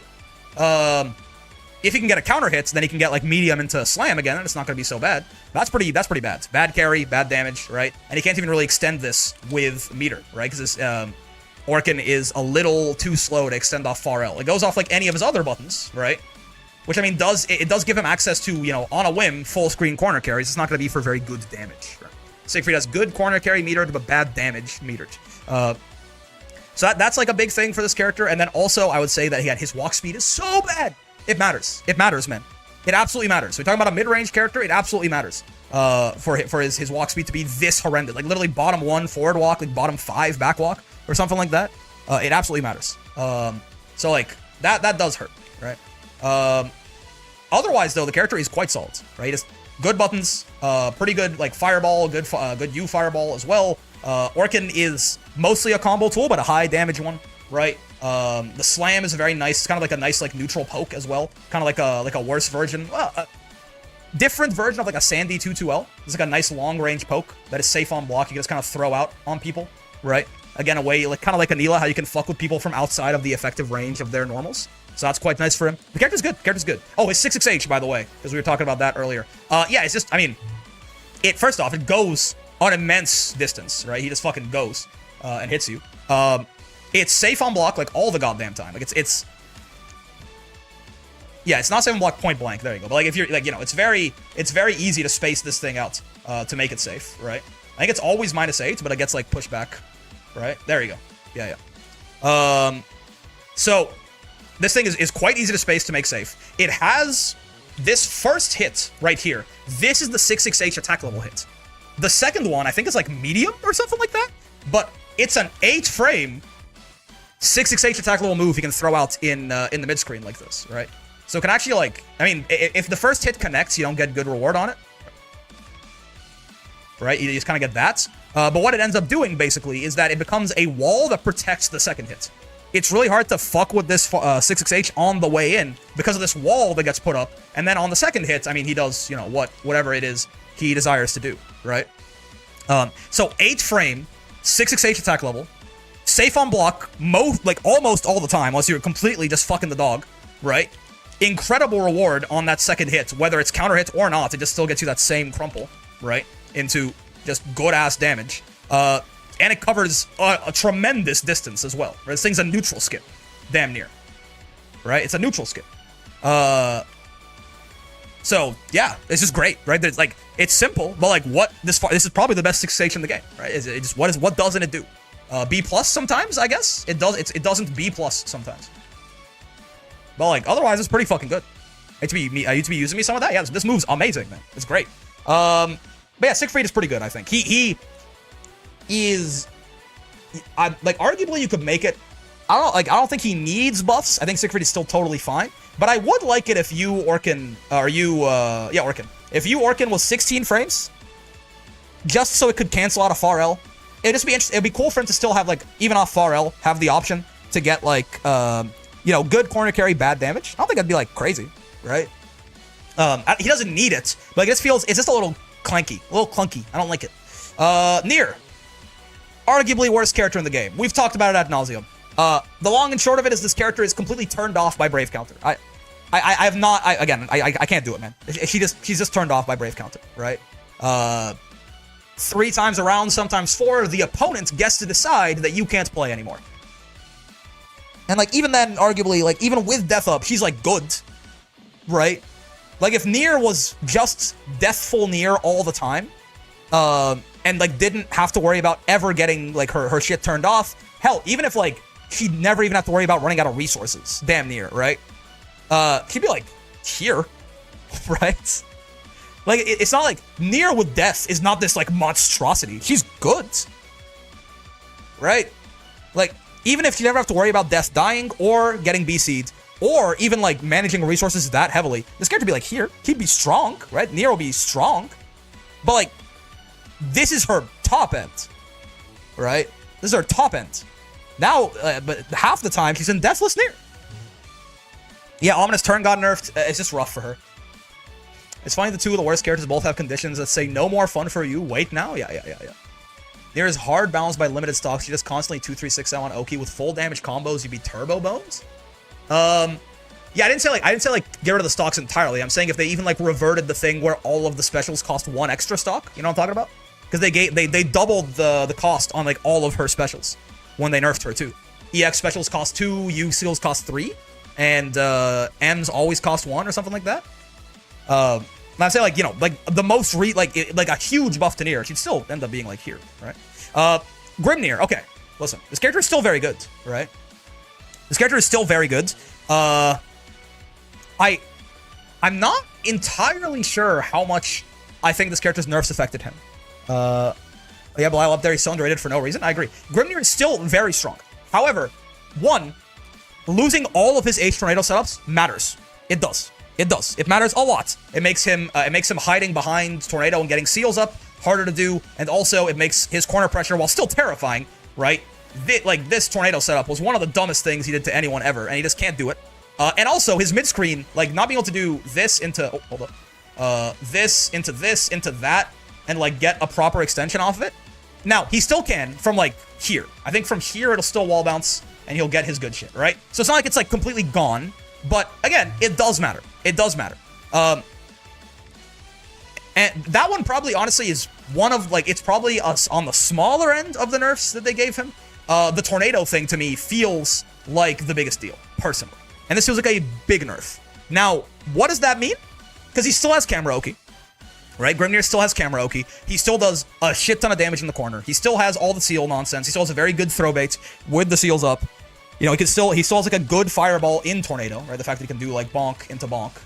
Like it's a decent zoning tool for him as well. The character is still very good, but I guess what is Grimnir now? Grimnir is a character who is terrifying in the corner with, you know, good mid screen if he has seals up, right? Good mid screen if he has seals up, and yeah, high damage in the corner. Kind of bad defense, quote unquote. I mean, again, one of the big reasons where a mid-screen nerf matters is because it means his reward when he gets a random hit like this is lower, right? This used to be get that hit into full seal setup into whatever the fuck you wanted, right? Now, it's not quite so simple. He can still, I mean, if he's close enough, he can still go 2-2-U and do stuff. That's more inconsistent. On a lot of his hits now, he's just not going to be getting, like, he used to get, like, you know, bonk into wall bounce, into setup seals, into side swap you, into die, right? So his defense gets worse, his mid-screen gets worse, and his ability to set up seals gets a little bit harder, and his corner pressure gets worse. This was maybe the best character in the game last patch. I kind of stand by the fact that he's very good, but he doesn't feel top tier to me anymore. He's really good, right? EX Gran probably not this good, by the way. EX Gran, Gran and EX Gran are probably both not quite this good. But yeah, like he doesn't quite feel, if he wanted to do this, I don't think I would like yell at you or anything like that. But I do think that Grimnir actually got nerfed in a meaningful fashion, finally. A lot of the nerfs that he got before felt like they were kind of nothing, whatever. This actually feels like it hit him in a way that makes the character still, is he good or is he bad? He's really good. But he feels like a step below some of these other characters to me personally. Lucy's a weird one. Lucy probably goes somewhere here too. I don't know exactly where. Lucy's weird. Lucy doesn't really fit. Mr. Brick, please show off my slander. Okay. He doesn't really fit any of the 3 categories that I feel like I wanted to put him in based off of that. This is Hecko. What did you send, man? Oh, here it is. Updated Lucy slander. There you go. Meet potential mechanic if and when, but never is. Your life ends 80 fucking seconds from now. Best mid-screen damage, guys. Just you wait. Free BL or I retire. Yeah, okay. Let's talk about Lucy, right? Let's talk about Lucy because Lucy's a weird one to me. Weirdly, even though I have like the most buckets for, I guess inconsistent is probably maybe the best word to describe Lucy. Let's not talk about BL5 because like it usually doesn't exist. Okay, let's talk about Lucy on his merits. His buttons are still very good. They're very solid, right? Really, like again, really good far M. Almost like a god, maybe arguably a god tier far M. Certainly in that discussion, right? Very good far M. Pretty fucking nice 2M as well. Not great range on it, but heavy attack level, 5 active frames, low recovery, right? Pretty solid far H as well. I fuck with this thing. Heavy 14 recovery frames on a far H is really nice. It's actually like genuinely safe to whiff sometimes. It's like a medium. This thing's a medium, right? 10 frame startup, no, but like 6 active frames, 14 recovery. This is a fucking medium. So his buttons are great. His far L is also quite nice. It's only 4, well, I say only 4 frames. It's not like a 6 frame or anything like that. But it is, you know, it hits very far. It's on frame 8, to be fair. Like, at these distances where you definitely wouldn't expect a far L to be reaching, it's an 8th frame button. But it's still nice that it works that way, right? So his buttons, Lucy's buttons are good. His 6XL is fully passable. I don't think it's, like, necessarily, yeah, it's not insane or anything, but, like, it's fine, right? It's a far M at those ranges. Light attack level, but yeah, right? So, like, his 6L is good. His 6XM is quite nice, right? His 6XH is alright. It's like a Gran Jeta type, you know, like it just gives you like high reward on block, but you gotta be careful with spacing it, etc, etc. So his buttons are good. His buttons are good. Even without blade level, his damage off like an auto combo and carry off like an auto combo like this is pretty good, right? 4760 and like some pretty good carry off auto combo. Also very nice, right? Like Lucilius does not need blade level to have like good mid-screen damage. It's mostly off of like his, you know, if he doesn't have blade level though, he gets like far M into like this, which is, to be fair, still a little bit more damage than some characters get off their far M. But you know, it's nothing exceptional necessarily, right? He just goes far L into Iscariot and then kind of goes from there. I think he can convert this into. Can you block after? Maybe that doesn't work actually. Maybe it has to be counter hits. I forget. Oh wait, after initial hits. I'm not sure if this actually combos or not. Yeah, it does. Looks like it. So like, if he wants, he can like extend with meter to get himself back into this situation, right? It's like, again, like it's not so bad, right? Lucy's mid screen is good. Even Tipper and 232 will not work. Ah, gotcha. So it's a little bit. I guess this one probably always works, and then you know sometime, like most of the time, I guess this will work. But yeah, like you know, he has like a decent metered extension as well, right? Though yeah, a little inconsistent to be sure, right? The fact that block after initial hit, like if I Tipper this, let me say it's a little bigger than that. Yeah, there you go, right? That doesn't work. That's a little shitty for sure. But you know, he has like a metered extension option too, and it's a pretty good one at that. Like if he does get that, right? He just gets to, he runs in, he does a close H into, again, his pretty good conversion off of auto combo, right? Into this. And that's pretty solid, right? That's like pretty decent carry if I remember too. Not like amazing, but like decent, right? Oh, hold up, I fucked it. We just get like this into that, run up, close H, right? Launch her ass, auto combo into this. I mean, it's good damage, and it's okay carry. Like, you know, it's like 70% of the screen and 5.5k. So, like, Lucy's damage is already high, even before he gets to BL5. He's got good damage, right? In the corner, he can do pretty decent stuff, too, with, like, Phosphorus like this, right? Into bonk, bonk, right? Lucy's specials, by and large, are very good. The problem, and we'll get to it in a second, but I think the combo is, like, bonk, bonk, you do this, that, into that, right? Yeah, like 58, 80. Again, that's better damage than Siegfried. That's better damage than Siegfried off a medium auto combo. The problem is Lucy's cooldowns. I mean, obviously, okay, BL5 is God. It gives him everything. But to me, the biggest thing holding Lucilius back, and the reason that he needs that blade level so much, is not the fact that, like, he doesn't do any damage without it, or, like, he doesn't get, you know, good conversions, he doesn't do X or Y or Z. It's that his specials, by default, are on a fucking 12-second cooldown. That's so long. Like, the normal EX cooldown, I think, is 6 seconds? I think.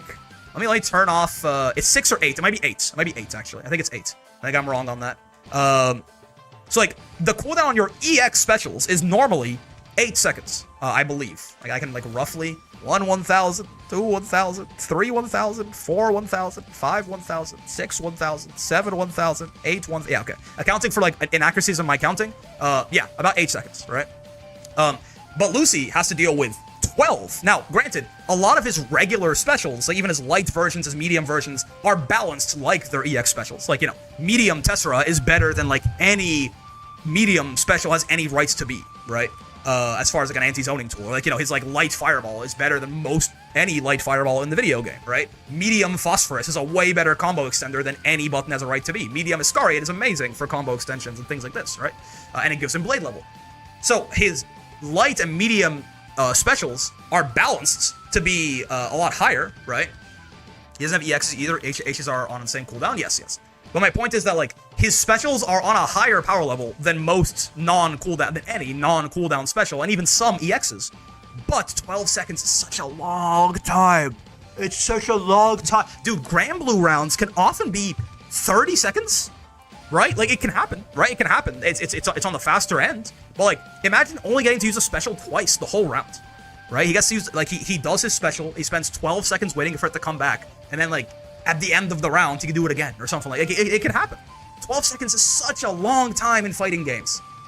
So, he needs blade level badly for the cooldowns, and this is where I actually feel like, correct me if I'm wrong, Lucy's. Let me double check this on Dust Loop before I talk here. You gotta be right more often in the early BL levels, so you're stuck doing a lot of strike throw where other characters' cooldowns probably back. Yeah. Oh, it's dead. Lucy's, he gets the damage on odd and the cooldowns on even, right? 1 and 3 are damage, and oh, your Slander has it. So true. No, 1 is cooldown, 3 is cooldown. My bad. I'm wrong. But yeah, so getting to Blade level 1, good thing I checked this. Yeah, getting to Blade level 1 is really big for him. But he, like, in my opinion, where Lucy gets to where he feels good is Blade level 3. I don't think Lucilius at BL5, it's funny to make the joke about, like, you know, it never exists. You're never gonna see BL5 Lucilius, whatever. Also Xander, thank you for the follow, and also the gift from earlier. But BL5 Lucy is broken, right? BL5 Lucy is the best character in the game by far. We're not looking for, he doesn't need to be as good as BL5 Lucy. To me, where Lucilius feels like he becomes a good, solid character is Blade level 3. Problem is, even that's a little hard, like, that's a little hard to come by. It's not like he's amazing in BL3. Like, he's good at BL3. And he really does has to suffer through, like, BL0, BL1, BL2 to get there. And if he just, you know, if he just finds, like, 3 far M's or something like that, goes into Iscaria 3 times, then awesome, right? But if he has to actually, like, play a little bit of neutral, play a little bit of defense, you know, do stuff like try to run pressure with 12-second cooldown specials that are being blocked, getting to BL3 can be kind of rough sometimes. It's not free. It'll happen a lot of rounds. But it's not free. It's got, and before that, at BL0, BL1, BL2, he feels kind of bad. He feels like very, well, clunky at best. He feels like he really is fragile. That's a good way to describe it. Lucilius at BL0, 1, and 2 feels fragile. If things break his way, he's good, even at BL0. But if the slightest inconvenience occurs to Lucilius while he's on Blade level 0 or 1 or 2, like he spends a special and doesn't get value out of it, it's tough, right? Like he's gonna be on the back foot heavily from that point onwards.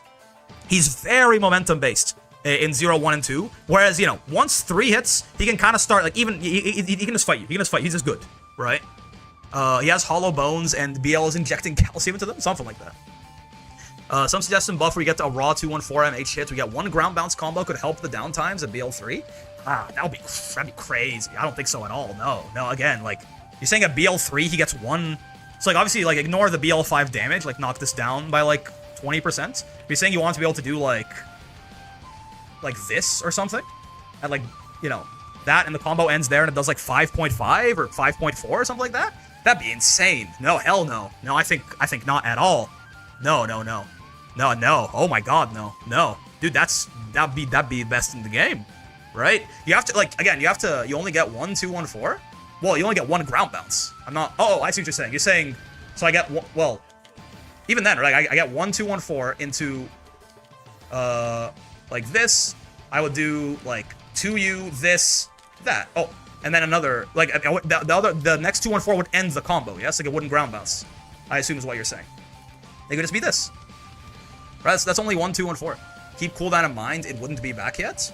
I guess so. Okay, that's true. So what you would do instead is probably like this, like 2U into like H phosphorus or something like that? Like 2U H phosphorus? This would be like 5k? Probably? Like 20% less damage? Something like that at BL3? Actually, what's the damage buff at BL5? 30, yeah, so, I mean, something like that. It'd be like 5k. Or yeah, you could probably do a U-ender. Could you do a U-ender? Could you do like this? Actually, maybe not, right? Could you do like this into like U Fireball? No, I don't think so. U Iscaria? But even that, like, even just Phosphorus into like, no, I think that'd be way too much, right? Like him doing like even like 4.8k off of far M as soon as he gets to BL3 or something like that. You can do 2U into 2, 3, 6U. Oh, okay, interesting. But even like him doing this meterless feels like way too good, right? Hell no. Like, again, it'd be like 4.9 or something like that probably without the BL5 buff. Hell no. No, that'd be insane. I don't think Lucy needs that much help. I think he's still pretty solid. But again, it's just that I don't really know how to, I don't know what to do with him, because the problem is when Lucilius got Blade level 2 easily, he was too good, right? BL5 is literally, it's broken in every metric. There's nothing in the game as good as BL5 Lucilius, even close to as good as BL5 Lucilius. Give us BL on block again, just not on whiff? Maybe. Maybe. That's an interesting idea. 4,300-ish? Yeah, still very good off of a far M, right? That's what Percy gets with stock and Percy's like exceptional at that. Maybe we just need something for hitting BL3. I mean, yeah, you could make this. That's an interesting idea. You could make it. You could maybe fold in the damage buff here. I wonder how horrible it would be if you did like if this was 7 seconds, like 20%, and this was like 7 seconds, 30%, and then Blade level 5 was 3 seconds. You know what I mean? Like, what if you folded the 10% damage there? Damage buff starts affecting meter moves level 3. Give Lucy BL on you moves? Hell no. I don't think so. I don't think so. Again, I don't think we need to make getting BL any easier for Lucilius. I think it's... Yeah, no. I think making him more viable outside of BL5 is a better idea. I don't think he needs to get BL any easier. You can even do like little side things like buffing 5U and making it a little better or something like that, but that's not what we're here to talk about. The point is, I do still think that Lucy is still a good character, right? But because of how fragile his game plan is in the early levels, is why I have him here, right? Like if I were to consider Lucilius a bit of an inconsistent character, it will be because of that, right? It'd be because of how, again, fragile is the word that comes to mind. Blade level 0 especially, and then 1 and 2 Lucilius feel to me. If the rounds turns against him early on, I think he has a really hard time coming back. But he's still a fine character even in those Blade levels, and he's a good one. Like Blade level 3 Lucilius is like a high tier character, I think, right? But he doesn't start that way, and obviously BL5 is like own tier top 1, right? But yeah, I think something around here feels right for him personally. He's still pretty solid. I think Lucy is good. 2B is pretty good. 2B is like here-ish, probably. I don't think he's crazy or anything like that, but I do think that the buffs mattered a lot for her. I know there's like a 2 bottom 5 conversation that was happening before she got buffed. I thought that was ridiculous. I thought 2B was like here last patch, right? I felt like here was a very reasonable place to put 2B last patch, and she got buffed in meaningful ways.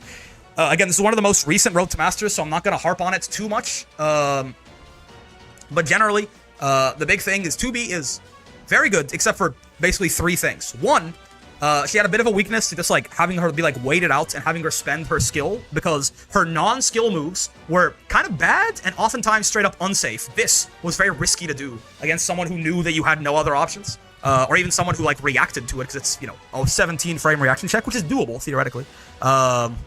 So like this was like very unsafe for 2B to do a lot of the time, because like if it got spot dodge, she would just fucking die, right? And then this baseball bat swing as well was a lot less useful as like a pressure tool, right? It was a lot more one note. Now they made it so it can bounce, so you can hit it, or you know, it can you can hit it on the way down still. To my understanding, there's a lot of nasty timings you can do here that will catch a lot of different defensive options based on having 2 different timings where you can get the clean hit like that. So that's a big deal for her. So her non-skill gauge pressure became better. Also, hello there, sir. Hello, chat. X-Tat1C. How do you say that? Tat1C? Tatic? X-Tat? Oh, Ecstatic!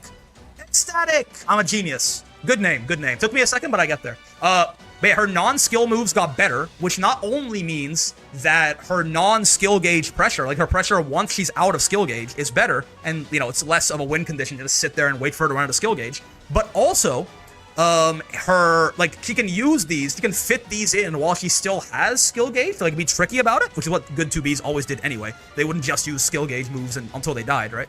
But now she can use these when she still has skill gauge and be a lot safer, feel a lot safer doing it. So, that's really big for her. As well, right, in general, it means, like, her having a better time being skillless means she can feel a little bit more comfortable spending skill in the first place. And if she's more comfortable spending skill in the first place because running out of skill is not quite as bad for her, then her damage being pretty low if she wants to conserve resource becomes less of a problem also, right? These buffs kind of like tic-tac-toe into each other. Now, because with skill up, if she spends like 3 to 4 skill gauge on a combo, like if you count all the refunds she gets from the auto combo enders, stuff like that, her damage is like fine. It's like okay, right? Like even just doing like, I don't know, some shit like this, that. I mean, this is probably a little much. This is like more skill gauge than you'd want to spend, for sure. I mean, I guess a lot of times now you just do fucking this, right? And have that be like your extender, right? And then do something like that. And that'd be like 5k for 50. Her damage is still not bad, or still not good, but like with some skill expenditure, it becomes a lot more normal, right? It becomes a lot more slightly bad, kind of average, almost good in some cases, and you know, in certain cases, it can actually be quite good, right? What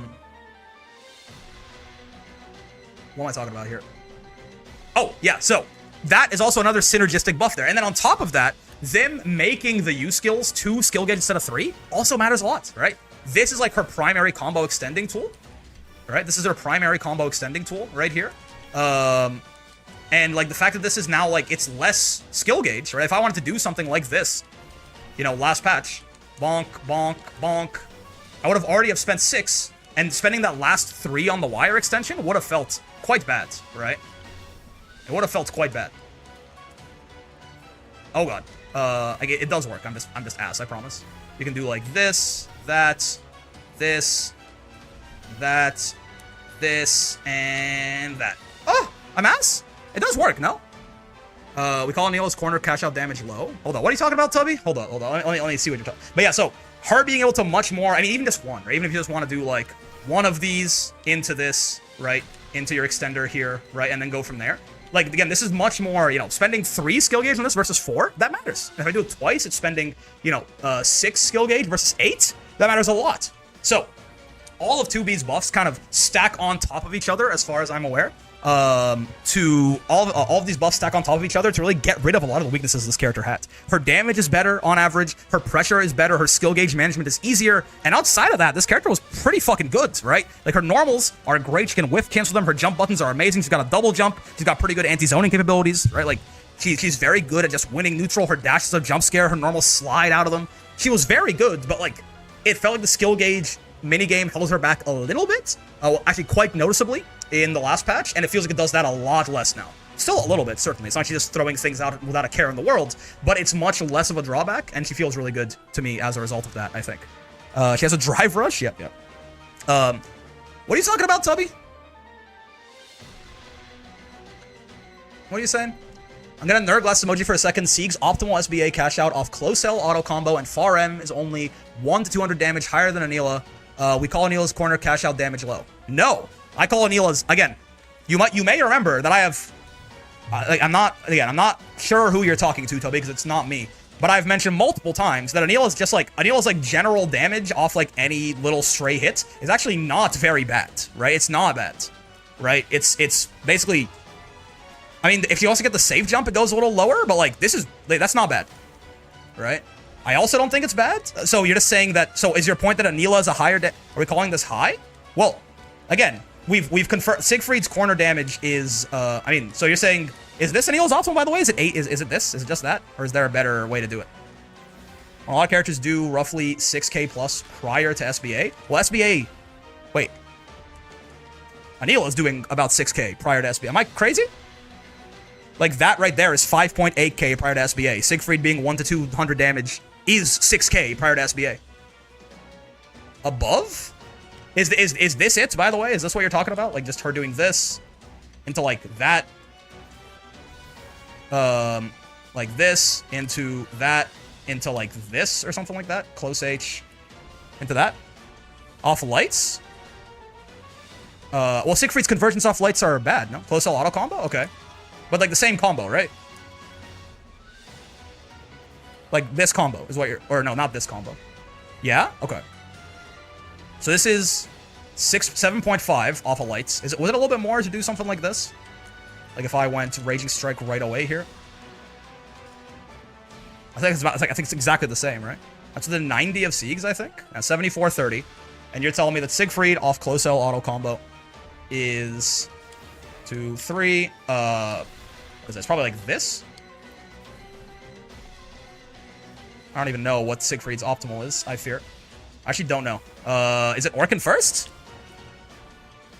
Into like this, that, like this, that, this? Something like that? That's it? You got it? Oh no, was this off close? Did I do it off mediums or lights there? I can't remember. I did it off mediums that time. Yeah. It was the 5360 number? Gotcha. So this. There you go. Wait, is this off mediums? Did I do this off mediums again? I did medium first that time. My bad. Hold up. There you go. Wait, 53. How did I get 5360? Was it working actually? Did I fuck it up? It's this, that, this, that? No, it's worse. RS first. This? Into that? Oh, okay, gotcha. Yeah. So true, bestie. That, this, that, into... Oh, I did mediums again, man! Fug! Raging Strike, this, into Close L Super. There we go, my god. Bonk, bonk, bonk. 7610. Right, I see. And what is... So, what is a character who's doing, like, much better than this? Because, I mean, off lights is not a lot of damage, right? This is basically the middle of the pack? Really? I mean, again, isn't that just what I was... Even Zoe does more damage? Isn't this exactly what I said before, where his damage is, you know, average to the higher end of average, like, it generally, and then he hits really hard in a good situation, and I would call that a high damage character? Or EX Narm? EX Narm is not the average. Zoe does more damage off lights? Why are you saying it off? Why are you specifying off lights? Is it like... Is he, I mean, shouldn't it be the same comparatively off mediums, too? I guess this is what you tested? But, like... I don't know. Isn't this not any different from what I said earlier? It is the same? Yeah. He doesn't get, like, a different... Like, the third hit of auto combo is the same regardless, right? Just for testing purposes, I guess? I am curious, like, what does Ladiva do off a light? Probably a little more, if I had to guess. Though her super does actually a little worse at the end of combos. Oh, I guess actually no, if I wanted to do the optimal, it would be this, that, this. Oh fuck, hold up. Hold up, I'll get there.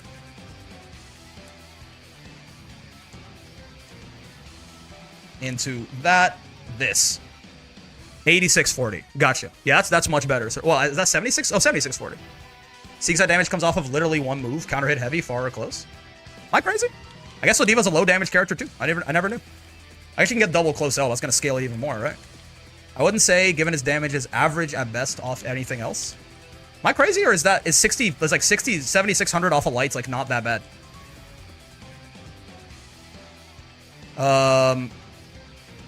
Okay, like this motherfucker hits way too hard, right? What does he get off of this? Like off his I mean, he doesn't have an auto combo, but it's still like a similar idea, right? You have to do this, that, into probably what? This into HDP, maybe? I'm saying it's average? I mean, I'm not comparing him to fucking Jeta here. Even though Jeta honestly hits decently hard. What would Wilness' thing be off a close L? Wilness does, I mean, he doesn't need a crouching far L a lot of the times to actually get like really good stuff off his lights. Something like this. That will do it. Okay, yeah, that's it. This, that, close H. There you go. So this is, I think, gonna be 8800. Yeah. I mean, am I crazy? I still don't. I think I just still don't agree, Toby. Right? Like, yeah, Wilness is doing a lot. I probably should stop being a dead horse, given I think we agree. No, I don't think we do. I think we agree on the numbers, but we have a very different like opinion on the outcome, right? Barring slight difference in the language we're using, I don't think it's that slight, right? Like, again, I mean, think you see my point? No, I don't think. Am I crazy? Like, yeah, Wilness does 1,000 more, but it's fucking Wilness. His damage off lights is ridiculous. Ladiva does a similar amount of damage. I don't know. I feel like, again, a character that does on the higher end of average damage on all of his conversions, except for like his good ones where he murders you, is a high damage character. He's not Wilness, but like, again, very few characters are. No one's saying Siegfried is one of the highest, like he's the hardest hitting character in the game or anything like that. But oh, Rick's getting rage baited again? No. I think Tubby like believes this, and it's just like he has like a weird sense of context. Am I crazy? This horse is so dead. It is very dead, I guess. Yeah. I guess I should move on. It's just... He's beating a dead horse incorrectly, too, is the problem. Anyway, let's talk about Vane. Let's talk about Vane. Vane. Dude, Dead Ogre. No groundwork. Keep going, yes. Vane is interesting to me, man, because...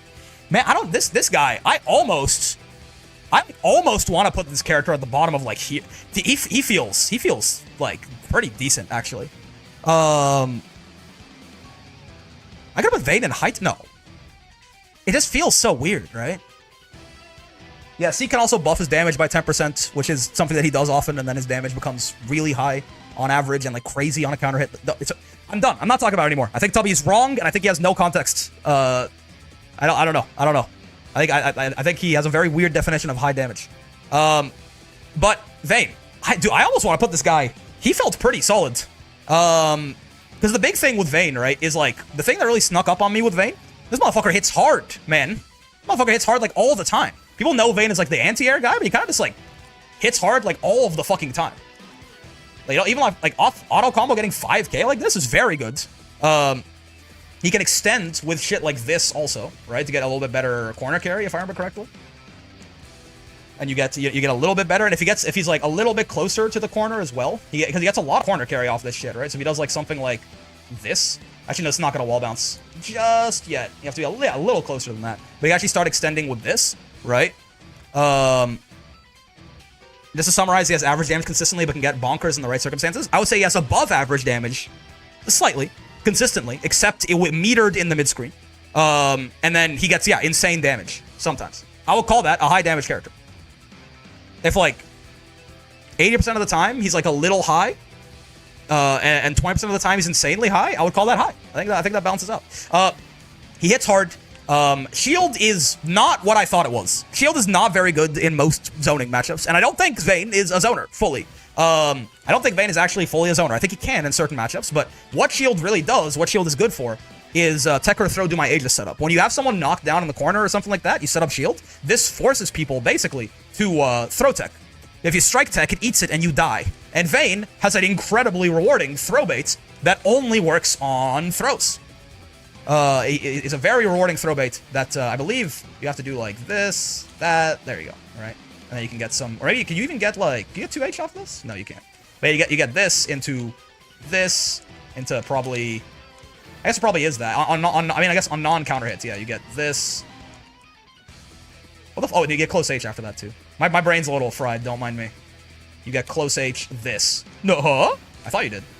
Maybe I'm ass. Maybe I'm ass and also wrong. Epic win, it's true. There you go. Oh, I guess you don't? I could have sworn you got, did I not just do that extension? Thought I did. I mean, anyway, even just like him getting like 5k off of this non-counter hit is also, it's already decent, right? Like, yeah, I could have sworn there was a way to do it. To you, you're a genius, right? You're a genius. There you go. That was what it was. Yeah. Okay, there you go.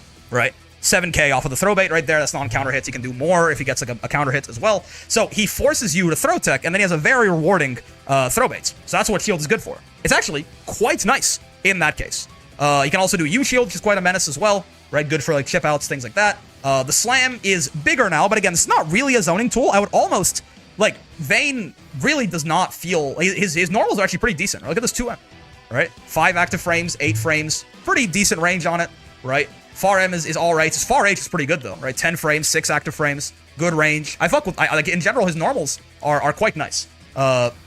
He's got like a decent 6XL and 6XM as well. And then he has like, right? He has like a swing. This almost feels like Siegfried swing to me. You know what I mean? It's like a little bit of a longer range of that. It's just a poke he can use from outside of button distance to fuck with you. So like he's not a very capable zoner, but he feels quite capable as like a aggressive, almost like mid-range character. You know what I'm talking about? And almost like more of like a Gran style guy. Because he hits so goddamn hard in so many cases off off counter hits far H, which can happen. He's got 6 active frames. He gets his anti-air combo, right? He does his Aegis setup. Like off this, he gets the fucking same anti-air combo that you know and love and get destroyed by, right? Like it's great. It's awesome. So he gets like high damage in a lot of different situations, and it's just really good for him, honestly. Plain and simple. Counter at 214x up close is pretty nasty too. Yeah. I think you can convert a lot of these into like U wild beat. Yeah.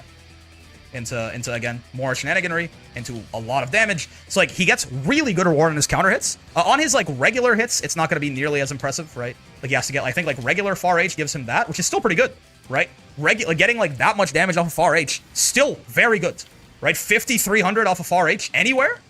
And if he wants it actually, like, wall bounces, he can extend that shit, too. That's very good. So Vane's damage is just kind of crazy above average a lot of the time. And his corner pressure, surprisingly, quite capable, right? Quite capable, very capable. Like he can do some pretty nasty stuff to you here. He struggles a little bit on defense because like some of his buttons are a little sluggish, is all I'd say. Or he doesn't have like, and his far L is not the most amazing button in the video game, and he has no meterless DP, but his meterless DP has good horizontal range. At least takes a good step forward, and it's this giant vertical pillar. It's like but also again his reward on defense a lot of the time is gonna be at least decent, right? Worst case, he can do this and side swap, and then it's kind of like, you know, whatever. But also, if he wants to get a little bit more damage, he can do shit like this, right? Which is, you know, it's not great, but it's not horrible. It's not horrible. So, and I think he can also extend with, like, U shield, but it's going to be a lot worse for him most of the time, if I remember correctly. Yeah. So he's kind of just pretty goddamn solid. Like, again, one of my biggest problems for Vane was, like, well, shield just loses people 6xLing through it. And, like, yeah, but I don't really necessarily think that he needs to use it as, like, a zoning tool. What shield is, what I actually view it as, is that shield is a move that turns off certain characters, right? Shield is a move that in certain matchups just wins Vane the video game. Not that many of them, but in certain matchups, it just turns the character off. And then it's a very good corner pressure tool, right? Once he gets a knockdown. Otherwise, he doesn't really need it. Vane is not a full, he's not Metera or Ferry. I don't think, right? It's very good into Charlotta and Voss specifically. Should be pretty decent into any character with somewhat middling movement speed and or a neutral skip that gets eaten by it. Should be decent into Soras even, now that I think about it. Certainly Soras can 6xL through it, right? Should be decent into Soras. Anyone without an EX Fireball and who relies on like neutral skips, basically. Yeah, and probably pretty decent into Vira too, right? Like in certain matchups, probably pretty decent into EX Gran, honestly. Though Decimate might hop through it, but yeah, like it's just kind of it's in certain matchups it's very good, and in all matchups it's a good corner pressure tool. His damage is very high, right? Shields of Pain for Uno. Yeah, it'll eat Rakshasa most of the time too. That's true. So like it's a matchup specific tool, a zoning tool, and then otherwise it's just a very good pressure tool. The character does high damage. He has good conversions. How is it into Wellness? Terrible, because Knee just goes through it and hits the Vane behind it. He has good conversions. He has high damage. He has one of the best 5Us, like, in the game. Because he just gets to, this is 3-frame armor startup, safe on block, and on counter hits, he gets a fucking combo out of this thing for some reason. And, like quite the combo, too.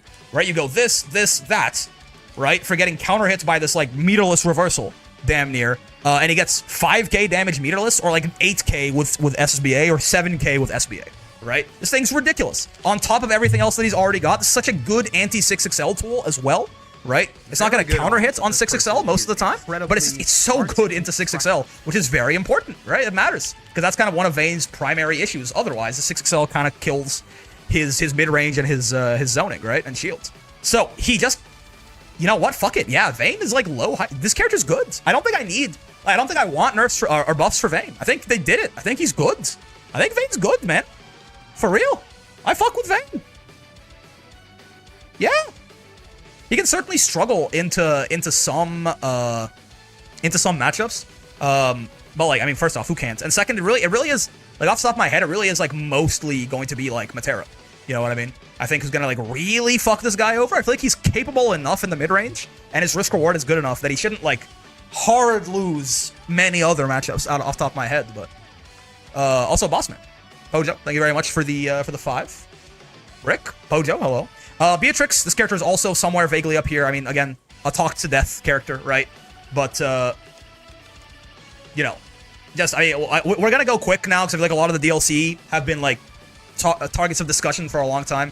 Beatrix has a pretty solid kit of buttons for mediums are a little ass, or mediums are a little ass. Her far M is small and slow. Her 2M is not bad. Her 2M is like 5 active frames, 8 frames, a little small for what it is. Her 2M is not bad. Alright, she's got a white woman far L. She's got a really good far H, right? Big, active, she converts off it very well. Good 6XL, great 6XL, right? 6M's kind of booty. 6H is alright. But yeah, she's got like a decent kit of normals. Very nice jump in button in JU right there. And then she's got riding free, which is one of the stupidest moves in the video game. Just like a low profiling combo starting maneuver, especially with clock up, which you can, she'll have a lot of the time because either her command grab or because of SSBA range.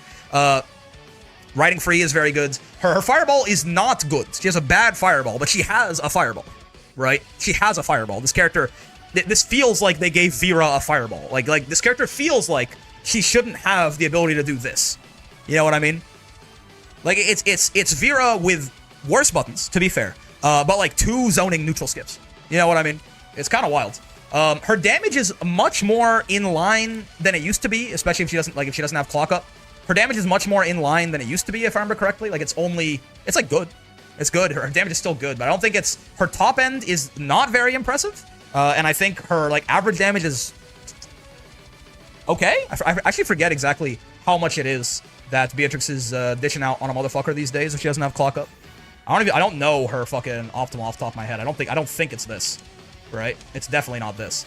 Is there anyone that lets you get a close H follow up? You don't get it off. I think you only get close M off all of her shit, right? You get close H off of this? No. Okay. You get close M off all of them. Which one does the most damage? 1300s, 1200s. Okay, so yeah, I guess it probably is like this, that. Maybe, oh, no, you probably get close H off the fireball if you launch first. So if you can do like this, that, this, yep. And yeah, it's kind of whatever. She can end in a U skill pretty consistently though, with U like this, right? B far H doesn't extend their hurt box while coming out. Something kind of rare for far H's. Good point actually. Yeah. Right? It's only like the hurt box only extends once the active frames start. Very nice far H on Beatrix. Her damage is a little bit more measured without clock. It's still pretty fucking crazy with clock, and she can still get like crazy mid-screen combos with clock up as well. And even like without the clock like mid-screen, she still gets like at least decent carry, right? Just because of the way that riding free works, right? So off any of her buttons, she can always just do, this, and it's like pretty good carry if nothing else. She also has a command grab, right? She's got a command grab, which gives her clock, and is also a command grab on this character. She's got a command grab. She's just solid, right? She just is kind of rushdown incarnate. Solid enough set of buttons. Command grab to make you very scared of her up close. Very good ways to just skip past whatever it is you're doing. A U fireball for some reason. A lot of ways to stay plus. That, to be fair, a lot of times can be like fake or reacted to or whatever, but still, they're on the table. Pretty good damage, a pretty crazy win condition, or not win, but like kind of comeback mechanic in clock. Like once she actually has clock, even her fucking mid screen starts to get pretty hilarious, right? I mean, the classic is always just guy gets tragic news, local man gets hit by clock into Beatrix SSBA and fucking dies, takes like 6k or whatever it is, right? Which is pretty damn good damage in the mid-screen, I would say. Obviously, most of the time that you have clock, you're going to be in SSBA range, right? But even just that, I mean, that off like an EX special landing from over here is still pretty fucking good, I'd say. Yeah, right? So clock makes her pretty insane, and she'll probably get clock. It's very hard to fight around with Beatrix, which doesn't get clock. And it's not just riding free. I mean, even just like, I think actually like better damage is to do something like this, right? With clock in the mid-screen if she wants better resourceless.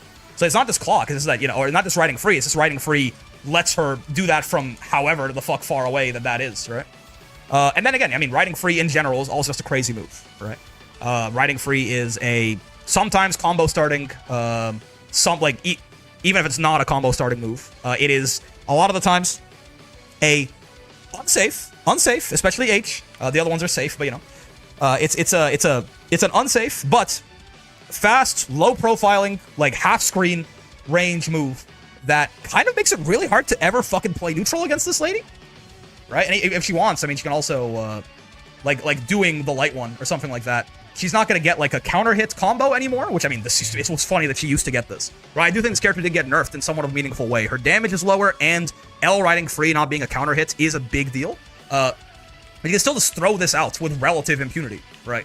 It's still low profiles. Yes, she's going to lose her turn if it happens, right? You're gonna lose her turn if it happens, but you're gonna be safe. And if you got caught tossing anything out in the mid-range, it's gonna be her turn. You're gonna counter hit to you, and it's gonna be her turn. So riding free is an insane move. Her command grab is insane. Clog is an insane mechanic. She's got a really crazy button in her far H. Just strong, right? Like it might not sound like a lot, but every one of those points, riding free is a huge strength. Clock is a huge strength. Command grab on a character like this is a huge strength. Having a fireball, even if it's a bad one, on a character like this is a huge strength. I honestly could be argued to having her somewhere down here-ish, honestly. But I think I'm gonna put her kind of the bottom of here, personally, for me. All right, well, you know what? It's 9:30. I wanted to end stream a while ago. Let's keep going. Is Claw giving B the mid-screen damage the top tiers already get really without that? Is that noteworthy now, though? Is definitely skill issue on my end, really just whining because of stagnation. I will tell you, top tiers do not get anywhere near, like, this kind of damage from the ranges that Beatrix gets, right? Like, to get this off riding free and get, like, whatever the, like, I guess probably, like, what it would be, like, this into that, like, even just this, right? Even without getting the corner extension, the corner extension there. She's literally winning every tournament. I don't think I'd give two fucking rat's asses about that, personally. But she's good, like, again, if you're, if you're here, you're good enough to win tournaments too, right? Beatrix is winning every tournament. Well, first off, she's not winning every tournament. And second, she's winning a lot of tournaments because she's incredibly simple to play. So, like, why not pick her the fuck up, right? The character is strong, though. But it's not like, oh, she's winning all these tournaments, she must be top one. Silly way of looking at it, I think. But, yeah, like this, right? Just even getting, like, this much mid-screen damage with no resource at all, right? Off a move that is unreactable and a low. This is already done, right? This is already silly. This is not like the damage that other top tiers just get from those ranges. And if you're talking about a little closer up, then she can do shit like this, right? And, like, even, again, like, this is, like, EX Narmaya damage, right? Like, this is, like, EX Narmaya, willness damage, stuff like that, right? Like, no, top tiers are not getting that level of damage, usually, right? Fucking Vane is, and that's one of the crazy, like, Vane, secretly, I just didn't notice, is, like, one of the hardest hitting characters in the fucking video game, right? But most characters are not hitting this hard, like, off any little stray hits, as Beatrix is, with no resource at all, right? And again, obviously the big thing is that Clock often comes hand in hand with SSBA, which then at that point, I mean, Beatrix goes, boop, 1, 2, it's actually 1, 2, 3, right? You got Riding Freeds, 1, 2, 3, this, and this is like 600 damage, I think, right? Which again is not usually damage that you see off of a half-screen, unreactable, low combo starting move. Yeah. So, Beatrix is very good. She's very good. She's very good. Versusia is, I want to put Versusia like here, actually. I think I've soured on her a little bit as time has gone on. This character's still crazy, though, right? Still just high damage, good conversions, good buttons, very high damage, with that being said as well, right? Losing H-Pillar did hurt her. Losing plus on block 5U did hurt her. Losing medium clash level 5L did hurt her. She does have the best 2L in the game, but it is still her only 6-framer. Like, Versusia is very good, but I think, the more I marinate on the nerfs, I think she did actually come all the way down here. Right? Well, I say all the way down here. She's like top 10, right? But I do think it was enough to kind of separate her in my head from a lot of these other characters, right? M-Pillar is nice in some anti-zoning matchups, but it is not H-Pillar. It cannot stand where he stood. 5L going down to light clash level is a big deal. This not being plus anymore is a big deal. Her corner carry has actually gotten better in some circumstances, but it was basically full screen anyway. But her, what's it called? Her corner carry has gotten better. The damage she's going to do to you while enforcing that corner carry is lower than it was before, right? I always forgot what her new fucking combo was with the launching guy. I know it involved, you would do this first, right? And then you could do it meterless too, I know that much, but I forget what the fuck it was. Oh no, it wasn't even this at all, right? It was like this shit into JM or something like that? And you could get like Be Reborn or something. Am I crazy? Wasn't it? She had something like that too, right? No? I could have sworn. Yeah, there you go. Which, I mean, that's still good, but those are a little far away. Far M to juggle? Wait, really? You can far M off of this? Oh yeah, there you go. And then I guess you could probably Nimbus after that too, I imagine. Right? I mean, it's not really... Yeah, there you go. Right? So, like, the corner carry is still intact, and meterless, it's arguably even better, but Versusia was doing, like, 7k on this combo last patch. You know what I mean? Like her damage did go down from like, it's good now, it's high, instead of being like ridiculous, right? It's still like, actually, I'll say it's still like, it's quite high, right? There's no ifs, ands, or buts about it. She's hitting hard with her back to the wall here, very hard. But like, it used to be like genuinely absurd. That's on top of light, 5L losing its medium clash level, on top of 5U not being plus anymore, on top of losing H Pillar as just this quick snipe from full screen.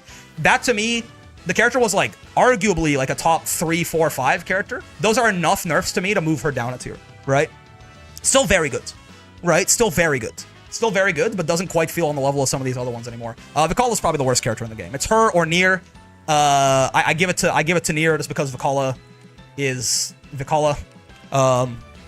We've talked about it again, but like her unique mechanic is a detriment over half the time. Her good items, Spike Ball, Star, especially bombs, okay, but Spike Ball and Star are very good, very good. But like they only show up like 20% of the time. Oh yay, Vicala, Brick looking at Discord. Oh wait, so true. You said you had Slander to show me, right? Ah, Rat down. Medium Dormouse misses equals minus like a billion gajillion frames. JU stinky doo-doo. Heart and cheese. Bad. Traps suck, by the way. Bug fix in the last patch. Amazing. Good slander. Good slander. But yeah, her 5U being like an active detriment to her half the time to the point that you just don't want to use it is pretty bad. Not having a 5U. She is fundamentally fucking BTFO'd by roll because all of her zoning or all of her pressure, every single thing is punishable or loses her turn on roll, except for light Dormouse, which is punishable on block. So her pressure isn't really a thing.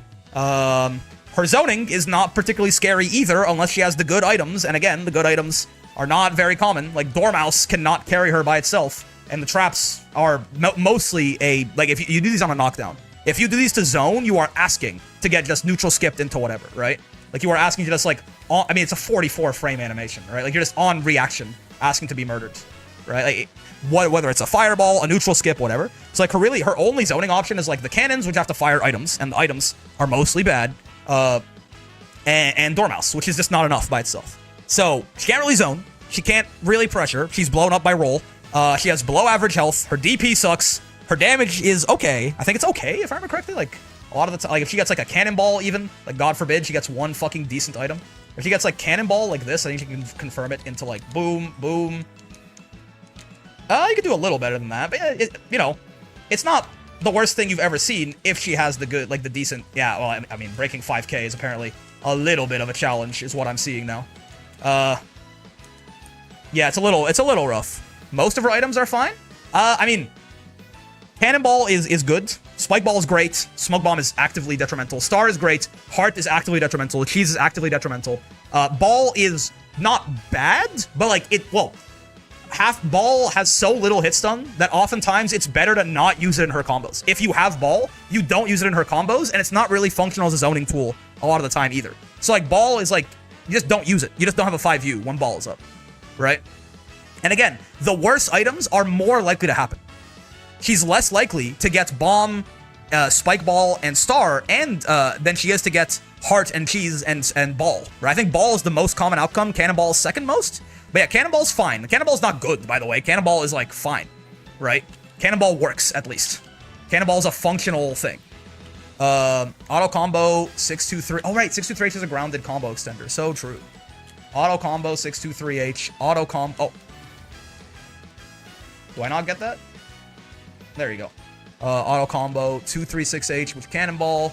Laser 5H? Excuse me? What the fuck do you mean laser? Like, can I like Dormouse? Oh, 5H RS2. Okay, I mean, yeah, even just that, like, even if I just done heavy auto combo, that's like 5,500. It's not so bad. But again, you need Cannonball. If you have Ball, it gets way worse, right? But yeah, so her damage isn't bad, but it's just like, she doesn't zone at all, really. Like, it's really hard for her to, she can't even fucking zone Ladiva. She can't really pressure. Her defense, pretty bad. A lot of her buttons are a little her far M is pretty nice. I like her far M. But like otherwise, a lot of her buttons are pretty not great. Yeah, her DP sucks. Her mid screen is like pretty uninspiring. If she has Cannonball, she can do that, which is pretty good, right? That's pretty good. Pretty good damage, but it's not the best in terms of corner carry, certainly. Right? She just doesn't, like, Nier to me is a character who has very high highs and very good strengths, right? Talk about Vala, like my friend talks about Galleon. Nier to me is a character who has like very high highs, very like strong strengths, things like that. But she just gets like turned off, right? She just gets turned off by Brave Cal. She has like one of the most glaring weaknesses in the entire video game.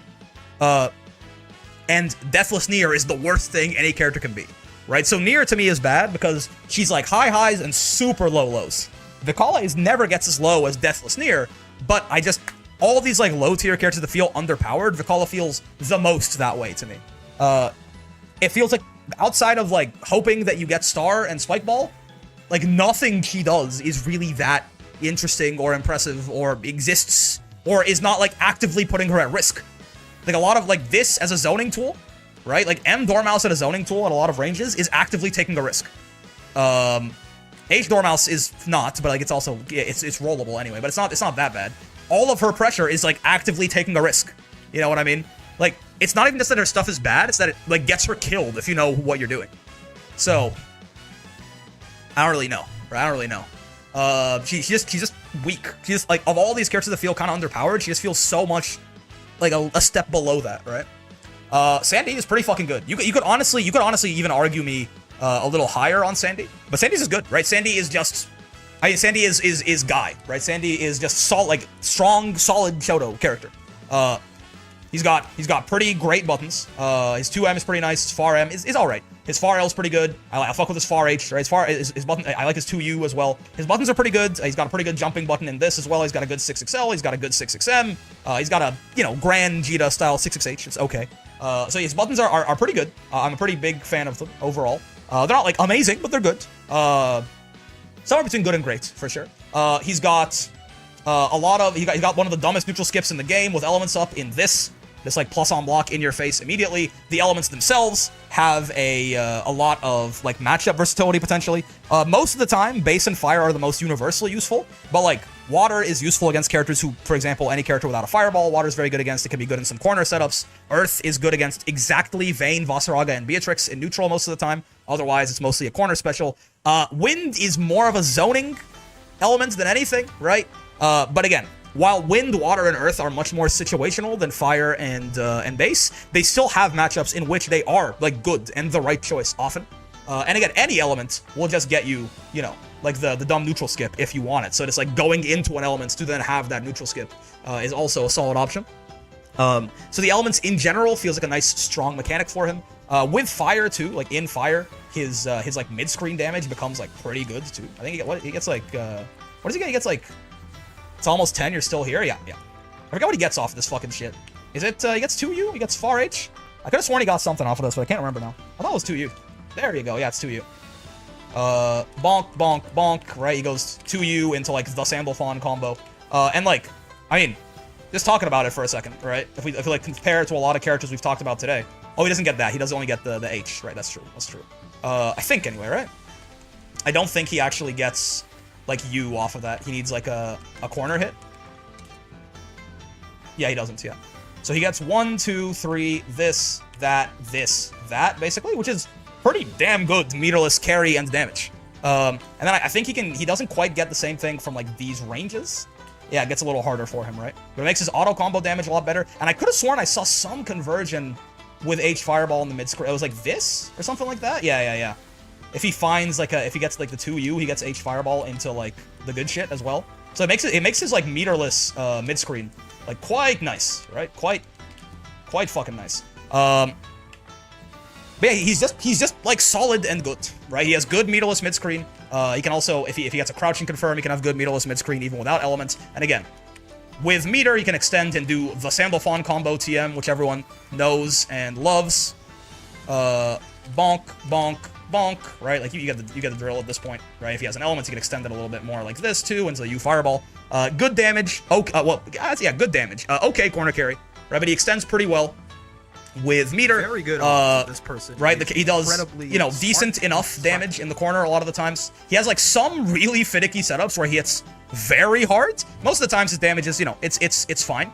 I think he can get like a little higher in fire and stuff like that.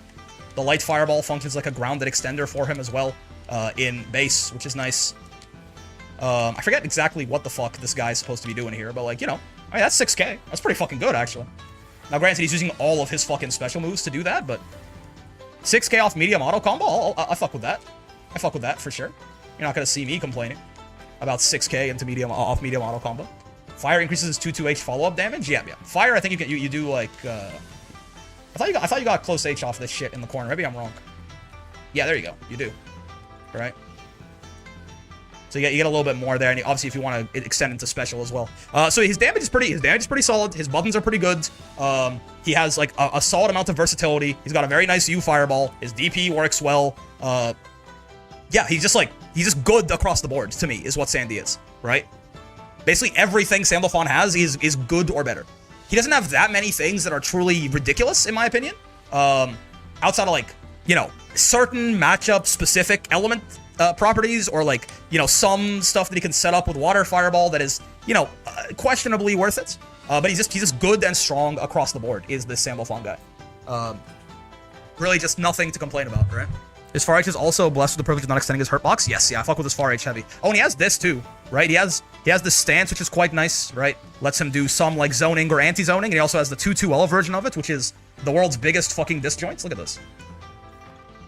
This thing's entirely disjointed. So again, kind of like how Siegfried has that poke, he can have a poke like this too. Fully disjointed. Not a lot of reward off of this, really, ever, but just a nice poke to control the mid-range, you know. Extend, like, enforce your will on people. Also, thank you very much for the Prime, Toby. 13 months, goddamn. You can keep beating the horse as long as you keep giving me $5 a month. That's for damn sure. So yeah, Sandy's just good. He's just good. Galleon. You know what? Metera shits on this character. Lowain shits on this character. I feel like she does better into these. Like, you could, like, I think a lot of people will put Galleon here, right? I think a lot of people will put Galleon here and say it's a tough meta for her. I think she loses to Metera and Lowain really badly.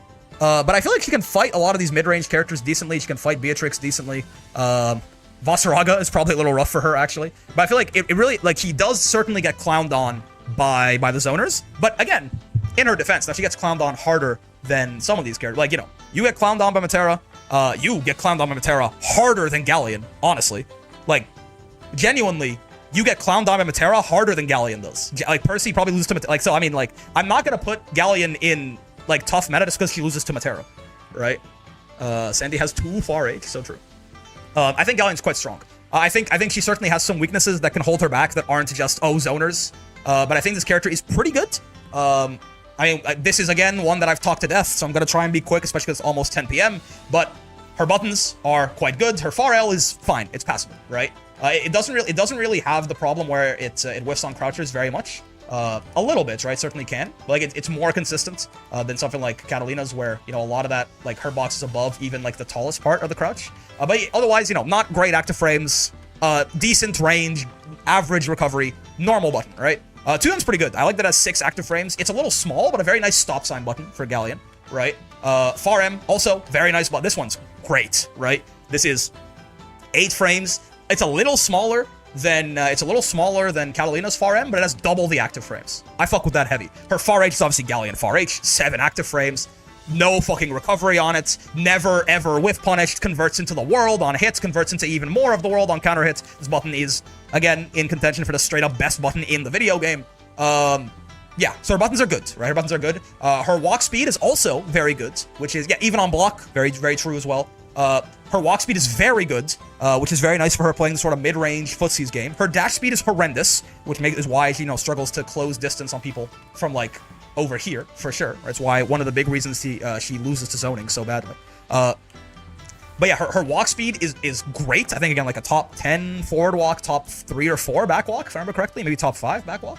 And again, her buttons are amazing. So she's very strong in this mid-range, right? Good 6XM as well to keep people from running away from her. Like, pretty solid, like, instant 6XL considering, you know, otherwise. Yeah, I mean, that's like Siegfried's, right? Like, her dash speed is not bad, but her instant 6XL is not bad range at all.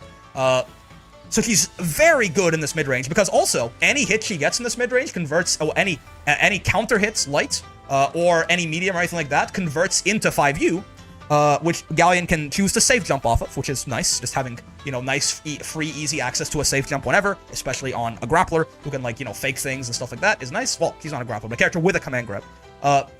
She can also just do, like, rock sets off of this. She has to do EX most of the time to actually get, like, the good pussy, right? She's got to go, like, bonk, bonk, because otherwise they're a little bit too far off it. Yeah, but here they're right back on it again. And again, if she does, like, this into this, you can't spot dodge it, so you have to hold that shit, and she's plus. And again, I mean, her conversions once the rock is up is pretty fucking stupid, right?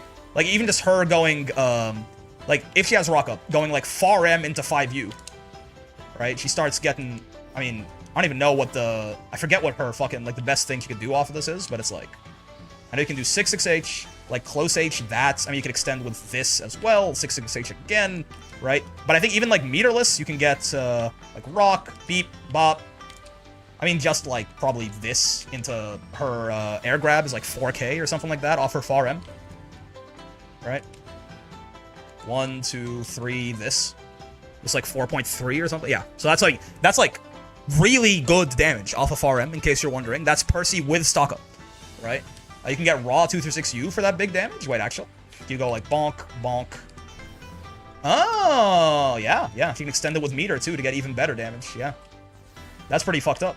But yeah, so, like, her damage with rock up is, it's just kind of stupid, right? It's just kind of silly, and, like, a little dumb.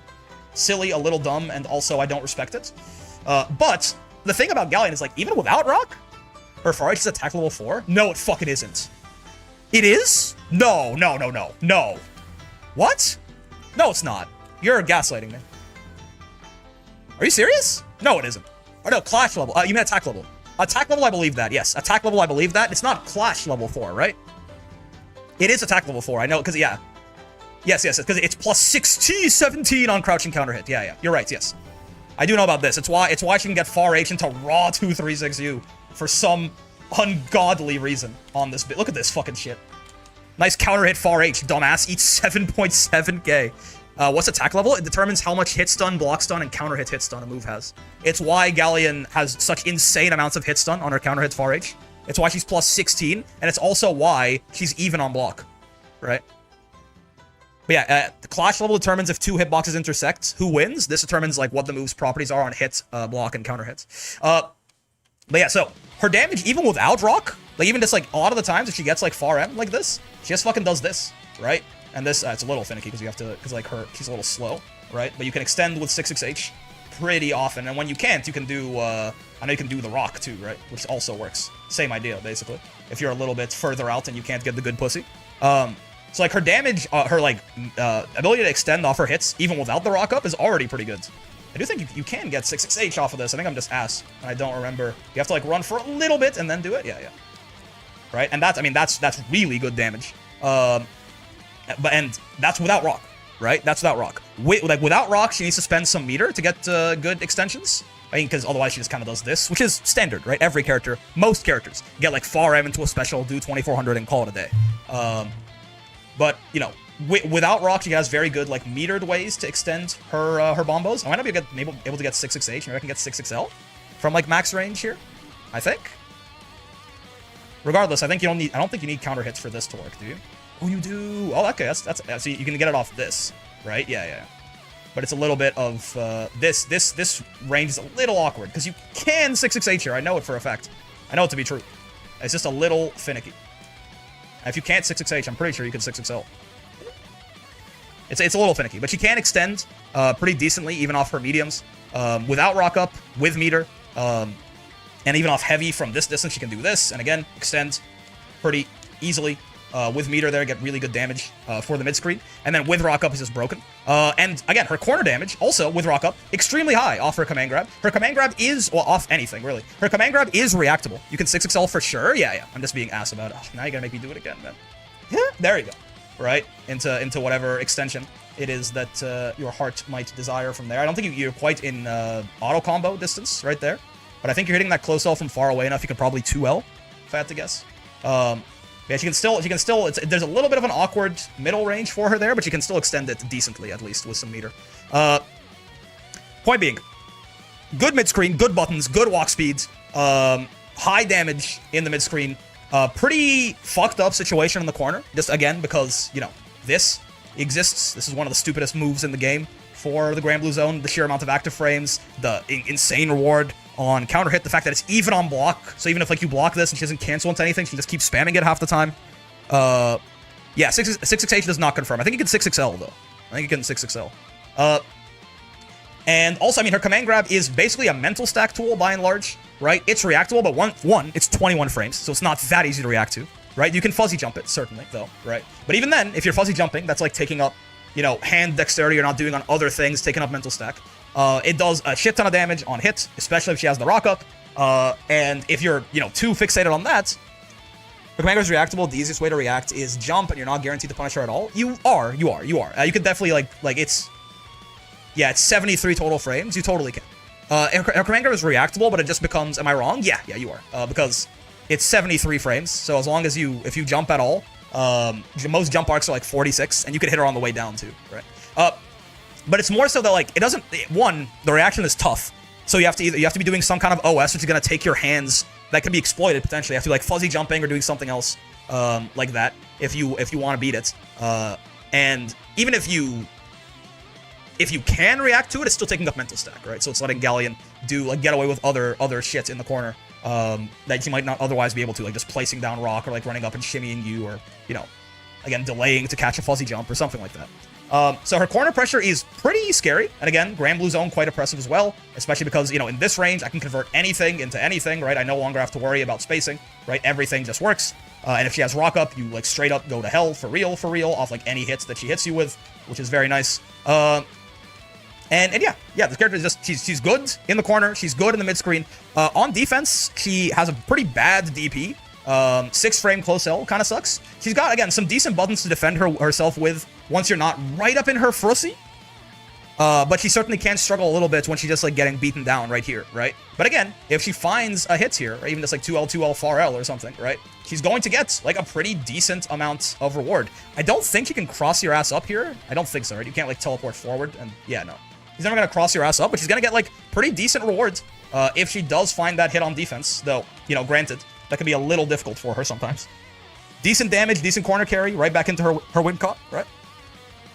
And the real problem with Galleon is that it's kind of hard for her to get to the real good situation of corner. Again, I think Galleon already is in a good situation in the mid-screen against a lot of the cast, right? This character is one of the more capable mid-range characters in the game with good conversions, and if she has rock up in the mid-range, which, to get that, all she has to do is hit you with a single medium into this, and then she just sets up rock, and now you're here.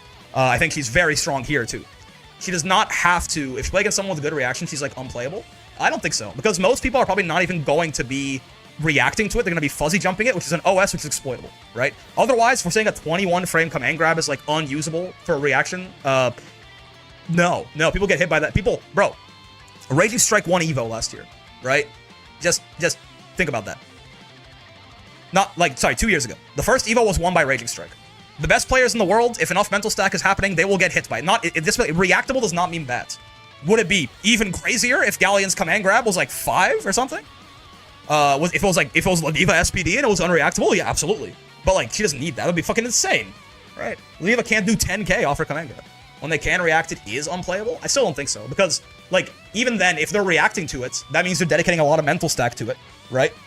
Do some other shit, man, right? Like, Grand Blue Zone their ass, like, do, like, this into, like, you know, empty jump shit, whatever you want to do, right? Just, like, do regular strike throw, which you can do very easily as well, right? She's got good walk speed for shimmies and shit like that, too. So, I don't really know. Weak defense and weak versus zoner is pretty good otherwise. Yeah, I mean, okay defense. Okay defense. Very weak versus zoners, though, right? Very weak versus zoners, though, right? So that certainly is a big weakness of hers. And just in general, not even, like, anyone who can even, like, feasibly fight at long range can sometimes give her trouble, right? We just watched Belial win with his 27-frame command grab yesterday. Exactly.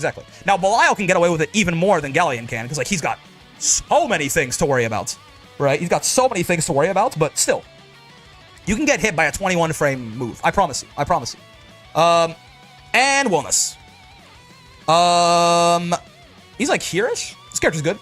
I mean, we've been using him, maybe, like, a little worse than Narmaya. We've been using him as, like, the gold standard for damage the entire video.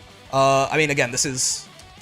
One is bad because no 6L for real. He doesn't have one, which is a weakness, for sure. But he has, I mean, his like, dash L equivalent is, like, not as good. But it's damn near as good. Like, at least he has a really good button in place of that, right? Brick Willness downplay? You think that's downplay? Classic downplay?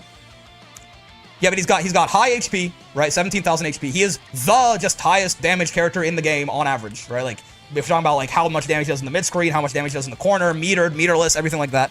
He just hits like too hard, honestly. This guy disappears you. He does like 7k off of a far L. You know what? Like, it's like this is not even like with a super, by the way, right? I might be missing something, but I've got like a 90% win rate against this Wellness Dork and Masters. Yeah, I mean, you're probably fighting, like, he was very popular, and people were playing him like a rushdown character, and he's not, right? He does like 7k off a far L. He has quite good buttons for the mid-range. His 2M is pretty nice. His far M has some decent active frames and range to it. His far H is quite nice as well. His 6XL is quite good in the mid-range. And he converts all of it very well, right? Convert any like counter hit medium into this for like 4k damage. He can convert any button into this if he wants for like real big damage or a safe jump, depending on what it is he fancies that day. He's plus on like all of his close normals. Again, this functions as a defensive tool as well, to the point where you can, you know, if he ever counter hits you with this, you are like getting side swapped into oblivion, right? The timing on this is a little finicky, but oh yeah, it's a little finicky. He can also just get that off of 2L, like far L as well, right? Well, one of his defensive reward is just pretty nuts. That's off 2L, far L. It side swaps and it's 6k damage. So his reward on everything is crazy high. His mid range is pretty good. His walk speed is decent, actually, believe it or not. People talk about like Wellness being a slow character a lot, and it's true in that he doesn't have a dash, right? But his walk speed is actually pretty good. Actually, this character is not slow. Knee is a pretty belligerent neutral skip as well. People will definitely talk about, oh, just reaction DP it, just reaction throw it. You absolutely can do that, right? You absolutely can do that if he does it from over here. But if it does this like a, you know, kind of outside of the range of your buttons, it's an 18 frame reaction check. It's doable. You can DP that, but if you are looking out for Knee hard enough to be able to DP it at that range reliably, you are like not looking out for anything else Wellness could do, right? You're gonna get like walk up to you if that's like how locked in you are on DPing like an 18 frame reaction check like this, or a 17 frame one if it's up close like that. So he's got a pretty damn good neutral skip in this. Yeah, right. Just his anti-air damage is also like pretty ridiculous, right? This character hits. I mean, his damage on everything is hard, right? Let's not like we just stop it there. Wellness hits incredibly hard like all the time, even like non-counter hit 2H. He gets shit like that into 214U, and it's kind of funny. But yeah, he hits hard on everything. The Gourd is a pretty silly move. Oh, he's talking about Hadron. Yeah, like he gets that. He can combo off it sometimes too. It's also easy to mash as Wellness, which is not a good thing. He has no armor. Mash against Wellness, you mean? I mean, I'd be careful doing that if I were you. Again, his counter hits confirms do some of the most damage in the video game. Hadron as well, we could talk about, right? Hadron, this move is very silly. Wellness has, surprisingly, one of the silliest Grand Blue zones in the video game because of this fucking thing. This is real. Don't mash against Wellness? Oh, gotcha, yeah. This is real, man. This is real. Yes, you can, like, hard call out spot dodge this, or, I mean, even sometimes on medium Hadron, you can reaction spot dodge it, for sure. Lights, I don't think you're gonna spot dodge that on reaction, but it does a little bit less chip. You can reaction spot dodge, you can preemptive spot dodge, preemptive jump, preemptive roll, something like that. All of these are incredibly high risk against a character who hits this hard. And this does like 800 damage on block. 2 of these and you've like Satin Flame Carpets, and it doesn't cost any meter. And yes, it's -9, but again, if Wellness is spacing this out like this, like not only is this like almost never punishable if he spaces it out properly, half the time, even if you 6XL, it might not reach, right? Like you might not even take your turn back on a 6XL. Like from this range, if Galleon insta 6XLs, I'm pretty sure she doesn't even get her turn back. I don't have to block this. Yeah, right? So like, now certainly some characters with better 6XLs is gonna have to be like spaced out way better. Even those characters, you can space out Hadron to a point where you don't even have to block their 6XL. Even if they fuck up the timing a little bit, right? So Hadron is like insane levels of bullying. His damage is ridiculous. His buttons are good. His walk speed is good. The Gourd is not a stand-in for 6XL, but it's, you know, it's got its own set of really nice things. It really helps him into zoning. It helps him into 6XL, funny enough. This beats 6XLs because it low profiles them by and large. I think it low profiles all of them. I know the hitboxes are slightly different. Oh my god, I forgot. He's got a 50-50. Now, again, there's a lot of like Wellness misinformation going around. It's not a 50-50, you just reaction DP it. Fair, you can do that, right? Certainly. However, have you considered that he has, just like Grimnir, this motherfucker has camera Oki for some reason, right? I forget what the, it's like bonk, is it? You do this, that, right? And then the overhead, you get like almost no time to react to this. You can see like the top of his head for like 2 or 3 frames. And one, people say like, oh, if he does the low, you can react to the skill icon. That flash, I counted, is there for like 18 frames. So that's a tough reaction check in and of itself. Though it is the only thing you're looking out for, so that's fair. If you have a DP, this is kind of fine. You can also do nothing, right? What do you mean? If you have a DP, you can just see to stand there and do nothing, right? It's the same thing as Grim camera. Okay, you can DP it, but if he just does nothing, you're gonna die. Or I think in Grimnir's case, the overhead dives to DPs and the lows beats it, but no. And he can also, doesn't have to even do this. He can like meaty with a 2M, right? Which is also a low, or a 2L or something like that. So he has a real 50-50. And again, this 50-50 is not fucking you, it's not your grandma's 50-50, right? You can react DP to him doing something not in the camera Oki though, right? You can't tell what he's doing when you're all the way up there. Doing 2-2L instead of 2-2M can bait DPs too. Oh, that's clever. I didn't think of that, yeah. Overhead beats DP because it's a safe jump. Oh, Grim, yeah. I was like, what are you talking about? Yeah, Grimnir. But yeah, so he has a real 50-50. And then outside of like, and again, the 50, like it's super high reward, right? Like even just getting hit by this overhead meterless, right? Beep, bop, right? 5,700 damage for getting hit by the overheads. And the low is even more. I mean, if he does like a 2M, he can get like a better combo too. But if he does like the actual 2-2M and you get caught by this, right? This is, I believe, the more rewarding of the two, if I remember correctly. I think you do like this, that, like, you can do that. I mean, you can get more too. It's like 7,000 damage. It could be like 8k. Who cares, right? So the 50-50 is relatively low risk for Wellness. I mean, worst case, what? He gets DP'd, or you block the overhead and he gets back thrown. That'd be bad. Because he can space his 50-50 out to be safe, right? But he can't do that off the camera, okay. So, how does Wellness just stop you from just spot dodging the low/high? One, I'm pretty sure if you spot dodge this and it hits meaty, you're punishable. Yeah, well, I guess that's mostly it, right? That is mostly it. This thing has very little recovery on it. If you spot dodge on landing, this is hitting you meaty. Wellness is like plus 15, I think. Oh, you could try. Let's have her spot dodge on landing. Isn't he plus if you spot dodge? Plus like 15, I think. Let me double check. The low will absolutely murder you. On corner, you have to throw it? For the 50-50? I don't think so. Hold on. If I do this, wait. Oh, I want to do it on hits and on wake-ups. I can't remember which. I think it's probably on hits now that I think about it. Evades.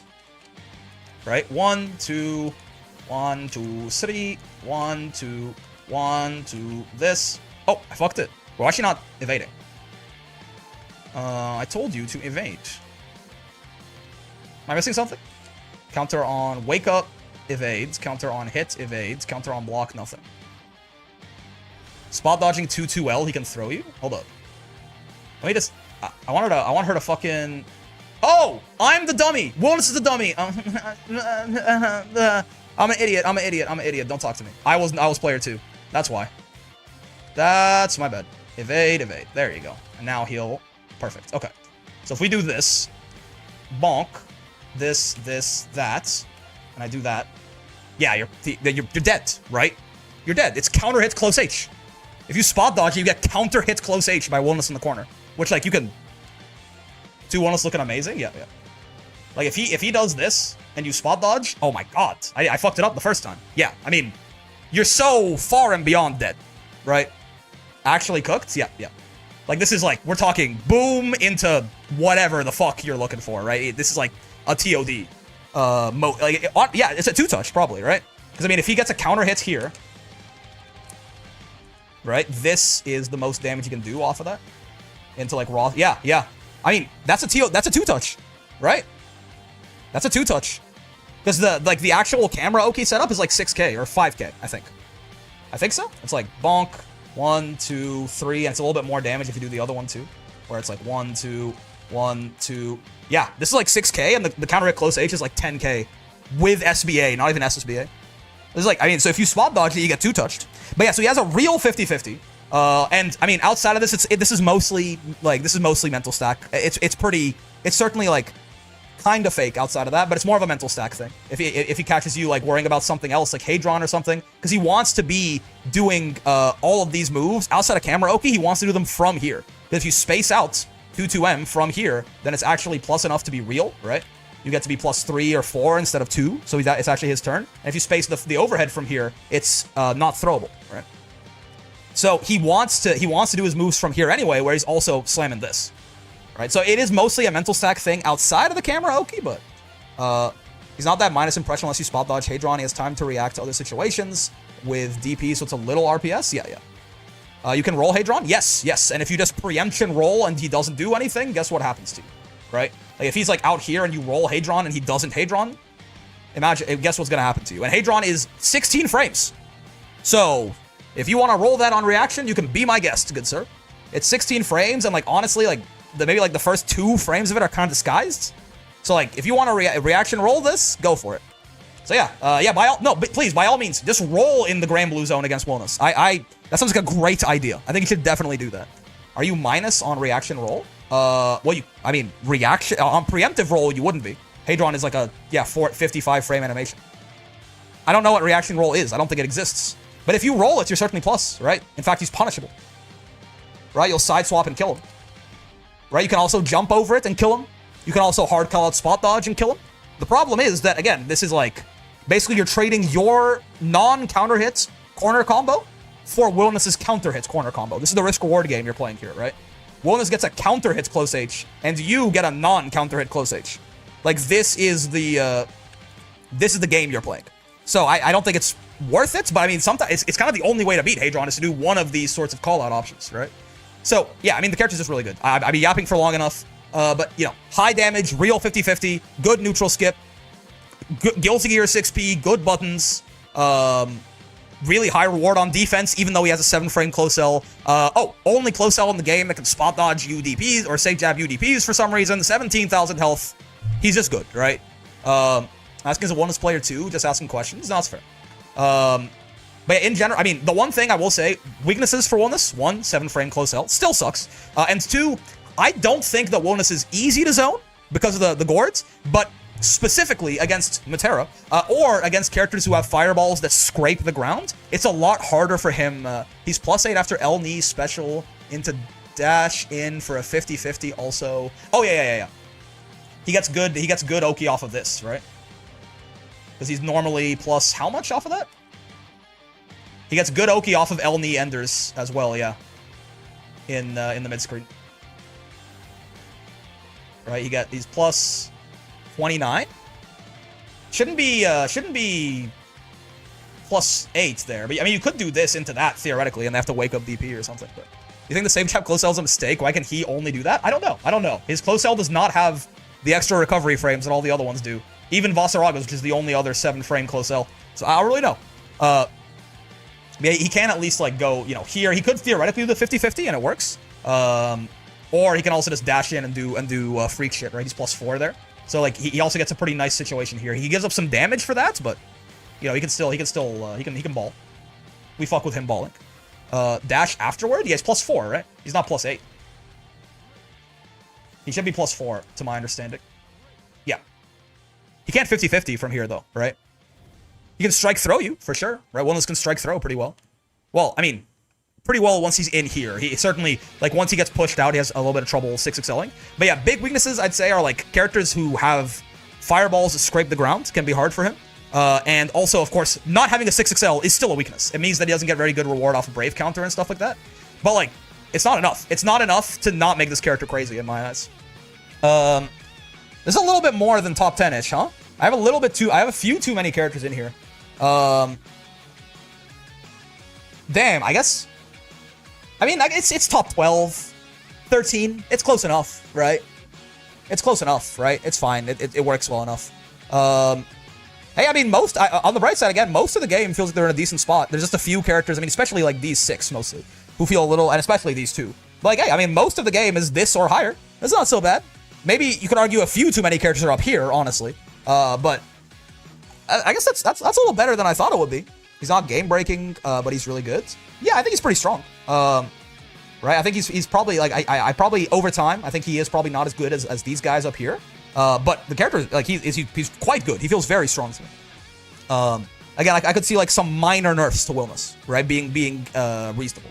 Same thing with kind of all of these characters, like slight nerfs to these guys. Probably like much more significance to the ones up here. Yeah, man, that took 5 hours? I'm getting the fuck out of here, man. What the hell? That took 5 hours? Hey, we got 60 people watching at 10 a.m. That's cool. Or 10 p.m. Hope you guys enjoyed the stream. The only game-breaking character is Voss, TBH. So true. Good night, streamer. Good night, good night. Is anyone live? Even if he's not the best character? I see what you're getting at. I don't, you know. The professional yapper will only get longer with every character. Yeah. Longer with every character. That's me, man. That's fucking me. We can raid some people. Yeah, people are still live at 10 p.m. That's me, man. That's fucking. I didn't realize we were doing GG's well tier listed. Yep. Endurance stream. I have plans with a friend tonight, and they fucking canceled on me. Man. I can't fucking believe they did that. I'm back, lol. Add unblockable. He's +4 after the dash, is what we were talking about. It's still a good situation for him, though. You're right. Rare to see you stream till 10 a.m. Good morning, dude. 10 p.m. My bad. Maybe it's 10 a.m. where you are. I don't know where you're located, but anyway, hope you guys had fun. Tomorrow, I don't know. Maybe we'll play. I was looking at the 2x KO ranked. It looks cool. I'm not so sure that I'm interested in playing it right now. Maybe. Otherwise, we might figure out something else to do. We'll see. I do still want to. I didn't want to spend the whole day doing the tier list. I wanted to talk about, like, you know, other stuff about the whole roster, like who was the funnest to get to master, the hardest, the easiest, the most boring, who's most downplayed. So we might do that tomorrow. We might do like a variety, more tier lists, but like not like actual how good they are tier lists. We'll see. I'll figure it out. For now, I'll send you guys over to Greg. Maybe Greg. I feel like I raid Greg too much. Thoughts? I feel like I raid Greg too much. Let's raid Tega. I haven't raided Tega in a while. Who's the most carried? Yeah, exactly. More like fun stuff like that. Let's raid Tega. But yeah, fellas, have a wonderful rest of your day. I'll see you tomorrow for, I think, probably more Grand Blue shenaniganry. Show Tega some love. Give him some hyper pet the little guys, etc. And until then, I'll see you in the next stream. Peace. Goodbye, YouTube. Twitch is gone. I raided them. I sent them off. You guys get to be for a little bit longer. Greetings from Malaysia. So true. Greetings from Canada, man.